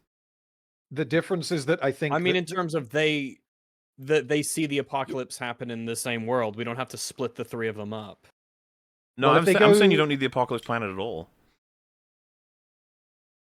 Yeah, I guess that's true. Yeah. on your point, Regs, if they go to the same universe, then Hextech doesn't exist, which means that wouldn't end up happening. It's like the happy universe where nothing goes wrong. Well, they can take all the time they need, and with Jace, with our Jace and our Ekko and everything there. Yeah, and They I could- would Oh, they- I would Yeah. harshly argue against that. We're almost there to be able to do that. Got to wait for some more references though. Which moving swiftly on, Ekko visits Jinx's new and improved place. She has walls up on the sides now to make sure she doesn't fall off. It's different than when she's a reckless, crazy lady in the other dimension. Why'd she end up in the same place? Well, I don't Okay, you know said it why already. she would be Yeah, I was here at about to all. say- It makes no fucking Because sense. Silco, It's pandering. Well, Because there's an infinite number of possibilities, and this is the Oh, universe where it no. happened. Uh-huh. Oh, okay. Super You interesting, don't want right? to open that box. Damn, nailed it. Fucking So nailed it. she says, "What's with the third degree? I've been working on this project. We've been working on it for months." So the implication of the start of this conversation is that Ekko's been asking her questions that he should know the answers to, and that's why she's Yep. like, "This is getting weird." And he says, "Well, humor me." And she Humor me. says, "You've had one of your funky dreams about an energy storage device that you swore you would win the competition with, so you came to me for help." You know how fucking retarded this is, Riot-wise? This is as stupid to me as if Rags Yeah. one day was just like, "How did EFAP get started?" And my response was, instead of, "What the fuck are you talking about?" was, "Well," and then I just explain bullet points exactly how it came to be. Like, what? I'd No, have to that's not frame how it people like it was talk. I'd have to frame it as if it was some kind of like I was trying to some sort of a test, making some larger point that required you to recount information that we both what you would had or need to something. do, yeah, is you try and turn it into some kind of thing of just like, you want to know how much I remember. You just be like, "Do you remember how it went? I just want to Yeah, make like sure." so. What you we know? remember what we talked about on EFAP? Could you tell me about it in detail? What we discussed, and then you say it, and they say, "Ah, well, see, the reason I asked you is because of this thing I read about memory and blah blah blah blah blah blah blah blah." And then Yeah. Wait, instead you just go like, "Who's Fringy?" And then I'm like, "What are you talking about?" You Just go, I "Humor mean, me." like who Humor is me. he to Just humor me, me. or like emotionally, or like what? What's The amount of what's happening? fucking back-breaking goo work guy? the word humor The bird? me are doing. It's Like, insane. because Man, you've been asking me all these really weird questions. That's weird. Just go on with it. It's a meme. I'm just memeing. Just meme with me. Haha. Surely humor me entails with every me. individual just immediately going along with whatever it is that's being suggested. yeah, You ever wonder what it feels like to run on train tracks? No, humor me. Yes. Oh, Humor me. well, All right. you ever wonder what it's like to drown? no. No. I do Well, you ever seen a count, grown man naked? Silco's response to that would just be, "Wait, seriously, you haven't wondered?" there's so many Even like once. versions of it. Like if Rag said, "Do you mind who destroyed the ring in Lord of the Rings?" And then I'd be like, "What are you talking about?" You're like, "Yeah, you know who." Like, what happened? but, you know, I'd be like, "Are you okay? Have you just forgotten the whole movie?" You're like, "No, humor me." Like, you try to test whether I remember? Like I could never answer these questions in the lore dump way that the characters in shitty writing always do. They're like, "Oh, yeah, sure, okay." And they just lay out every possible piece of contextual information they could ever need. It sucks. It always sucks. you haven't considered that this is Victor deliberately sent Ekko to the bad writing universe where Ah, Yeah, yes. Powder It's wouldn't all- notice. He was already there. It's Victor's are you grand talking plan. about? Ooh. As if it wasn't bad enough, they have a shrine here, a little shrine to Vi, and he's like, "Whoa, oh, she's dead?" Could you imagine how fucking bizarre it is that he's saying this? Oh. What do you Yeah, mean? it's Of insane. course she's been dead for ages, man. Like, what do you mean she's dead? And then he's like, "Was it you?" Dude, it's like the What fucking the thing. fuck? It drives me fucking insane. He already knows now he's not in his universe. And then he asks, "Did you kill her?" It's like, what? Stop. Can you act Well, like this a... would make sense if it was a dumbass character doing that, but this, Yeah, this is is Ekko. Ekko, Yeah, Yeah. Ekko's supposed to be smart. an insanely intelligent guy, and not just Also- like math intelligent, but like actually a smart person. Just going to drop this in now. If I was Powder, and Ekko had accused me or asked me if I am responsible for my sibling's death, little bit of a turnoff. Yeah. I Turn just o- assumed that he'd bumped his head. No, yeah, Like he was I mean, actually this, like groggy or intoxicated or it's something. beyond or the he was pale for doing a me. I'd be bit. like, you have no memory of like anything that's happened in our whole ass world. What the fuck has happened to you? Yeah. Something is clearly wrong.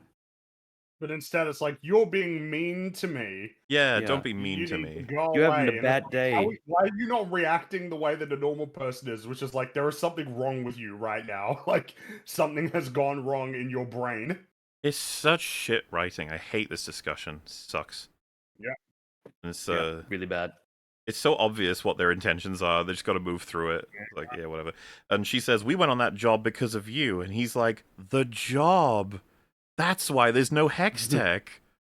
And she doesn't Uh-huh. think anything of this, by the way. Doesn't Oh, yeah, acknowledge it at all. You should need to sit leave. down. And it's like, dude, what is going on? You're going all over the place. Yeah, and he just leaves. You're crazy. Yeah, it's man, Yeah. it's awful. So I think we'll wait a little bit longer before we discuss the Hextech situation. We get a Heimerdinger sing-song along music video.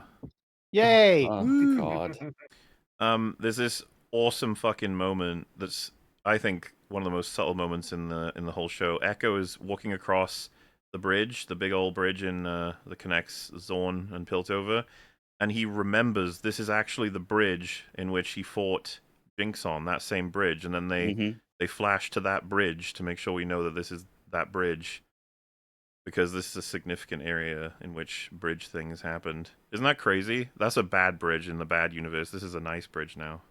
Oh, I like now nice get bridge. it. Bad bridge You or remember bad? that scene? That was a good scene. Yeah, that was a really good scene. It's one of the Why did best, they- if not the best scene in season Why one. did they- Remember an actual good music video? But how much of that is dealt so much damage by all of this existing if you choose to acknowledge this season whatsoever? Nope. I already said was it episode 4 or 5? It was already too much. It's like, it's broken. Yeah. You're not allowed anymore. I'm good, thanks. This is all just extra shit that's non-canon. It's like, what a crazy alternate universe, eh? But yeah, Zorn and Piltover are like very wonderfully in cohesion. Even good old Jericho, Remember when Zon and he's Piltover serving. were plot points? Oh, that's been stirring with I know, Arcane that's- fans. They get madder and madder, realizing that all of the class struggle Good. story elements were completely removed. It's like, yeah, they were ignored. That was like the plot of the first season. And Oh now well, it's gone. now we do Space Jesus, magical robot zombies. Space Dreamers. Hooray!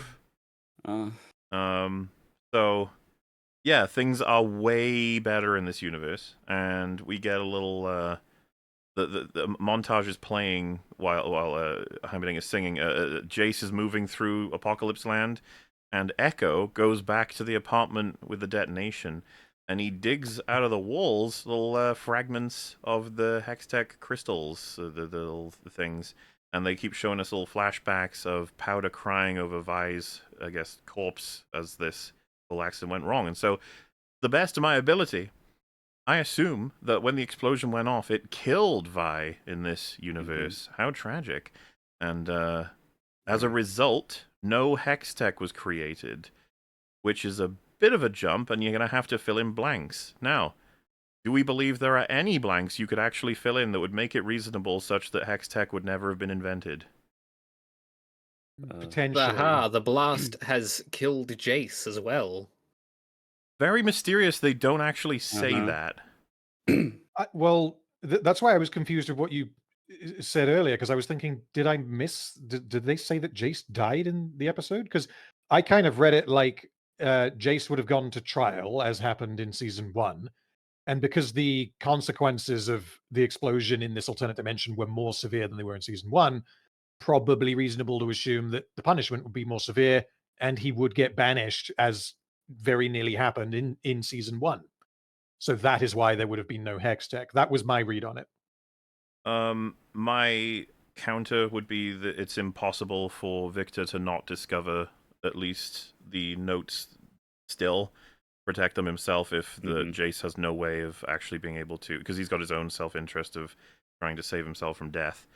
And Well, because then the question would become, can Victor do it on his own? Can Victor get to the first step on his own without Jace? Because if he can, I then don't see why Hextech's Victor wouldn't inevitable. inevitably be able to get to it. if he has enough time, then yeah, because in season 1 they had a But time limit. this is made a lot worse, and this is why I would say it's actually there's no possible way. So if you have all of that up in the air, it's potentially, right, I'd say big potential for Victor to have discovered this anyway, especially, by the way, he has the same capacity Ekko does to dig that shit out of the walls if he so desired to, if they confiscated all the crystals, which they don't actually, because Powder is hanging on to several in the scene, and she manages to keep them. So like, you know, there's the crystals are in the world, but irrelevant of all that, Heimerdinger would make all of this happen. So he'd be like, wow, Hextech was never built in this world? Well, I happen to know, because I'm not retarded, that it all started with Jace's apartment, and I've just found out that Vi died in this explosion, this girl died, which that didn't happen in my world, I guess that's like a difference. You know, you'd just be curious. He'd start inspecting it.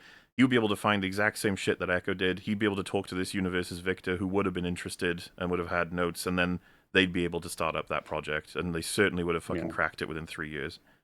If Heimerdinger wanted to, yes. The problem is that I don't think that this season, in particular, this episode's version of Heimerdinger. No, I don't accept that. I'm not allowing their fucking assassinated version of Heimerdinger to make this make sense. That's not working for me. That's all we've got though, right? No, they tell me that he decided it's not possible. That doesn't make sense. It is possible, and he would have found that it's. But it's like if he saw a gun on the floor and just said, "I can't see a gun on the floor." I'd be like, "He can." Sorry, to be clear, what I mean is that he knows that it is possible, but he's telling Ekko that it isn't, so that way nothing. That's not what happens. he said to Ekko. He said it's not possible. He could have been lying, is what I'm not saying he was. I'm just kind of playing the idea out. My point is that he didn't do any of this. Remember, he's surprised to see the fragments. Yeah, you're right. Also interesting that the very specific event of that explosion and the fragments being able to be revisited is in the same universe where apparently Zahn and Piltover are like totally friends and super cool. Boy, Rags, we'll cover that when we see someone who, good gods, just every second of him in this season is pain. Oh, okay. I wanted to go there as well, but I guess we want to do that later. Because we'll grab it, yeah. Because we have to wait until the show gives us a line from him to explain why everything is happy. It's actually fucking painful. But it is. Yeah, you know. Good thing we love pain. Don't worry about it. It's fine. Heimerdinger. He's strumming that guitar of his. Yeah. By the way, Jace's apartment, that has just never been renovated or anything. Like, this is like this thriving city with everything nice. They just left it. It's just left as a derelict with pieces of magic crystal. They had to, otherwise Ekko would not be able to retrieve the crystals. They had to. For years. Well, wouldn't that be an interesting plot point to be like, he goes there, looks for the crystals, and he's like, what, where are they? And then he learns that those were found in the cleanup, and then he has to go and see where the crystals might be. And that involves him and Heimerdinger having to do some sort of a heist or something to get their hands on it. Do something interesting? No. Well, because Heimerdinger would have been the Dean of the Academy of Science, but he's not anymore because this version of Heimerdinger has possessed him. So they go there and they find Rictus just standing there. Alternate Rictus that they've got to get through. Hell yeah. He just doesn't know why he's there. The writers have put me in. Best episode. There is, Mola, a line in the song that nearly made me have an aneurysm. Oh no! Nice. What was it? Tell me. Well, do you want Regs to read like part of the song? I didn't have this one prepped, so sorry. Okay. So the line, Heimerdinger is singing the song is the context, and the line is, "Make some mistakes, you live and you learn, and where the chips fall is not your concern," which is probably the least. Yeah, it's like they removed his character traits, scrambled his brain, and then put different ones back in. Like that is the least Heimerdinger thing that he could possibly say. They took his brain, handed it to Rictus, and said, "Go to town." He just went, "Fuck him really up. I will fix him." You're not going to let me actually accomplish anything, though, are you? And then they poured what remained of his brain back into the skull, like this goo. Fuck me. I mean, if it's not already clear, like I was particularly struck by just how much Heimerdinger was. There's just nothing about him anymore. Not even a single fucking word that makes me think like, oh, that's Heimerdinger. Utterly assassinated. Oh, and as if it wasn't fucking painful enough, man. We got the next scene where Jace breaks his own leg by his fucking dropping his hammer on himself. I fucking laughed. I laughed so fucking hard. I laughed so fucking hard. What the fuck? I hate you know, you could just have him. If you just want to have him break his leg, just do it in a way that would really happen. How about he just fell down there and broke his leg? No, it's symbolic of hex tech. Yeah, you see when the hammer that breaks your leg when you trip over. I'm pretty sure that doesn't work because it's saying that hex tech, when it's non-functional, will hurt you. That's not the point that the show is trying to make. That's an interesting observation. Yeah, I'm pretty sure we had to double take this shit when we were watching it. We're like, did Jace just break his own leg by hitting himself with his own hammer? Are you fucking kidding? Yeah. And yes, that is what happened. He just do Jace, baby.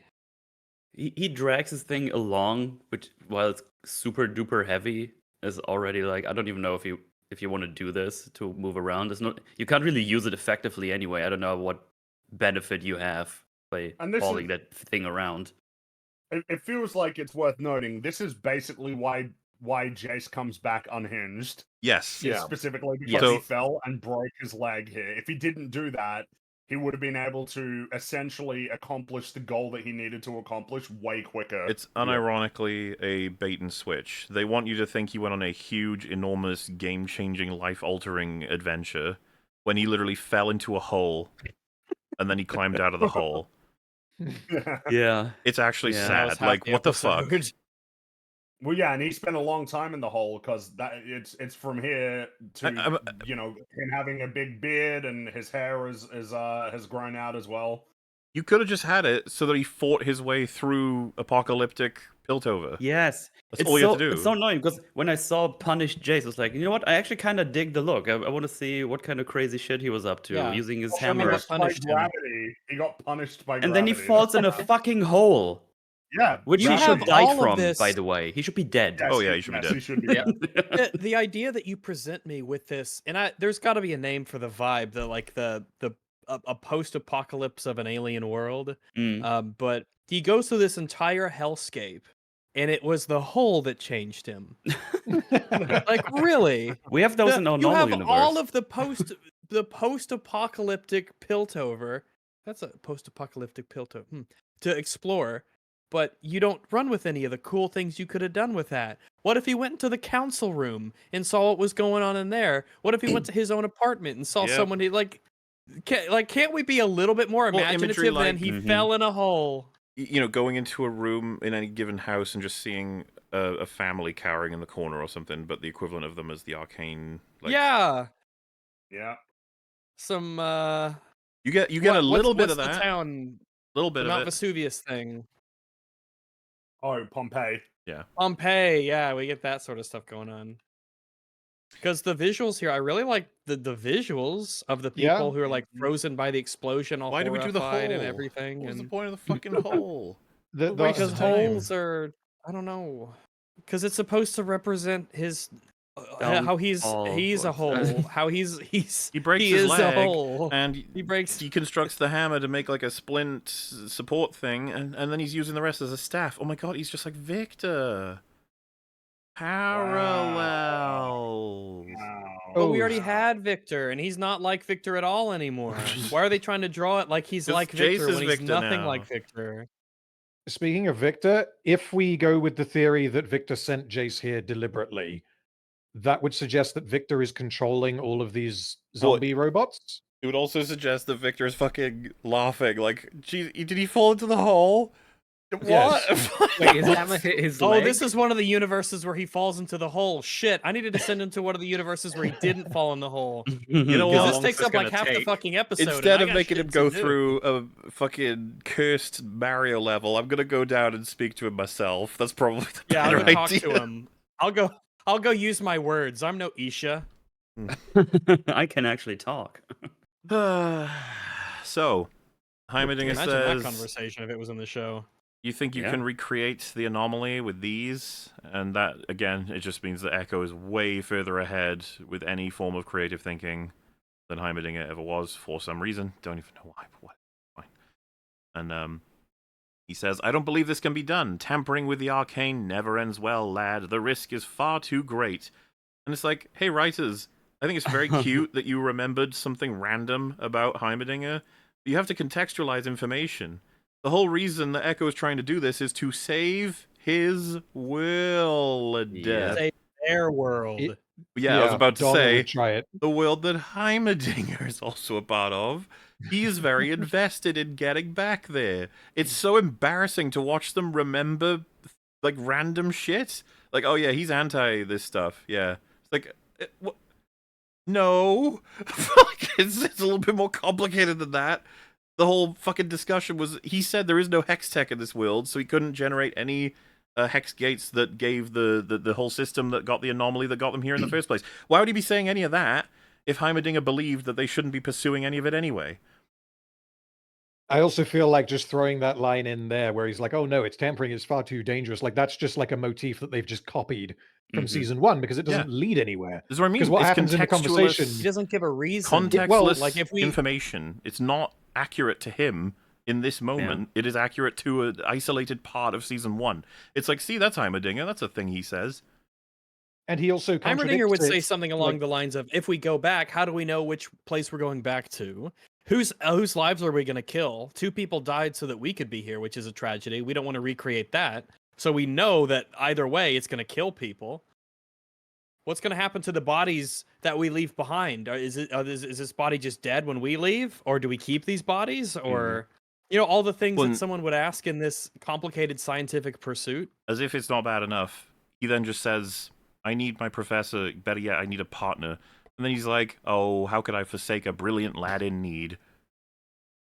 Like, wait, but you just said no. So what do you You mean? did yes? what about So to be- Jace? to What be about Jace clear- in season 1? What about Jace? Well, that's why he Well, says they in need again, as if to say it was a mistake to have abandoned Jace in Cuts to season Jace 1. as he says again. They cut, so- yeah, exactly. They cut. I was like, oh, This look, is- I so wonder where Jace is. This is a tangled fucking disaster. Jace betrayed you as well, by the way. yeah, this was about to But say like, because how could that be the count? If you're actually serious and you're saying that tampering with the arcane only leads to like the destruction of universes, and then his response is like, "Yeah, but I want you to," and he's like, "Oh well, okay then." well, if you ask nicely, Nobody I guess. believes in anything in this show No, anymore. no backbone, no principles. He's just fucking around. Absolutely nuts. He could do all of anything this is at any done- point.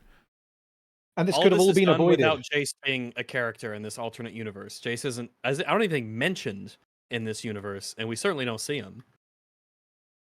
Also, is the suggestion that it was a mistake to not have, I don't know, tried to help the Hex Tech flourish with Jace in season 1? Is that what he's saying? That's what it Yeah, feels like. which element is, do you regret doing? I mean, 'cause if that's does he the not case, remember that the very Hex Tech they used has just fucking forced them into an alternate universe, which is probably not good, and the tree Mhm. with the gunk and the infections and stuff, Oh, no. who knows what that's Yeah, become? the Wild Rune. Yeah, like nothing is being properly talked about. No, nothing is. Again, there's so many conversations in this show that we just don't get. We just slip right past them, and I just don't. In universe, I think they just don't happen, even off screen. Because if those conversations would happen, people would act very differently to what they would be doing in lots of scenarios. It's just And as someone's just highlighted, all Jace needed to say last season was, "I need my partner. I need my professor." yeah. And then it worked in with him. Oh well. Isn't it Good crazy result. that they never actually, when the one time they see each other in chapter 1, they actually don't talk about that at all, about anything. It's just, No. it's fucking crazy. It's insane. It's like, hey, you betrayed Well, he didn't me. give a It's shit like, about the council. Heimerdinger didn't give a fuck about the council. Why would Yeah. he? Why would he care about the council? That's old Heimerdinger. Mm-hmm. Heimerdinger is a different animal. oh yes. So, Jace is trapped in his little hole, and he starts to go mad. We get a montage of him tearing the hammer apart to make the support, and we get him surviving off, I don't even know what they are, like gumbo creatures. They're just like little goobers running around, and he just eats them. It's... Eats Yum. he eats Question. brush or something. I don't know. How is he hunting little gumbo Dude, creatures? if he he's dead. can't- With his ingenuity. Yeah. He's dead from the fall. He's dead from the infection to the leg. He's dead from those creatures gradually going toward him and probably killing him. He's dead from... There's no Mhm. way he's surviving off the little goobers running around. And he's dead from insanity. There's just... This whole sequence is fucking nuts. I don't know why they bothered.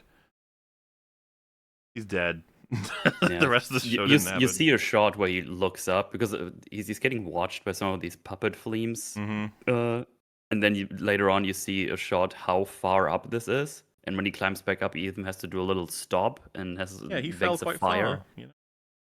It's like, whoa, They you, could've- you should not be alive at all. This is insane. He could have one- had his flumpy transformation be a result of him eating those otherworldly creatures. Hmm. It kept him alive, but it gave him the magic flumps on him. We do see a gave shot him when a weird- he's healing his leg. Well, I say healing. He's like wiping the wound on his leg after he snaps it back into position, and there's Nothing comes of anomaly all that. goo in it. Yeah. Well, I don't know if they were trying to suggest that maybe he had become to some degree a creature of the arcane, and that explained his insane actions in the previous episode. Like it has actually affected his brain somehow. I think you're actually giving him way more credit. He's I'm just wondering, what else does that shot mean? Like what? That's what I'm saying. It doesn't actually do anything. Like him being infected by this goomp, he's pretty much gotten rid of it by the time we see him in episode 8. Yeah. Well, yeah, because he didn't do any more of where his face was flizzing. You remember? Yeah, he's back to normal Jace. He's just Yeah. punished Jace. Unless him, this is I don't know because of the amount of information that the season has just skipped. But maybe when he shoots Victor and like severs the connection between him and the Arcane or something, that then fixes him. Maybe that was what they were going for, but that's just not in the show. I'm just trying to work out what that visual could possibly mean, and I've got basically nothing. Well, we get a whole. Also, him putting back the bone is bullshit. By the way, like It's all bullshit. He'd be dead. That should be fucking must dust. He's dead as fuck. It's all lies. There's nothing in there. So it's... While he's flipping out, we get a spam of quotes from season 1, broadly, I think. Like the research, it's everything. It's my whole life. And then he was my mentor, Mel, and I betrayed him. It's just like, what are you doing? Like playing these lines. It's like it corrupts, it consumes. We must destroy it. And he's like, I'm trying to create magic. It's your time, Jace. No, prepare. Oh, I've seen nations destroyed. And the music's swelling, and he's going nuts, basically. It's whatever. Mm-hmm. Real great scene. So, Ekko introduces Alt, Jinx, Powder, whatever, to his little sanctuary, in which, instead of the sort of shrine we've seen before, the big old mural, it's a Vi now. It's loads of images of Vi, but adult Vi, that obviously didn't exist. Oh, I guess, yeah, just to be clear, because Metal did mention it, Jace is going to be climbing up this whole... I don't even want to spend time on it. He's just... no, you never would have been able to do that. You should be dead. Fuck off. He's going to climb and... Fuck off. Anyway, so... These images of Vi, they distracted me quite a bit upon seeing them. There's a couple things. First of all, this is weird, man. This is really creepy, actually. This is actually super creepy. This is like we need to call Nicholas to Oreo, all right? Because this shit is really creepy. What you're doing right here. You are essentially saying here, come take a look at this. What I did was I drew your dead sister who died when she was a kid, but I drew her as an adult, as a mural here for everyone to see. And I want you to see that I've done this. Really fucking weird. If it was one drawing, and it was with a drawing of Powder as well, that'd be fine with me. I'd be like, whatever. There's a lot of her. Fills up the whole thing. And it's a version of her that never even existed. But the weirdest thing is, of course, we're like, aha, we the audience know that he did meet adult Vi. It's like, do you remember how long he got to see her face? Like... 1 episode. Yeah, if that. Not very long, that's true.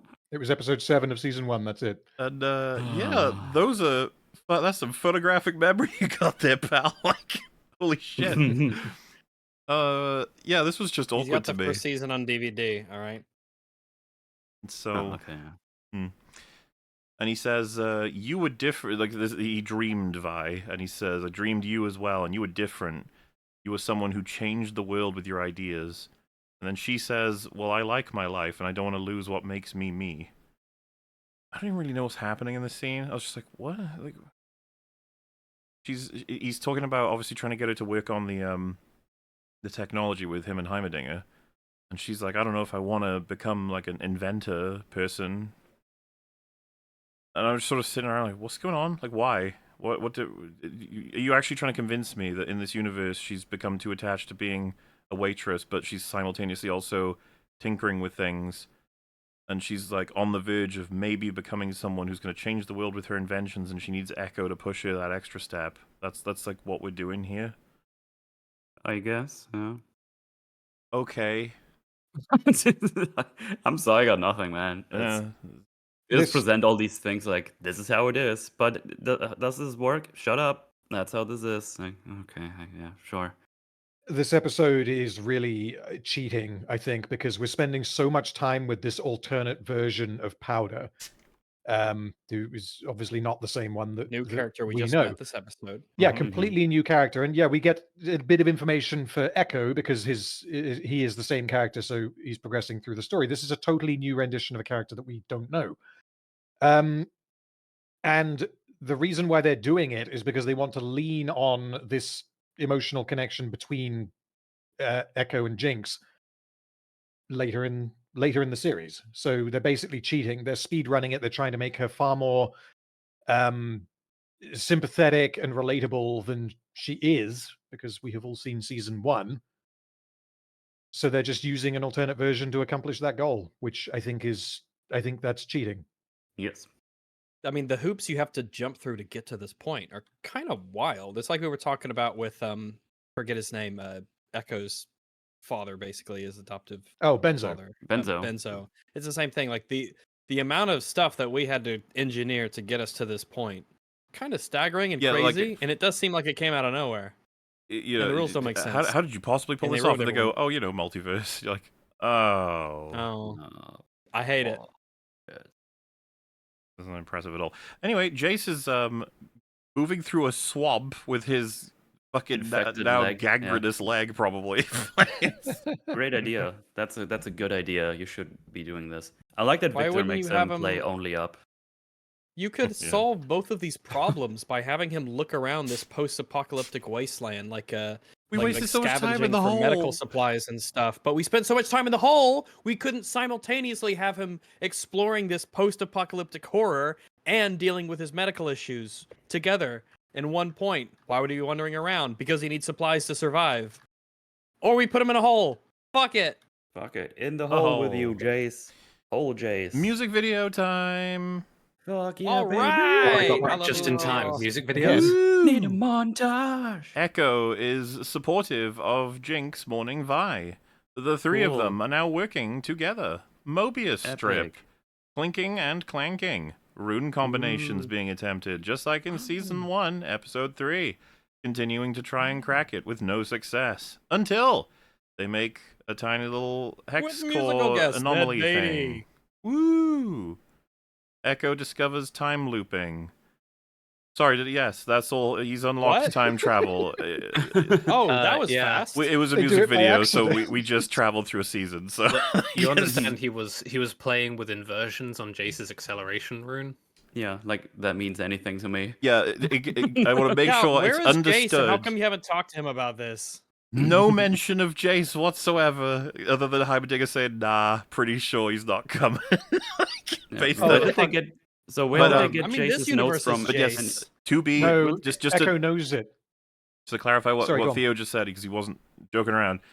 They have the notes, and they've done what they can with like different things of trying to crack this all, but they have taken Jace's acceleration rule and played with inversions. That is the entire justification we get for the Z drive. Yeah, that's yeah. Yes, Oh, all right. yeah. Yep. The wanna Jace go. does not exist in this universe for whatever reason. And the only line we have to justify any of this, I think, is in episode 3, where Jace says to Ekko, "How did you learn how Hextech worked?" Even though I don't think they have had a conversation clarifying that Ekko knows how Hextech works. And he says, "I read what I could and deduced what I couldn't." So he doesn't have Jace's notes. He just knows them. Ah, And I guess he's memorized them. He's just too smart. You don't understand. Well, because Well, his wait, notes wait. don't exist in this universe, right? Because Jace is gone. He never invented Hextech. Well, I think Did he if we're start and insinuating that he fail? died in that explosion, then he was already like working on Hextech stuff, right?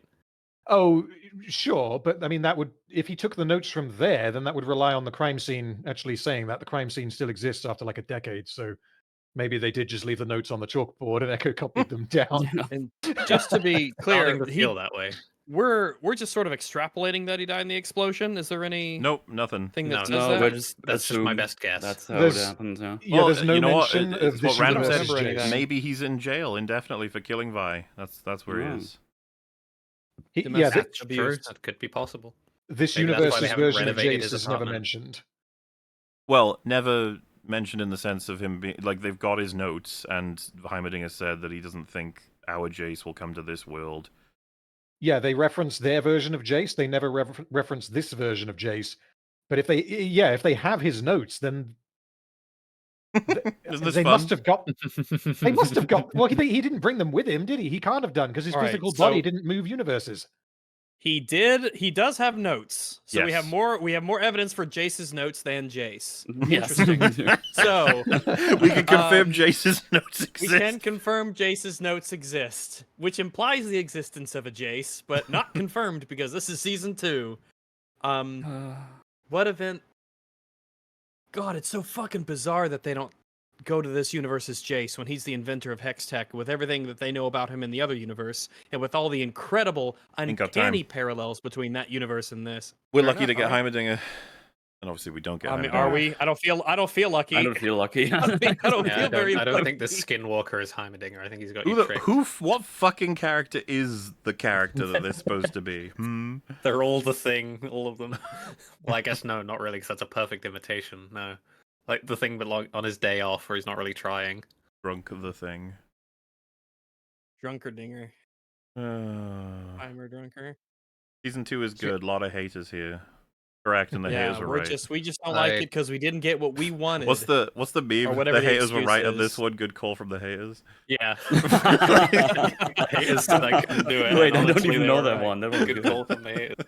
Big shout out to all the haters. Where's that one from? I have not heard that before. It's just Many a- different Yeah, it's iterations like of it, a meme format for whenever someone fails, they say the haters say I couldn't do it, and they were right. Good call from the haters. I remember people posting it when Biden dropped out of the race and stuff. There's a lot of good Yeah. moments for it. Anyway, So Ekko invented time travel. yes, and He did they an endgame. knew that if they were going to get him to invent time travel, it would have to be a music video. We can't do this with a normal scene. We can't do this with. It's got to be a music Conversation, dialogue, notes. Yeah. video, or like plot. time. We can't be doing that. So I'm That's You wondering can't use when I time should. to invent time travel. no fucking way. I'm So wondering when I should get angry about how this device works, because it is distinct from other iterations of how Ekko's Z drivers worked. I suppose Oh, we'll so you see. didn't like it because it's not like the thing you like. It's all coming Yes. Wow. So let us do the best we can to just give all the information that the episode provides, right? It's they create the device and then they're just like, what does it do? I was about to ask that because they seem to just they're just like they're doing the meme, like they're just doing science. Yes, they're and just stuff doing happens. science. Science They're is like sciencing, evolution, and then okay? like an invention appears, like a gizmo is created after you do enough science, and you're like, okay, what does this one do? How is that even possible? They just plug Well, things some in, things are blow some things things up. are invented by accident. Was Heimerdinger not informed on the sort of runes Ekko was fucking about with this thing? They accidentally invented time travel.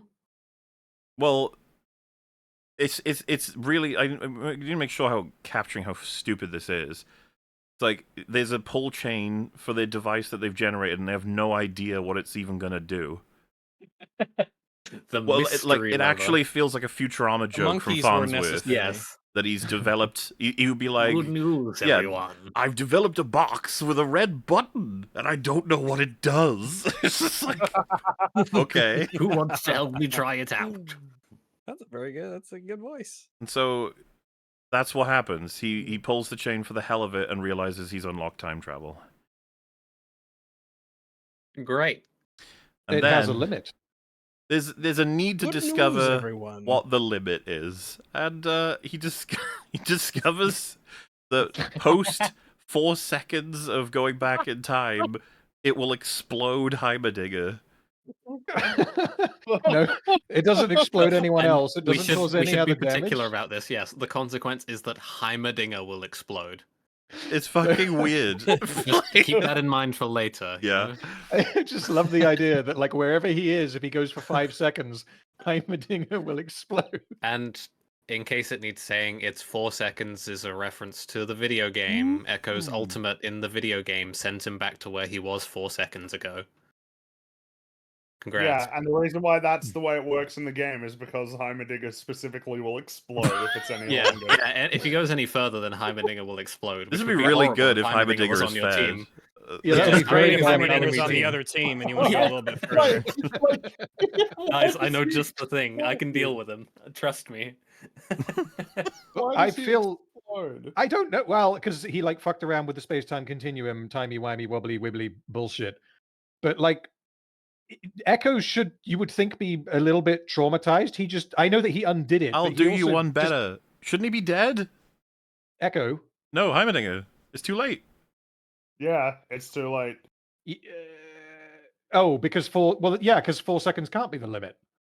Well, If you see what can, well, my point is He like, would- so he went back. He wanted to see what the limit was. He went back so far that Heimerdinger exploded, that he comes back again and he's like, so yeah, no going further than 4 seconds. It's like, but you did, You Yeah. went further than 4 seconds. Yeah. and you exploded because him. if you saw, So Yeah, your and time then you travel can get appears to back, be able so- to undo the consequences of its own Yeah. Exactly. exceeded limits.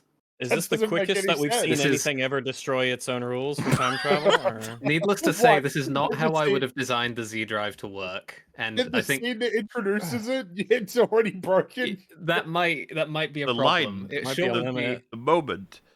I don't know. Like, yeah, well, because I don't understand. It's like, it's too late. You've already broken the rule. You can't It's too late. break the rule Yeah. and then discover the rule exists that It you sure won't break. would be really weird if in the cinematic that introduced Echo to League of Legends, which was itself animated by Fortiche, by the way, the Z drive worked in a pretty different manner that introduces far fewer problems. That would be very strange. How is it worth explaining how it does work? Because How I does don't it know work? how to do it. Because, all right, okay. So the way it works the way it's introduced is Echo's trying to beat up like a Zornman, and he has to go back repeatedly to like figure out the right way to win the fight. The way it works is he wears the device, right, and he pulls the ripcord thingamajiggy, and by doing that, he doesn't go back in time. Then he creates a save point, and he can go back to that save point at any time by turning a dial on his wrist. There is no modularity with this. He can't go back further or less. He goes back to that moment that he pulled the ripcord. No further, no fewer. Every time. So it's like Rick and Morty rules from. And he whatever that retains the episode was. damage he took. So I feel like that's much more interesting from a writing perspective, and I feel kind of upset that that's not what they went with, because that introduces challenges such as the one that's explored in that cinematic, which is, in order to accomplish whatever thing he's trying to do, he has to get the singular perfect run. Like, he can't iteratively perfect whatever it is he's trying to do. He has to get it all right in one go, So which it's is... Yeah, go on. Edge sorry. of Tomorrow, as someone probably mentioned already. Yeah, it's just a much better system. But yeah, so instead of doing that, the writers for this were like, well, there needs to be a limit because otherwise he can just do everything. But how do we impose a limit? Let's explode Heimerdinger. Why would We don't care about that little fucking shithole anyway. The design they It's not already even had Heimerdinger. is the design they already had is so limited, because it doesn't take. Yeah. Like, you can make up something like he can't go back further than a few minutes. That would be like an easy thing to invent. And then from there, this is an extremely limited time travel device, because you have to know to first set the save point, and then from there, what you can accomplish is only what a human being could, like the best version of what a human being could accomplish in that span of time. They've set Heimerdinger up something that can explodes. be very, very useful, but it is limiting. So, I mean, Explode. He just they explodes. do explode Heimerdinger, though, which wasn't Why on does my Heimerdinger Arcane Season 2 explode? bingo Why card. does This feels like- Heimerdinger explode? He- Wasn't on he my has- Season shot 2 at bingo more. card, but yeah. He has I the feel biggest like the brain. reason why it happened is because it would be, for some reason, viewed as the least bad, right? If Jinx exploded, people would go like, "Oh shit, jeez." We can't But do if that it's to her. Heimerdinger- She's Yeah, a it's- human girl. It's funny if Heimerdinger Heimerdinger explodes. explodes. Oh, It's not yeah, funny if exactly. Jinx explodes. He's a man and not even human. Fuck him. Yeah. This is So, a really yeah. good instance of the rise. They just don't care about him. He's No, No, Not they at all. Give a They shit. don't give a- Mhm. they don't give a shit. horrendous When- treatment from the writers. Man, I'd be tempted to have him be the main character because he's a little, a little fella. Yeah. I- they- Enough They with this just- human supremacy. We need more Yeah. aliens and goobers. all of this to Exactly. create a video game reference time limit that they don't even stick to. Yeah, exactly. They break this rule later on. Well, it doesn't matter for Yeah, it works reasons that because- There's no Yeah. Heimerdingers to There is no explode, so there's no Heimerdingers to explode. consequences. There's no Maybe it's Heimerdinger to Exploded. explode. There's literally no negative Like, aspect. he gets a little HUD pop up, like, could not find a Heimerdinger to explode. Oh, so fucking dumb. And yeah, anyway, so once this happens, he says the limit is 4 seconds. And Heimerdinger's like, what were the indicators? And he says, trust me, it's 4 seconds. And I just wanted him No, to reach fucking into the tell me. fucking screen and be him. like, just have Heimerdinger be like, no, tell me, this is science. I need to know. I am a You scientist, fucking moron. Ekko. We've got to We know can how learn this something. works. There might be a reason why that's the case that can expand knowledge even further. Yeah, I'd like Alright. to know So, we why worked it on is this we've built a together. machine You that don't- specifically explodes me. Why did that Next happen? time we build a machine, it's gonna explode you, okay? See how you feel about it. Heimerdinger is also about to like tinker with it further without Ekko being here, which means that he would surely need to know that information. Otherwise, he's fucking around with a machine that if he presses the button for too long, he dies.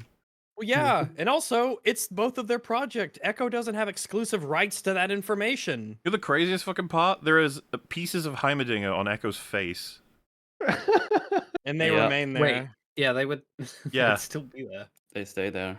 What is the implication of that? That he's duplicating pieces of Heimerdinger now? Well, again, it you might don't- actually- you It's don't- on him, you don't it carries necessarily want to back. be dealing with this problem as well. If Yeah. you're rewinding in time, are you killing versions of yourself by rewinding in their place?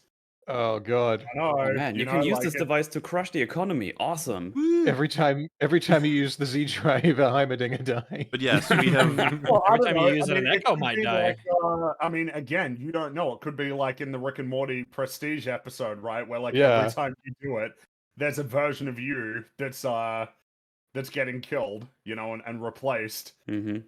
I don't know, just something to think about. That's all.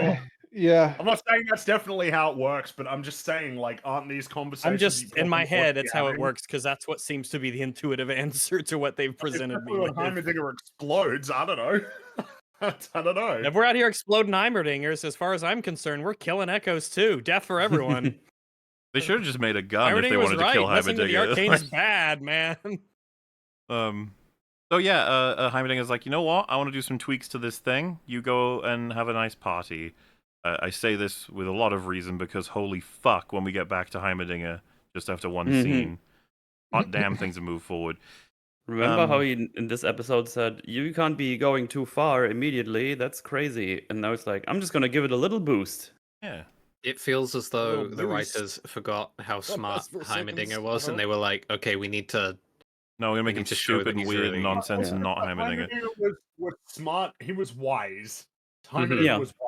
He had wisdom, and a lot of that wisdom stemmed from patience and an understanding of like of just if you push the technology too far, the consequences could be dire, and he knows this because he's seen it.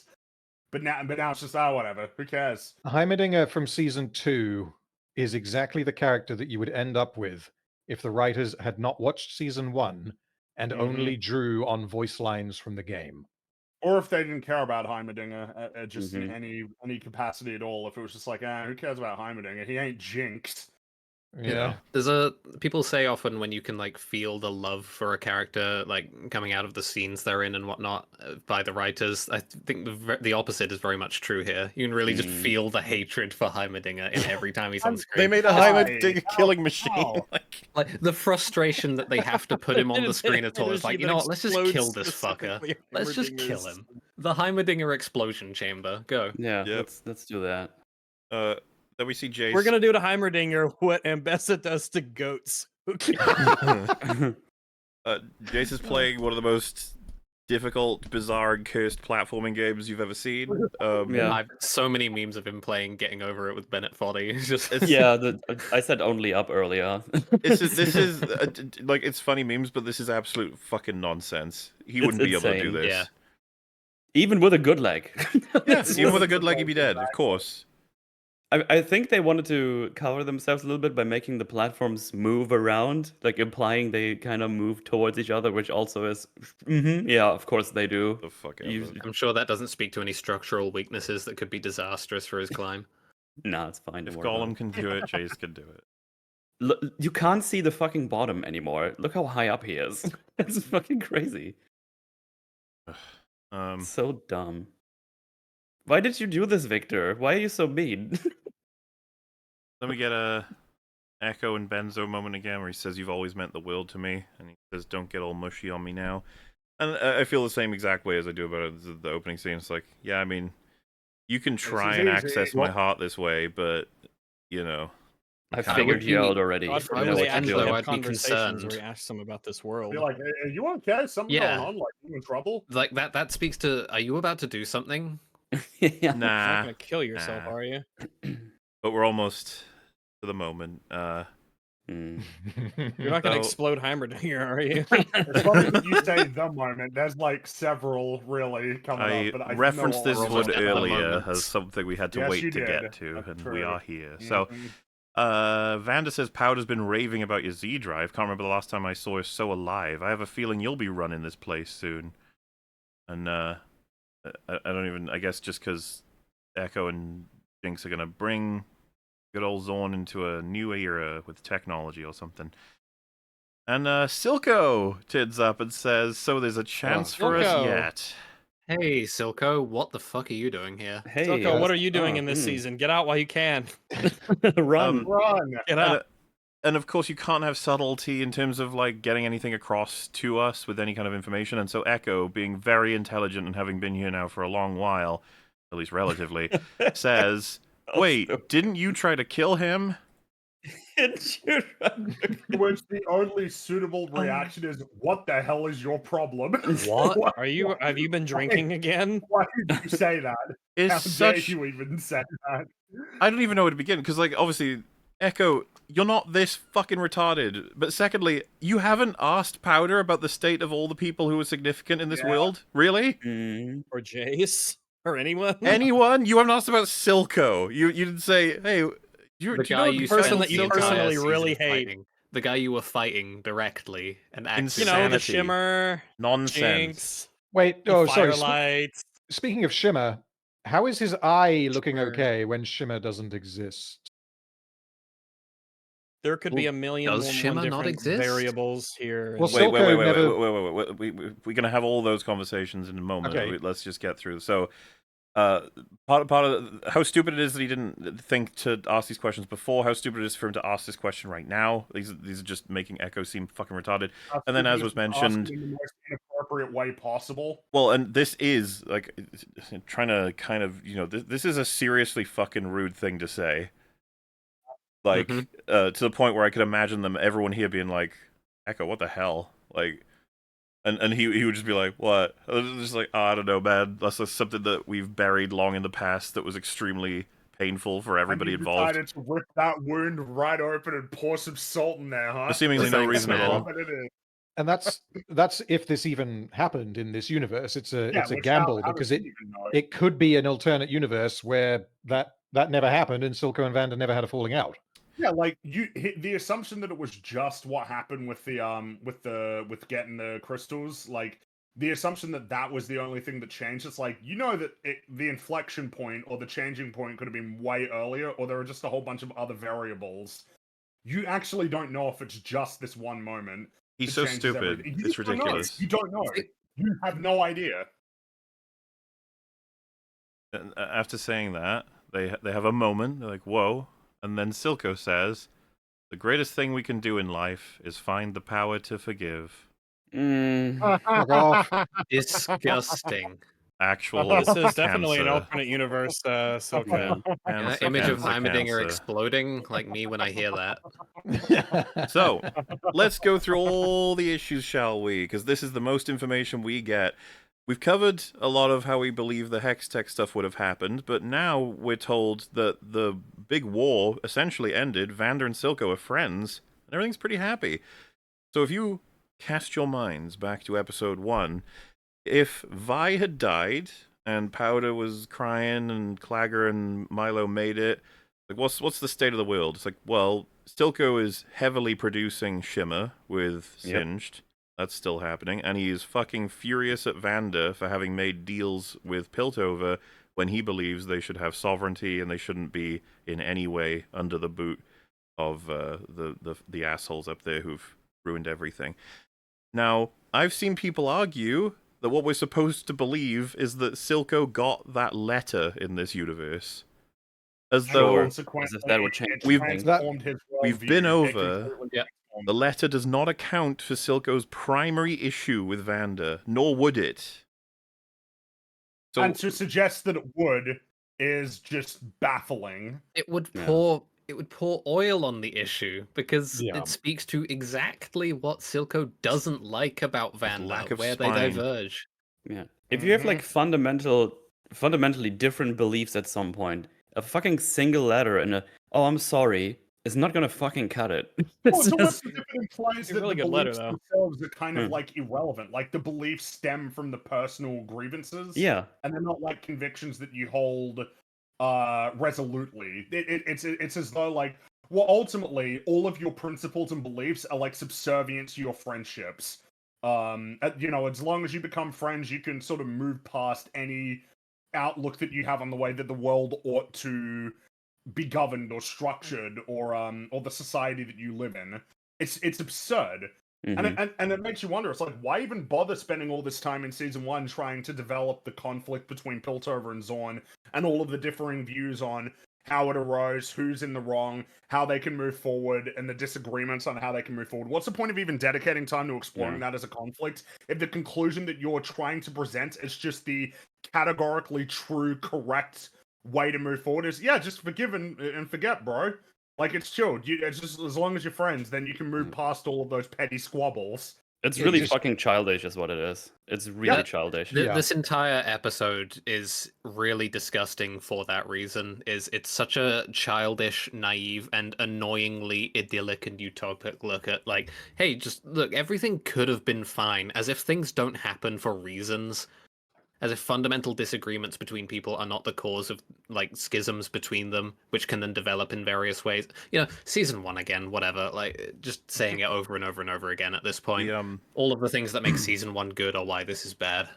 It The- cheapens season 1 massively. the other timeline explanation for this is that thanks to the events of the Jace apartment explosion, Vander and Silco would have been brought together by the tragic death of their friend's daughter that they were supposed to take care of, Vi, which we've been also over, is a complete nonsense retcon. Silco was happy for them to die in Act 1.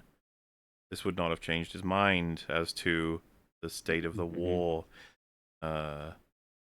Well, again, the arc that he went on in season 1 was that the only thing that changed his mind was his relationship with Jinx. His personal the- experience of Which took He a went on long the time same to arc. happen. That wasn't Exactly. immediate. Yeah. That's the point, is that he went on the arc that Vander went on and essentially made the same decision that Vander did, which was that he was willing to give up his cause to save her. And that was the arc that he went on. But here it's like, well, I mean, he basically would have gotten to the same position if he had just read a letter. But Never mind all of those years. however, have we considered that Victor deliberately sent Ekko to an alternate universe where Silco would have forgiven Vander? Because there No. must have been one. I don't is want Victor to. on the Whatever. writing team. Victor is on the writing team. I think the only thing then you've got left to make sense of this is whatever you have to write in your head for this to happen, that's what happened. Pretty much, yeah. Oh, and it feels a bit awkward as well, essentially. Because doesn't this just feel like it hammers home, like, this is basically an idyllic world, and the only way that they got there is because Vi fucking died. That's Like, just Absolute. funny. That's the one thing I exploded take from fucking- this that is extremely funny. Yes, that Vi dying Yeah. fixes everything. Which is just, what do you try to communicate here? Like, It why would reminds me you of the write- fucking children should commit suicide to save people thing. It's like, what the fuck? Yeah. Well, that one we agree with, but I don't So even I'm still the understand. a other bit- one we think is really I'm weird. still a little bit confused of the timeline. So when did Zorn and Piltover get chill with each other then? Like when some point. that happened? At some point. At some because point, they yeah, bonded, the they council has bonded over just their hatred of decided- Vi, and then she died, and then they became friends. At Yeah, some because point, the reason every I'm single councillor just decided, they're chill, I guess. yeah, because the thing is, if they've been so chill for most of the time, Why did they even do the job and try to steal something from top Well- side if they're already cool, if they're doing I thought well? the point was that the universes were actually the same up until that point. That's the deviating Yes. aspect. Okay. But I still don't think that works because what ended up happening in season 1 is after the explosion, the kids got back into the Undercity. The council freaked out and they were like, "This can never happen again. Someone has to go down for this." The fact that in this alternate dimension, one of the culprits died, that wouldn't change anything because they would still have to ensure that this could never happen again. Because we also, whether it's different in this alternate dimension, I don't know. But in season 1, we have the line from Grayson where Vander says, "Was anyone hurt?" And Grayson says, "A building was blown in half. What do you think?" So it wasn't, people were, people were hurt in the season 1 version where Vi didn't die. So Vi dying, I could see that making things potentially less volatile. But that's not it's not just going to fix the problem. I don't even know that it. I agree with you. I don't think it would Potentially change less anything. volatile, but potentially more volatile. Like if they arrive and you've got all the culprits are here, and one of them died because they were so incompetent with whatever the hell was going on in this room, which they discover more about as well.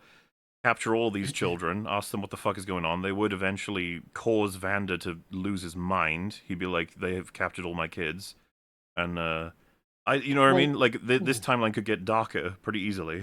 Yeah, Vander would have turned himself in because that was what was going to happen in season 1. If Vi is gone, then Vander would have ended up turning himself in to save the kids.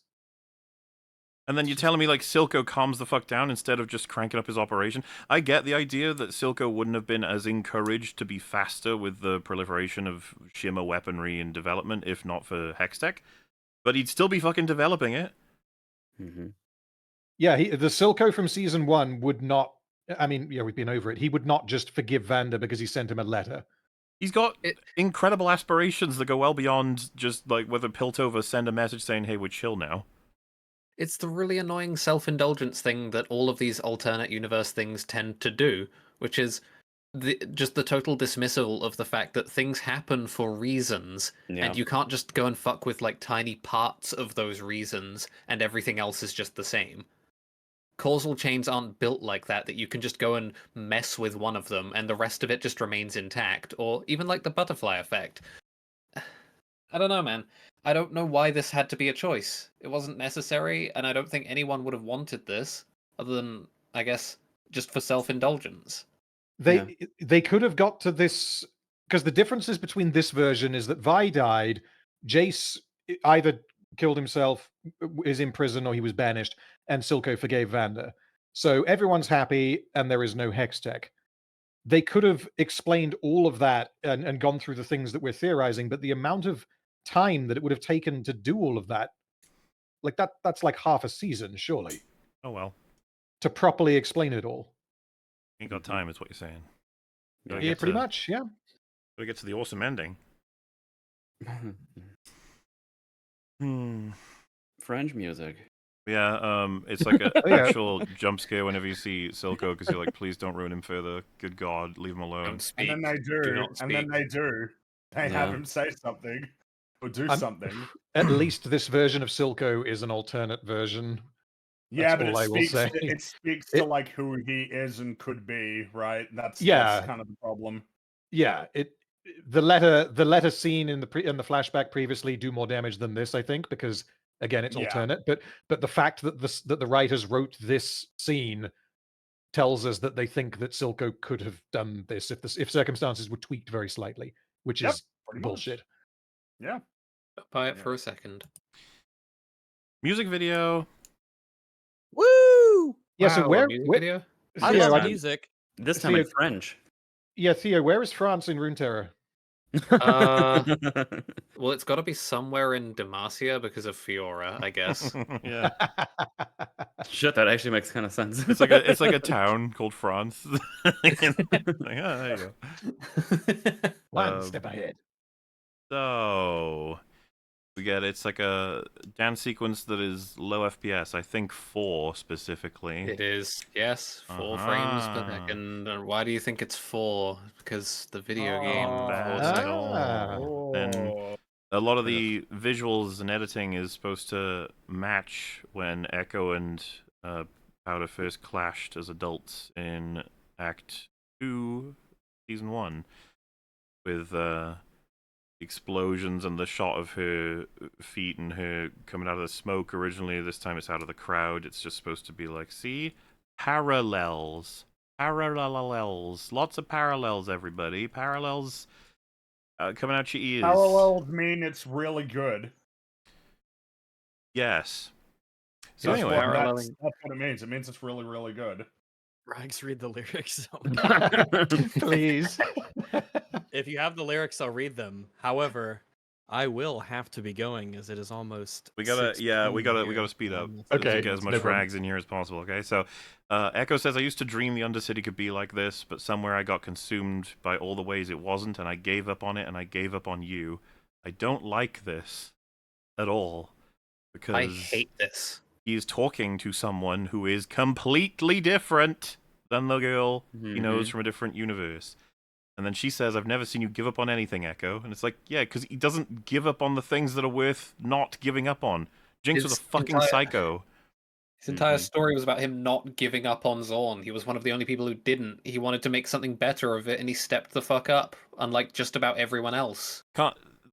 It's so fucking nuts to be like, I gave up on you. It's like, yeah, the girl who killed many of your Firelights, the girl who was the primary lieutenant outside of Savika, I suppose, for Silco, who was like the master of your suffering.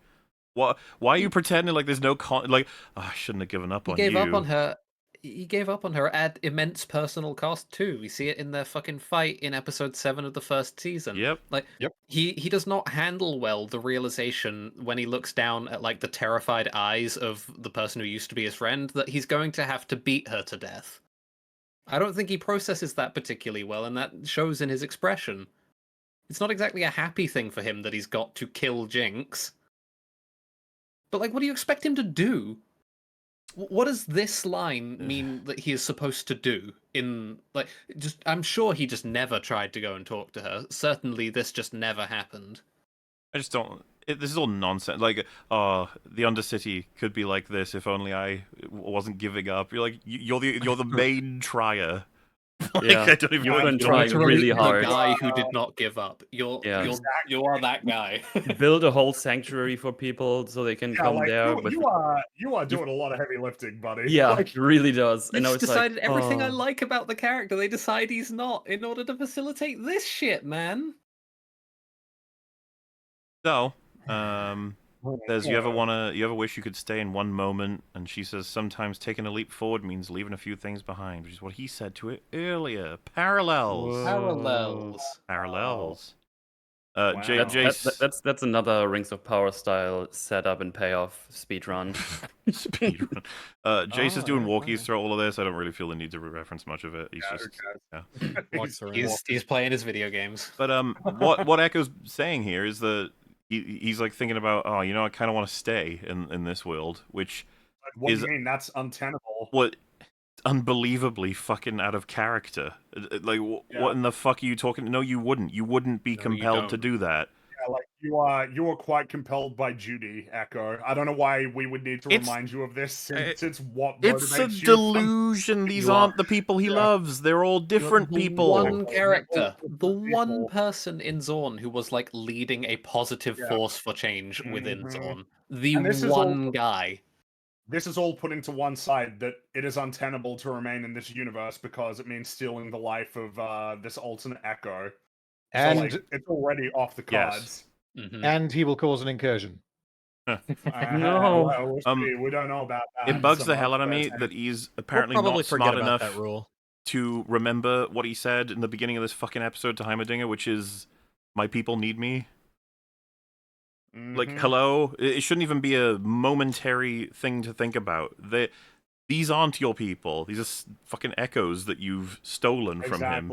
You live in... You have to give him back to them. Yeah, this is like nonsense delusional shit. Get out. You gotta go save your people. You gotta go back to your world. And it's like, yeah, but I want to indulge. It's like, no, you wouldn't, because it's not real for you. None of these... For every second you spend here, your people are dying. You wouldn't be compelled to stay here. You are robbing this Ekko of moments of his life. You know, with each passing second, that's a moment that he's lost forever. And then they kiss. Well, seconds back. I I will have um, to be departing though. Me. So I've got to head out. I got family and stuff here for Thanksgiving, and we got people and all sorts of stuff. So I'm gonna have to. I cannot stay any longer to further discuss the incredible Arcane season 2, episode 7, the best of them all with you. So I'll have to say goodbye to y'all. So Okay.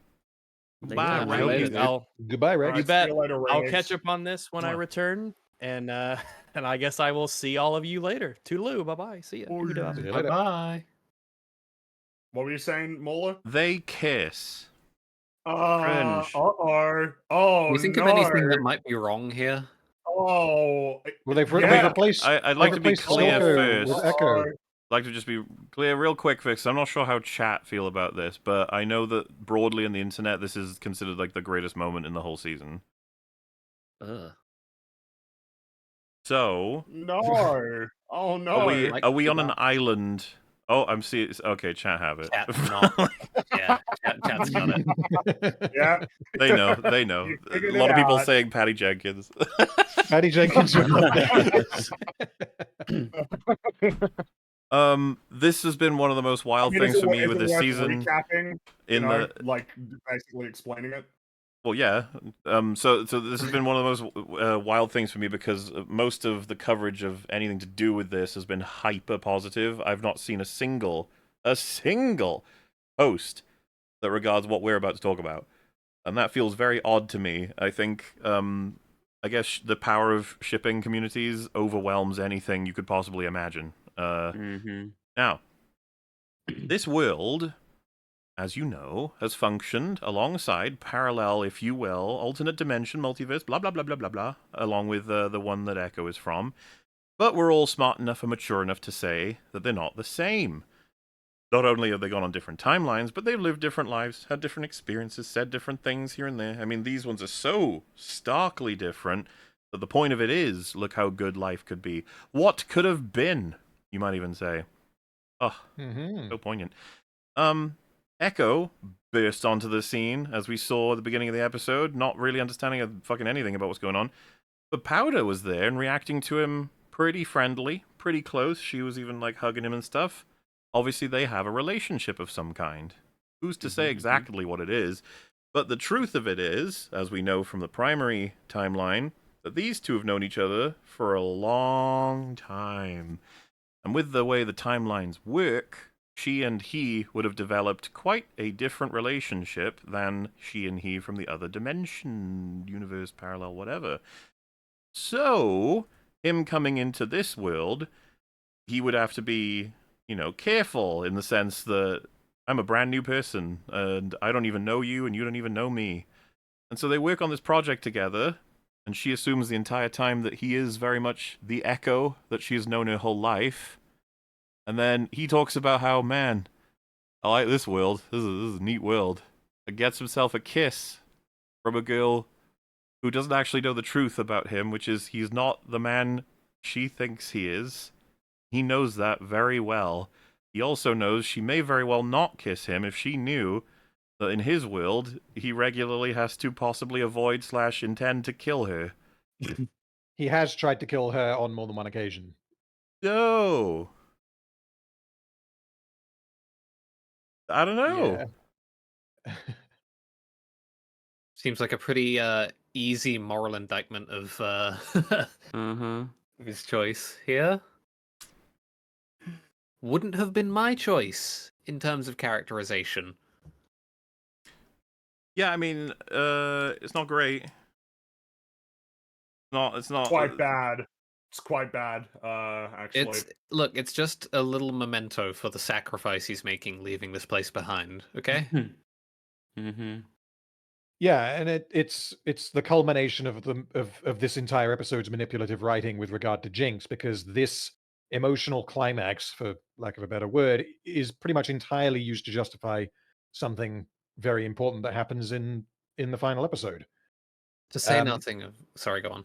And without this, this version of without our version of Ekko hooking up with alternate version of Jinx, we would have nothing for those two characters. because they haven't think- even Yes. interacted since they were children. Like prior to watching this episode, it wasn't even in the back of my mind that those two characters could have had some kind of relationship had Mhm. things been different. There's no hint of that in the main timeline.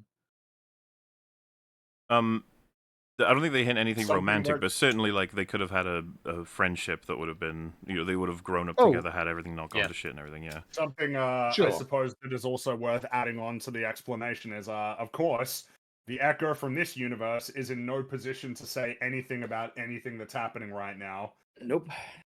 No, he it's can't his do it. body, Well, but on that he's on that not in a note, position to Fringy, do anything about it. if she knew, I don't think she'd be horrified. She'd be like, "So the boy I It- grew I up mean, with is dead." It's really bad. Yeah. It's really Like, bad. What choice would Ekko have but to say, no, I hope he will come back when Yeah. I go. As I far as they hope. can both know, he is alternate Ekko is dead. He Which, can't know that he let's- will come back. Let's not even think about the logistics of that. Like, his soul just re-inhabits his body or whatever. His soul might be trapped in there. Like he has no idea It's how just this works. suppressed in there? Oh, And God. people Yeah, said Patty yeah. Jenkins. Oh, man. Uh, But I also want to mention with Ekko, you can't have this. That character has so much trauma associated with this individual. Like, you could have some fun exploring, the like realities for him of looking someone in the eye and seeing the face of a person that's killed many of your friends, but in a completely different context. That's about as far as you can go. I don't think Ekko, no matter how long he spends here, really can reach a point of being willing to be this intimate, physically or otherwise, with this person. well, you know what? Not with his history with his version of her. Even if people out there who analyze this take no issue with any kind of consent thing that's happening here, I don't see how you can see this as a meaningful kiss.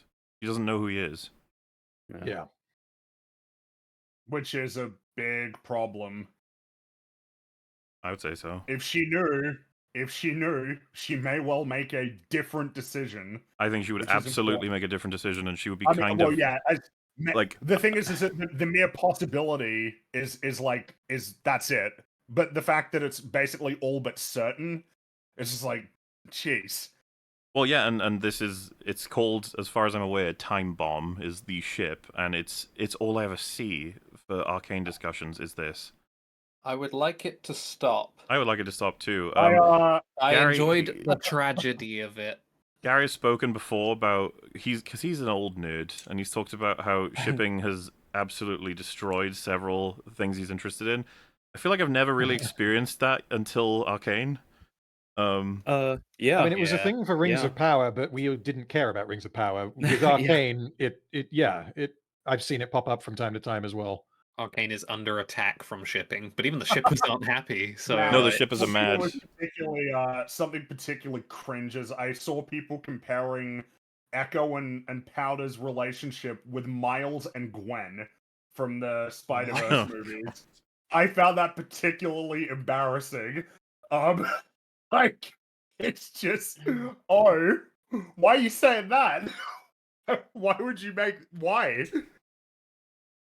Well, Like, I mean, the it's fact not that even remotely the same. no, they're not remotely the same in any way, shape, or form. Other than this is a small connection one can make, and I guess that's how fucking surface level this gets. Oh, and they're both animated, I guess. That's That's it. That's the one. That's it. You got it. That was the connection. Yeah. Like, it is actually like, I cannot believe how much like this show has been destroyed by shipping. Like in terms of how much it's dominating the conversation and infecting the writing. Nobody's having a Like, rational discussion about this climax of like their all just relationship. indulgence. They- Like, it's writer side shallow. and fan side, it is all just indulgence. Nothing beyond that. the fact that like most people, not most people, but well, probably most people actually, consider this scene to be the best part of season 2, and a lot of people seem to consider this episode to be the best part of season 2, which I think I would probably agree with, but for different reasons. Pretty much goes to show that the people who think that season 2 is either good on its own or better than season 1 like season 1 for reasons that are totally disconnected from why we appreciate season 1. It's I wanted to see these characters that I know do the thing that I want them to do. It's I want to see Warwick fight Jinx. Ambessa. It's total. Yeah, Every worst impulse you know from or would expect from like fan of property seeing adaptation of property. Like, yeah, I'm gonna see Jace swing his hammer around. Barely even get that, and then we're gonna have a big fight with Victor. He's gonna have his laser, and we're gonna see all my characters interacting and fighting and all of that sort of stuff with no sense of tying that back to a core narrative, the way Arcane season 1 always managed to do. Yes. Yeah, there's loads of like quote unquote fan service moments in season 1. The And if entire you fight are- with the Shimmermans. Yeah, like I have problems with that fight, but as it is a very effective moment of fan service that fits into Jace's story fantastically. It's fan service done really, really well. Yes. And yeah, like I guess the people who are currently praising season 2 thought that season 1 was good because Jace fights with his hammer and Vi gets her gauntlets. Like there's no consideration or appreciation for why any of that happened and what it actually meant. No appreciation for how they brought it back after the fight scene and kept it within the realms of the story they were telling, which is what made the story so effective in the first place, because it was using the property as a springboard to talk about ideas that come about naturally from that property. This was a thought that I had about Rings of Power, is that like compared, like the Lord of the Rings is a story, Arcane season 1 is a story. Arcane season 2, I think, is a lot better than Rings of Power, but Arcane season 2 and Rings of Power aren't really stories. They are sequences of events that are meant to make you feel something. Like how you get from A to B doesn't matter as long as you feel something. I mean, that's not a even lot an of terrible emotion from A to stories, B. though. I feel like that's something that you could ascribe to a lot of bad stories. Yeah. That they have moments in isolation that in a vacuum, it's like, yeah, I mean, I guess I can see why you would be motivated to have this be a scene in your story, but I mean, the connective tissue is really important. But I mean, I guess it's not, because like a lot of this has worked, I suppose, in terms of like positive reactions to it. I mean, it was a bit awkward because when we first watched this episode, the sense is like, oh, this scene with Ekko and Powder is like, this is gonna, like this is gonna sort of prompt that conversation. But like, no, it's just like it didn't happen. And like I said, entirely, I'm not had exaggerating. the I've effect seen that it was supposed to nothing in that discussion. No, it's like you said, it's cited by many people as being like their favorite moment in the whole show. It's crazy. Crazy bad. Well, Yeah. so while Ekko goes to that dance, had that chat with Benzo, etc., and then talked with Powder, and then came back, Heimerdinger has cracked multi-dimensional travel. Sorry, He figured it out. He got it. Mola, See, he's really smart. I need to link you this. Someone in chat just said this, and I found it. I saw a post called Chem Bomb, and it's a ship between Jinx and Speech. This is really good. I've been seeing this make the rounds. That's hilarious. I mean, if they're in love, who should stop them?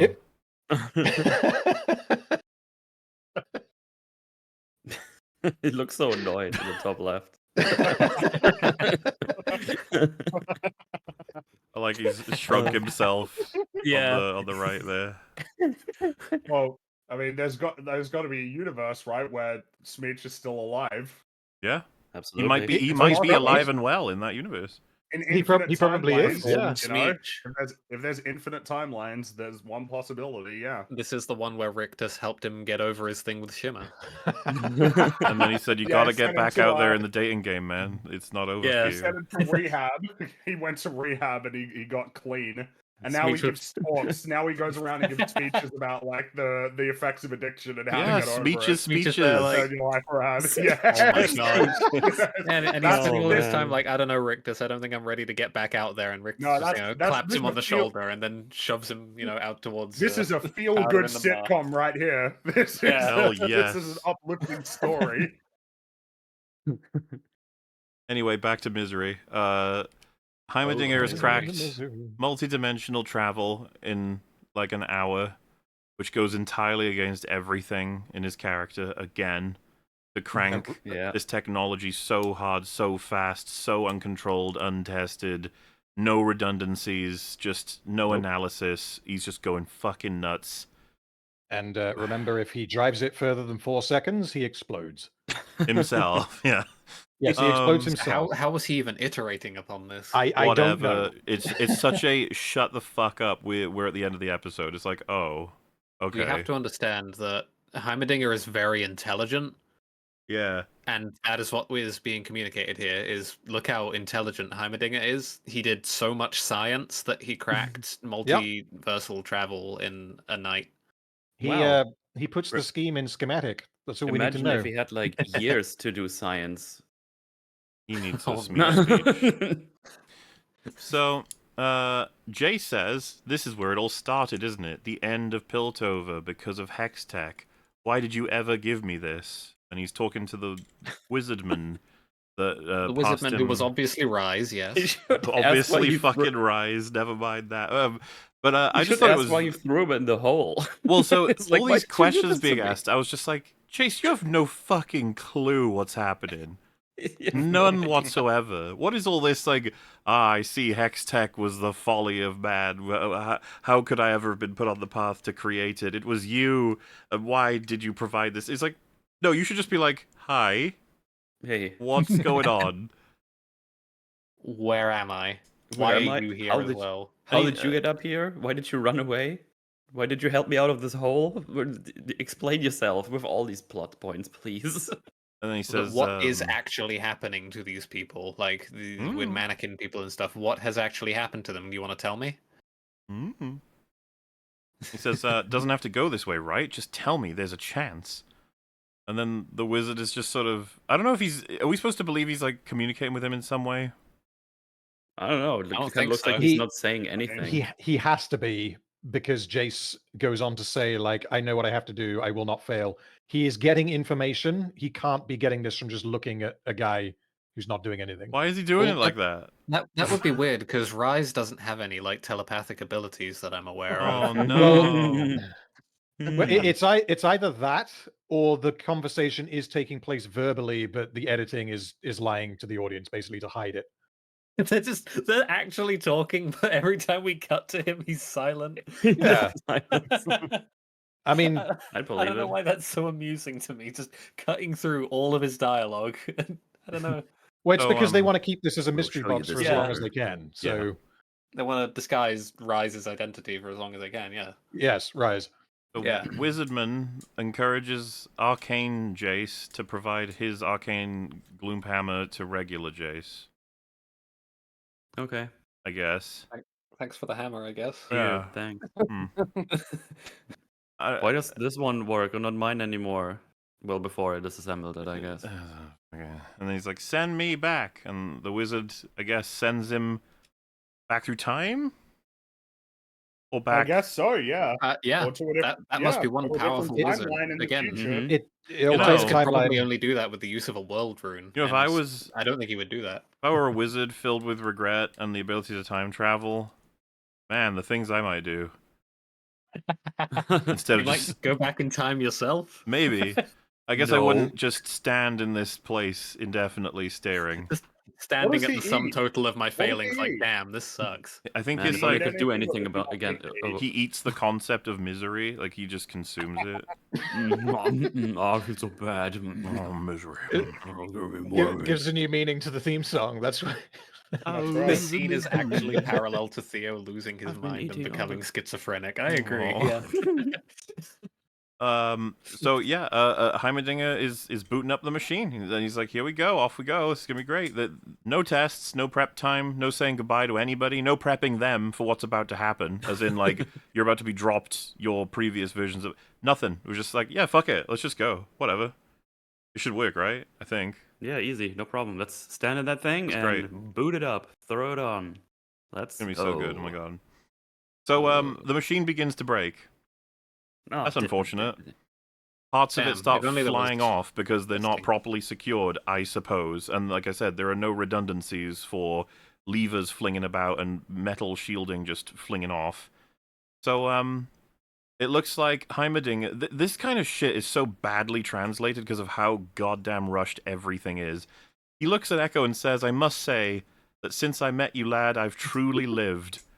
And like, Oh, you'd be what? forgiven for thinking anything other than, huh? What does that have to do with anything? And it's like, the person would turn to you and be like, "Oh, he's saying he's going to sacrifice himself." You'd be like, "What? But Why? What could possibly be happening that would make that happen?" And then he says, "Back in a wink," and he jumps out of the machine. Now, instead of turning it off and fixing it, he decides that he must press a bunch of buttons, pull a bunch of levers to make it fully work for Ekko, but not himself. He won't be able to get back in himself. He does a final move, connects like 2 wires after doing all this stuff. And like I said, instead of trying to fix it, he just decides, I got to do all this stuff, and it vaporizes him. So Heimerdinger kills himself because he didn't plug the machine in properly. He just About didn't, hate coming off the screen. just didn't do anything properly. He didn't do anything like Heimerdinger would do. Yeah. They He's just wanted to get a Heimerdinger out of here. They just hate this motherfucker. They didn't know what... It's almost like they decided that, well, Heimerdinger from the game is too goofy. We got to get rid of him because the setting is supposed to be more serious, without realizing that they had already solved that problem in Season 1. Yep. Like- It doesn't make any what? sense. It's completely senseless. It's a complete betrayal of the character in order to kill him. And the alternate Heimerdinger as well. Yep. Oh, yeah, Oh true. yeah, he vaporized two for one special on Heimerdinger It's killing. exactly. He Heimerdinger Which, in this universe, he killed him too. Oh, Why God don't damn it. we address does that- the immediate cope from League familiar fans of Arcane, Theo? I don't know if I know this one. Oh, you do. It's the well, why? It's fine. He'll be back. He's in Bandle City. He's not Oh dead. yes, of course. Yes. He'll come What? back in Bandle City. Yordles, that's the lore thing. Yordles are immortal. They just respawn in Bandle City, apparently. Now, I don't know that works problem across number one: dimensions. Arcane hasn't established this. There are no stakes that No. regard that in this story. That's not a thing Yes. here. Like, until it's a thing here, it's not a thing here. Secondly, I don't know that Bandle City recognizes a multi-dimensional traveling Yordle's death. How the Yeah. fuck He'd end does up- that work? And He'd do end up both in the Heimerdingers wrong- come back in their respective universes. Wouldn't he end up in the wrong Bandle City? Yeah. Would Bandle I City guess so. respawn him the second he left the universe? Would it be like, what? Well, something happened to him. I gotta respawn him.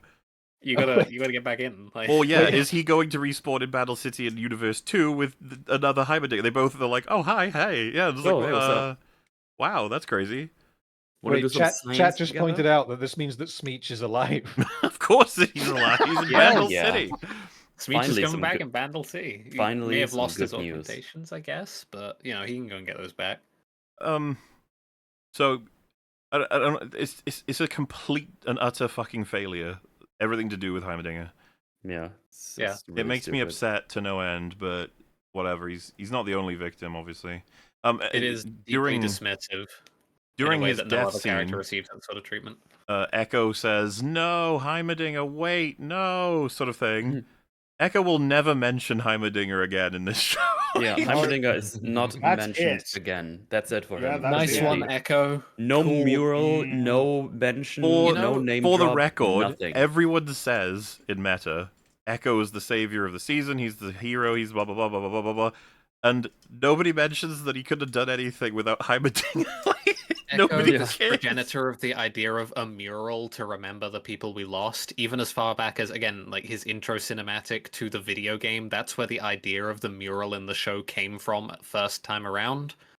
that's like part of his whole thing. No, he just doesn't mention Heimerdinger. He doesn't care, I guess. We don't get any reactions from any of the characters, including Jace, that Heimerdinger gave his life to save the universe. Yep. Nothing.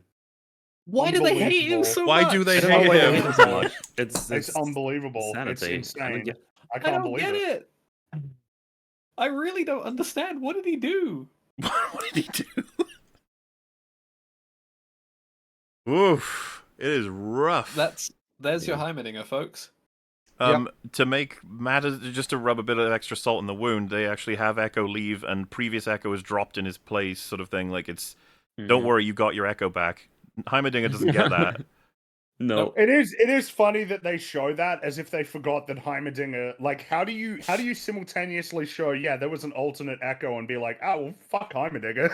Nobody The gives a other fuck one. about him. Yeah, It's who just cares if you about don't care Heimerdinger? about Heimerdinger, like They that's don't all I care at can- all. Well, That's so all I've got to it's- explain it is just even past not caring, just like active dislike. It's so unceremonious. I don't understand why that did happen for Echo, because he gets in the time portal dimension machine, Mm-hmm.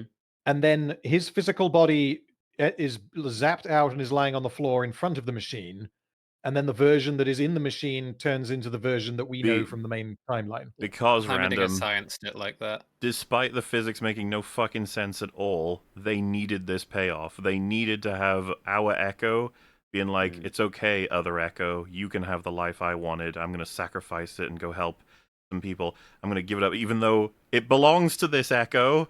Yeah, this is fine already. You actually was stole never it from a me for like a couple of weeks, so No, thanks. yeah, and of course unintentionally, but then you made other choices that you could have not done Yeah. while you were here. So Sorry And that's about going to be those couple of incredibly weeks or awkward months of your between. life. And that's going to be incredibly awkward between this Echo and this Powder. It's Well, like, yeah, she's not going to well, know what the what fuck happened? happened at all. He'll How have about no the memory trauma of the getting past few body weeks, snatched? however long it was. Yes, and oh my god, it's so bad. It's Yeah. just so yeah, like can you awful. imagine the trauma of like, oh, at any moment you could just like lose autonomy over yourself. Mm-hmm. Like someone Because of from an things- alternate universe could come along through crazy magic and rob you of your life for an indeterminate amount of time, possibly indefinitely. But you see, it's Ain't emotionally that effective scary? because we now know that Powder will be happy with Echo still in this universe. Isn't that wonderful? It's cringe. Deeply. Deeply cringe. Deeply cringe. So yeah, Jace's little arm crystal gets zapped into his arm. I'm not sure why. that Yeah, I don't know why happens. they needed to do that. I think it's so that he can't lose it. Okay. That's the only explanation, because that's The only thing I can think of is that it gets transported into Victor verse later on or something. because they that's don't what have I'm clothes on or something. well, yeah, I guess it could be that, but yeah, either way, it's because it's That's- important later, and Jace needs to have it on him. Yeah. Also, I think it glows later on, so I don't know if it gives him some kind of protection. I don't know. I've just seen some things where like, did this do something right now? But it's not really mentioned. They just use it later. But sucks. Well, Echo goes back to his land, and What is Powder gonna tell everybody about Heimerdinger and where he went? he vaporized himself doing science the way that he loved. Why was he doing science in your little den? Oh, as You if this explain that? world has any fucking Oh, like no. If he's a responsibility or counselor, if accountability. this person I Heimerdinger is a know. counselor, this is going to be like a crazy incident. If it's like, dude, Heimerdinger, one of the founder of Piltover, he's just gone. Yeah, you know, if Heimerdinger Founder of went somewhere- Piltover. Actually, he's just the guy who sings songs every once in a while. No. If Heimerdinger went somewhere, you know that Piltover would be like, they'd be throwing ceremonies and stuff. Nah. He would not just be inexplicably absent and no one would mention it. Another side effect of this is that alternate dimension they now have access to a fully functioning Yes. time/dimension machine. No, it's like No. in Endgame. They'll just never use it again. Well, no, you They'll- see, Echo took it with him, so there. Yeah, all but- the but notes, then- all the but then technology to generate unfortunately- it. The fact that No, Echo, fucking there's no Heimerdinger more did hex it crystals. in an hour. It's okay. There's just no more hex crystals. Except whatsoever. obviously There's the ones none of them. there's Powder none. has There this No, there's none. There are not. giant collection right here. It's fine. Which also sort of raises the question of, man, could Heimerdinger have lived if it was like one of those instead of what they had access to? Well, You this is think what I you don't know what I mean? understand. Why didn't she bring this up to him? Do you think Yeah, there's well, a I'd- moment in Powder's future where she shuts this drawer like a bit too violently and then explodes? Yes. I'm sorry. I actually am stuck on that. If Powder had mentioned, "Oh, I have like a real crystal here," that might have been enough to save Heimerdinger's life. Maybe if they Well- had access to these, that wouldn't have necessitated him exploding himself. I previously thought that this was supposed to just be like a cute little, I don't know if ironic is the right word, but like she didn't realize that those were needed, and it's like, oh well, if she had I them the don't whole see how time. that's How could she possible. not? Yeah, well, that's what I mean. She saw them working on the little shards, right? Well, and you would have told her where And they were she knows what from. yeah. Yeah. Well, Yeah, and if she, I mean, she remembers. That's why she's got them. Yeah, if she was involved She in the would remember process very of, well. of creating the technology using the shards that were recovered from the crime scene, then yeah, you would So- absolutely think that she would have mentioned it. I think the Mhm. point of this from the writers, it's a cute nod to the fact that she's going to become a seriously important inventor in this world. She's going to take them into the next stage, sort of thing. Yeah, okay, but But one, yeah, Right. sure, but yeah, she should have brought all of this up already, and it would have changed everything about the way they constructed everything. But two, why would we assume that it wouldn't have a tragic ending, considering all the points they keep trying to make about Hextech throughout both seasons? Exactly. Yeah. Mhm. Yeah. It's No, fine. but I Molly, you actually missed the bag because I was already checked out of the episode on my first watch. And then I think during the coverage we did on the Forge, it was like, no, she had like things there. It's like, no, she didn't. Where? I was like, oh, it's the last frame. And just looked at it. It's like, oh, you stupid bitch. Why didn't you mention this I to thought them? that maybe this was supposed to be an explanation, by the way, that she pocketed all of them, and so that's why Victor wouldn't have found any of them. Mm-hmm. But like, they would have But captured possibly. her, and she was holding them. They would have taken And them the- off her.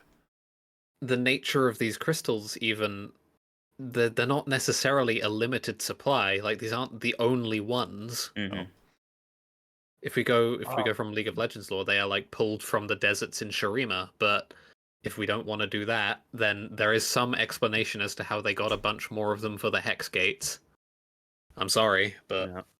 hmm Also, I'm Molly, annoyed that you gotta- this little no. satchel, this little bag is open. Why isn't it like closed? Oh, It's just- whatever. it's She's just in- small she's- thing. so you can see what's inside it. She's That's just characterized as annoys a me. moron. It's Speaking- fine. Speaking Like, of which, okay. speaking of which, you gotta talk about what the thing means. The image.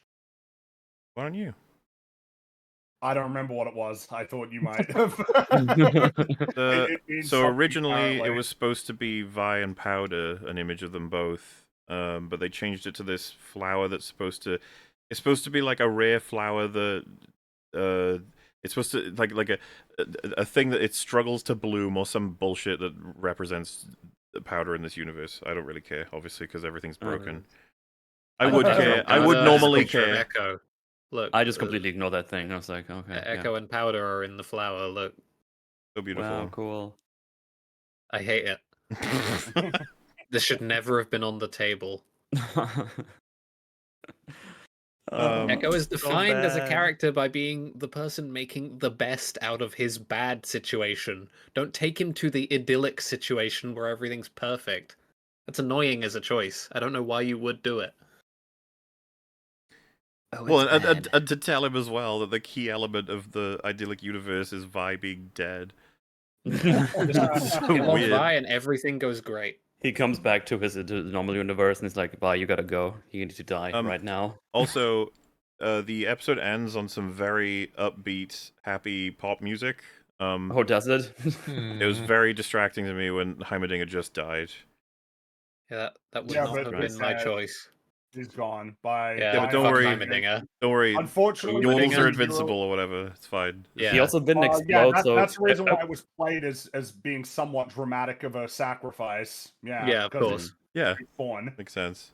I wonder if because he just more vanished than explode, that he's just floating somewhere in another alternate universe or some bullshit and comes back. What do you I mean? wouldn't be surprised if they Don't you do think this. that's something they should have let us know about in the next 3 episodes? Oh, you know they don't tell us shit. Mm, No, they just went fuck this guy Heimerdinger, and Yeah. like that was it. yeah, Unfortunately for you, Bye, you're not a Heimerdinger. human. You're a little fluffy fella. Yeah, with a you big can fuck mustache, off. So yeah, bye. See ya. You're not a person, even though you act like a person. That's episode 7. Yeah, it's fucking awful. I hate it. I hate it a lot. It's Mhm. indulgent in a I hate way it that I even more really, now. really hate in my stories. And so, Yeah, I previously thought it was probably the best of the season purely because of how disconnected it is. I didn't think that the writing was notably better or worse than the rest of the series, but I thought that the problems didn't matter as much because it's kind of like episode 3 of The Last of Us. It is so disconnected that it doesn't really matter how good or bad it is. It doesn't affect anything at large. Yeah, you've changed my mind on that. This episode fucking sucks. Yes. Oh, Yes. Whatever the Another best one. episode of the season is, and best is not. It's not a positive here. It just means that Yeah. it's not the worst, really. Mm. It's somewhere in Act 1. Yeah, I I don't think know. episode 2 is probably the standout for me, and that is way worse than the worst episode in season 1. I don't know if this has been like rabbited on about much, but my god, the amount of runtime we burned on this fan fiction. yep, Yes. yep. My god, an entire episode. So what did we do with this episode? Well, Ekko the got only the Z drive, and Jace got his mission from Rise. the only characterization that we actually got in this episode was we didn't really get any for Jace because he just has to get given his mission. Which what do we learn about Jace in this episode? Pretty much nothing. Nothing about Victor- Jace, nothing about the world. Yeah, but I mean, no one else is in it apart from you got Ekko. We learn a bit about him. It's mostly bad. And Heimerdinger, same thing. Like there are 3 characters in this episode because everyone else is an alternate version that doesn't have any greater ramifications on the story. You know what I think is funny about this episode? We get like very little about Clagger and Milo in this episode, and I know more about them in this universe than I know about Isha. Grogu, sorry, Grogu. I just found that funny. It's like, oh yeah, I know what these guys are up to. He's like doing engineer stuff. The other one became a little bit of a charmer or whatever. And yeah, I don't know. Grogu's dead. Fuck that. Someone mentioned the episode is heartbreakingly beautiful. What the fuck are they talking about? You're in luck. The last 2 hours, we've gone through every that's last right. scene. That's exactly why not a huge fan of it. No. I think that it's getting away with it because it's the most indulgent in its bullshit. It's also cheated so heavily and then ignored all the repercussions of its cheat. So it's just like, good God, this is just really low quality, man. Like, you're not trying at all. Obviously, that does not address the animators. They've done a wonderful job, as they always do. Excellent work representing this pile of shit writing, but that's okay. I know you guys are doing your job. That episode also is the only justification that we get for Jace murdering Sallow and, I mean, also murdering Victor. And it's not enough. Well, I mean, I don't know if it's too early or we could do it next week, but I was just going to say that obviously step 1 after all of this would be, hey, Victor. And Victor's like, hey, touch my mind, and you'll see that your entire empire will fall to ruin, and you in the future will be very fucking sad. So, don't do what you're doing. Okay, bro. High 5. You got it. Problem solved. That would be step 1. Obviously, if that doesn't work, maybe you have to stop him yourself. Oh, what you could, oh my God, they could have, it's just loops within loops that makes even less sense the more you think about it. If Victor is responsible for sending Jace to that timeline, then that means that a infinitely powerful version of Victor knows about the repercussions of Hextech, which means he could tell himself. Yes. It's really bad. Well, I don't understand why this would be the choice in terms of what the problem with Hextech is. Hextech just invariably obliterates the world. It's because it's inherently bad. They said it, I think, earlier in the season, I think. But as a writing decision, I would not have made this choice because they want to capitalize the fuck out of this IP, right? Piltover as an entity in the source material they are using is heavily invested in Hextech.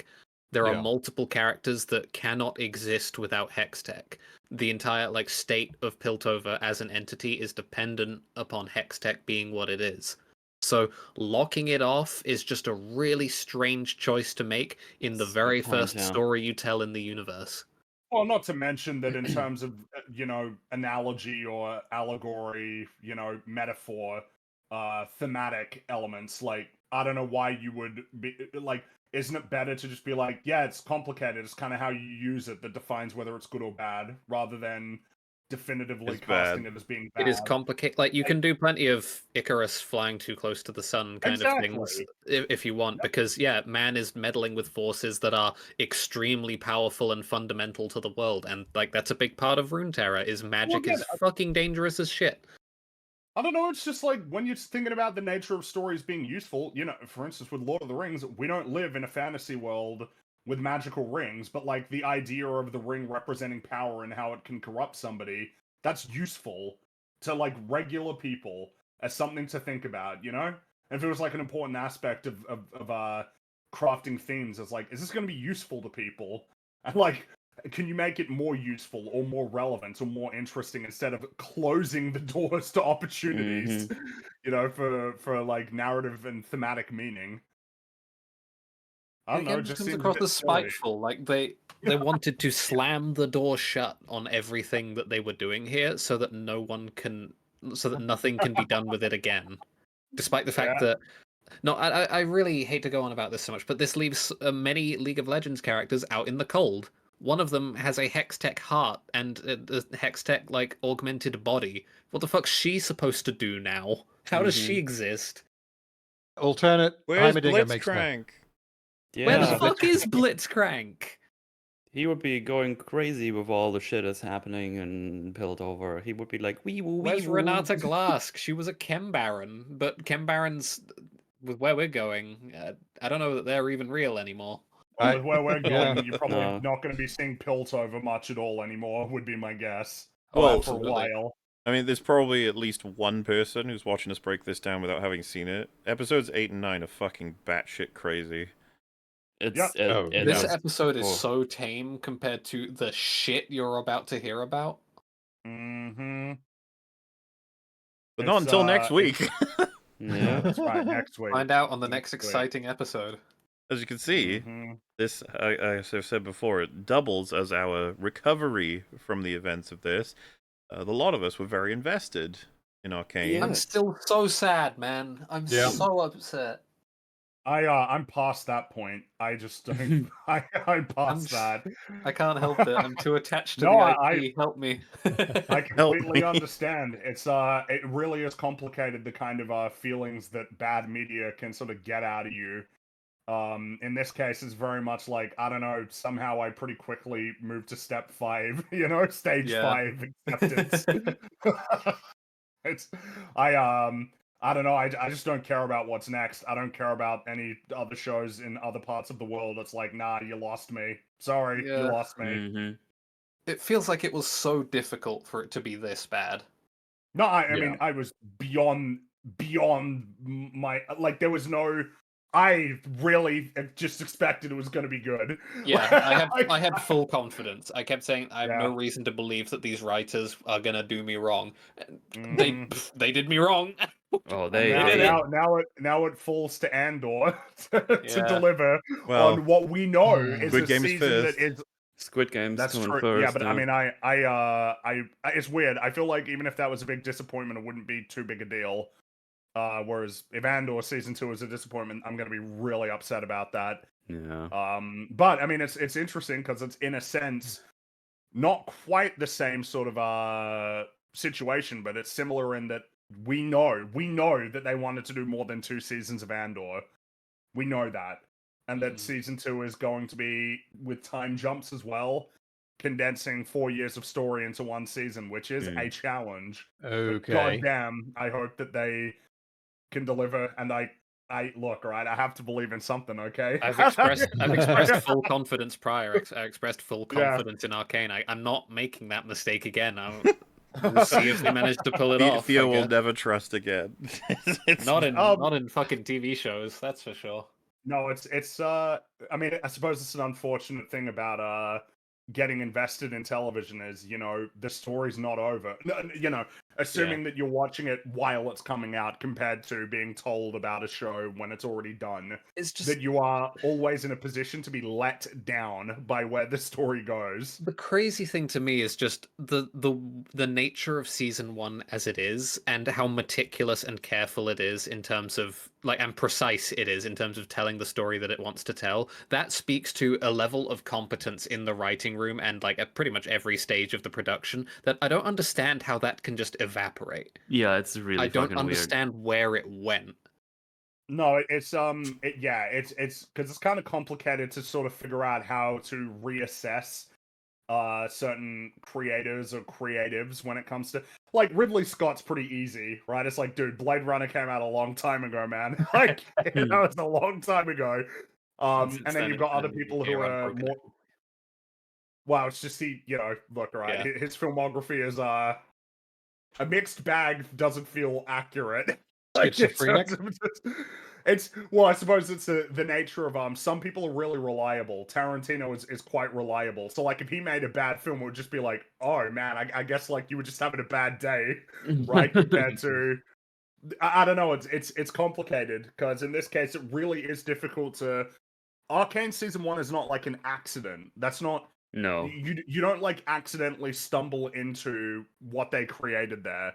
There are too many really good ideas, really strong execution, and really good just connectivity between all of the events of the season.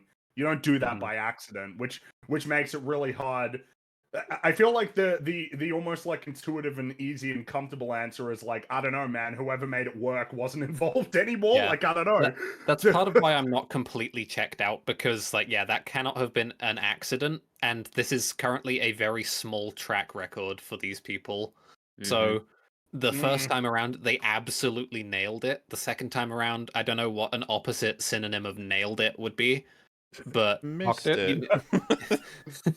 they Shat pried the nail themselves. back out, Yeah,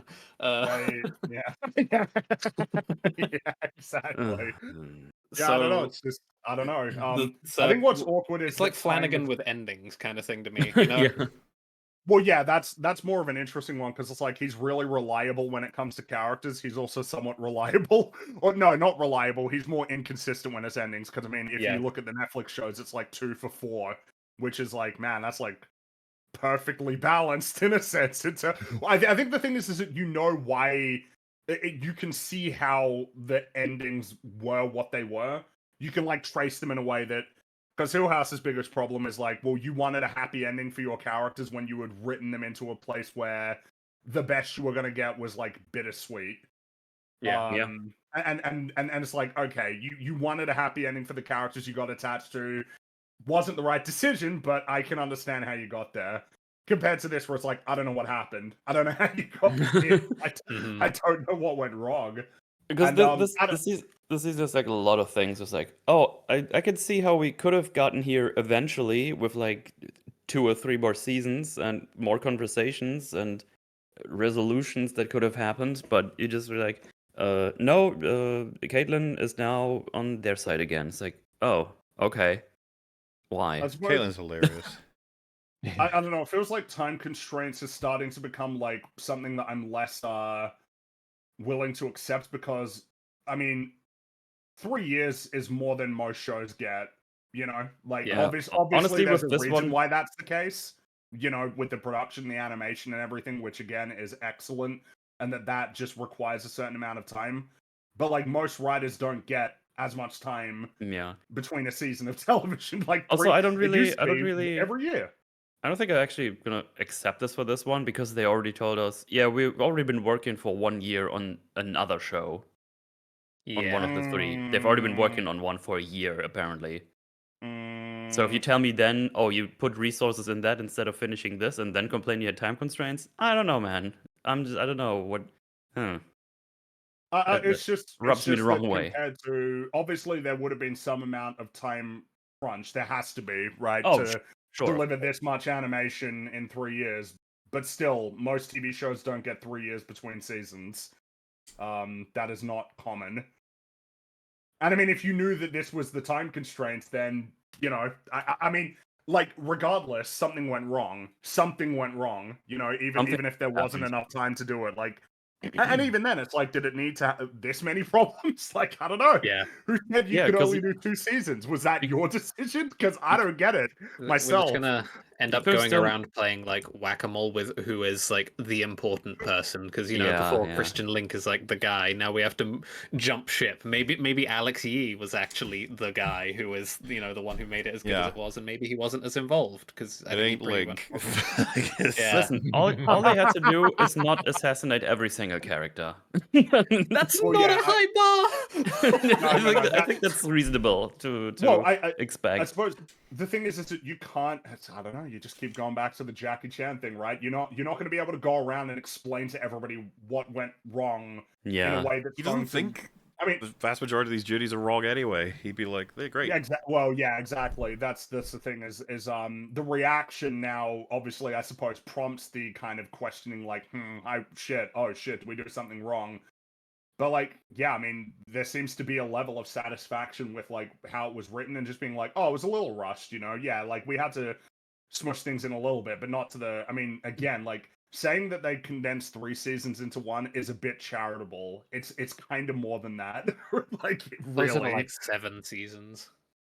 yeah, and someone might think that's hyperbolic, but the reality is that like we have condensed a huge amount. It's less so that it's being condensed, but a lot of it has just been omitted. A lot of like the necessary work to get to where they needed to go is not present. Yes. Yeah. Not that it was shortened, but that it's just like not even there. We've skipped it. No. Well, That's they why we cut kept- out the bits that they presumably didn't think were necessary. So we're not But going it to have a turned out they scene. were. Well, yeah, because the prime target, unfortunately, is justifying why the characters are doing what they're doing. They might know why the characters are doing what they're doing, and they might know what the justification is that they might give. But because they don't allow us to see a conversation where Vi explains or is at least convinced why gassing her own people is a good idea, it means that when we see her gassing her own people, we're like, what have I missed? And why is she doing the opposite of what she would do? Because you could justify that, but it would take work to do. Yeah, So the work of the writer is very often the work of the salesman. Like you have to sell me on why a character would do a thing that they are doing. yeah. You can't really sell me things that I don't get to see, you know? I'd say the big push and pull of storytelling can often come down to the fact that you want to keep everybody surprised and interested while simultaneously not ruining anything they expect is possible within this world, be it through a character or event, whatever have you. Like, Yeah. you want to be like shocking and interesting, but you simultaneously can't go outside of the rules you've created. Especially, I mean, you can. Like, it's like it's had a health bar, you know? Like, Arcane Season 2 would have survived if the only damage was done to one character and everything else was great. Even we would be like, well, that was unfortunate that they had to be sacrificed for everything else to work.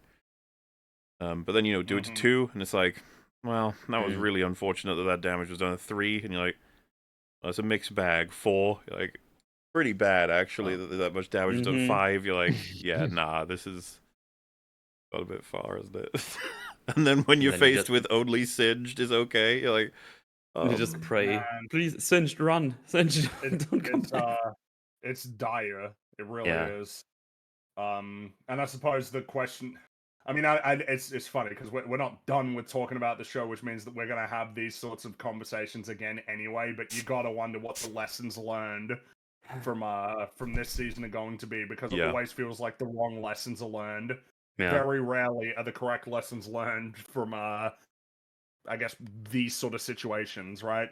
What was the lesson that was learned from something like No Way Home? It's like, yeah, multiverse, do multiverse stuff. That's what people want to see. Bring back the old actors, yeah. And sometimes it works, like with Deadpool and Wolverine, where you make a bunch of money, regardless of whether the writing is dog shit. What a disappointing year. Like, really. Yeah, yeah. It's been a really disappointing Pretty year. much. Been man. pretty rough. a little bit. Anticipated, releases for film and television. Well, as good a time as any to wrap up. Next week at the end, we'll probably look at the meta stuff. I'll have a better collection by then. We'll talk about. I'll have a few Oh, things boy. to let us know how everything turned out the way it did. Some people have talked about it in chat already. We'll do it next week. All right, it'll be a good little like, oh boy, everything went to shit. Social media sure is a blessing and a curse, huh? Yep. Oh yeah, yeah. Yes. Random. What are you up to, sir? Not that we've lovingly had you now for a few times with this whole coverage, but you know what? We got one more. I'm gonna drag you into it as well. But any updates, sir? Where can people find you? Yeah, channel Random Film Talk should be a link in the description. I have videos on a variety of topics, including Arcane Season 1, and also Rings of Power and The Hobbit and a handful of other things.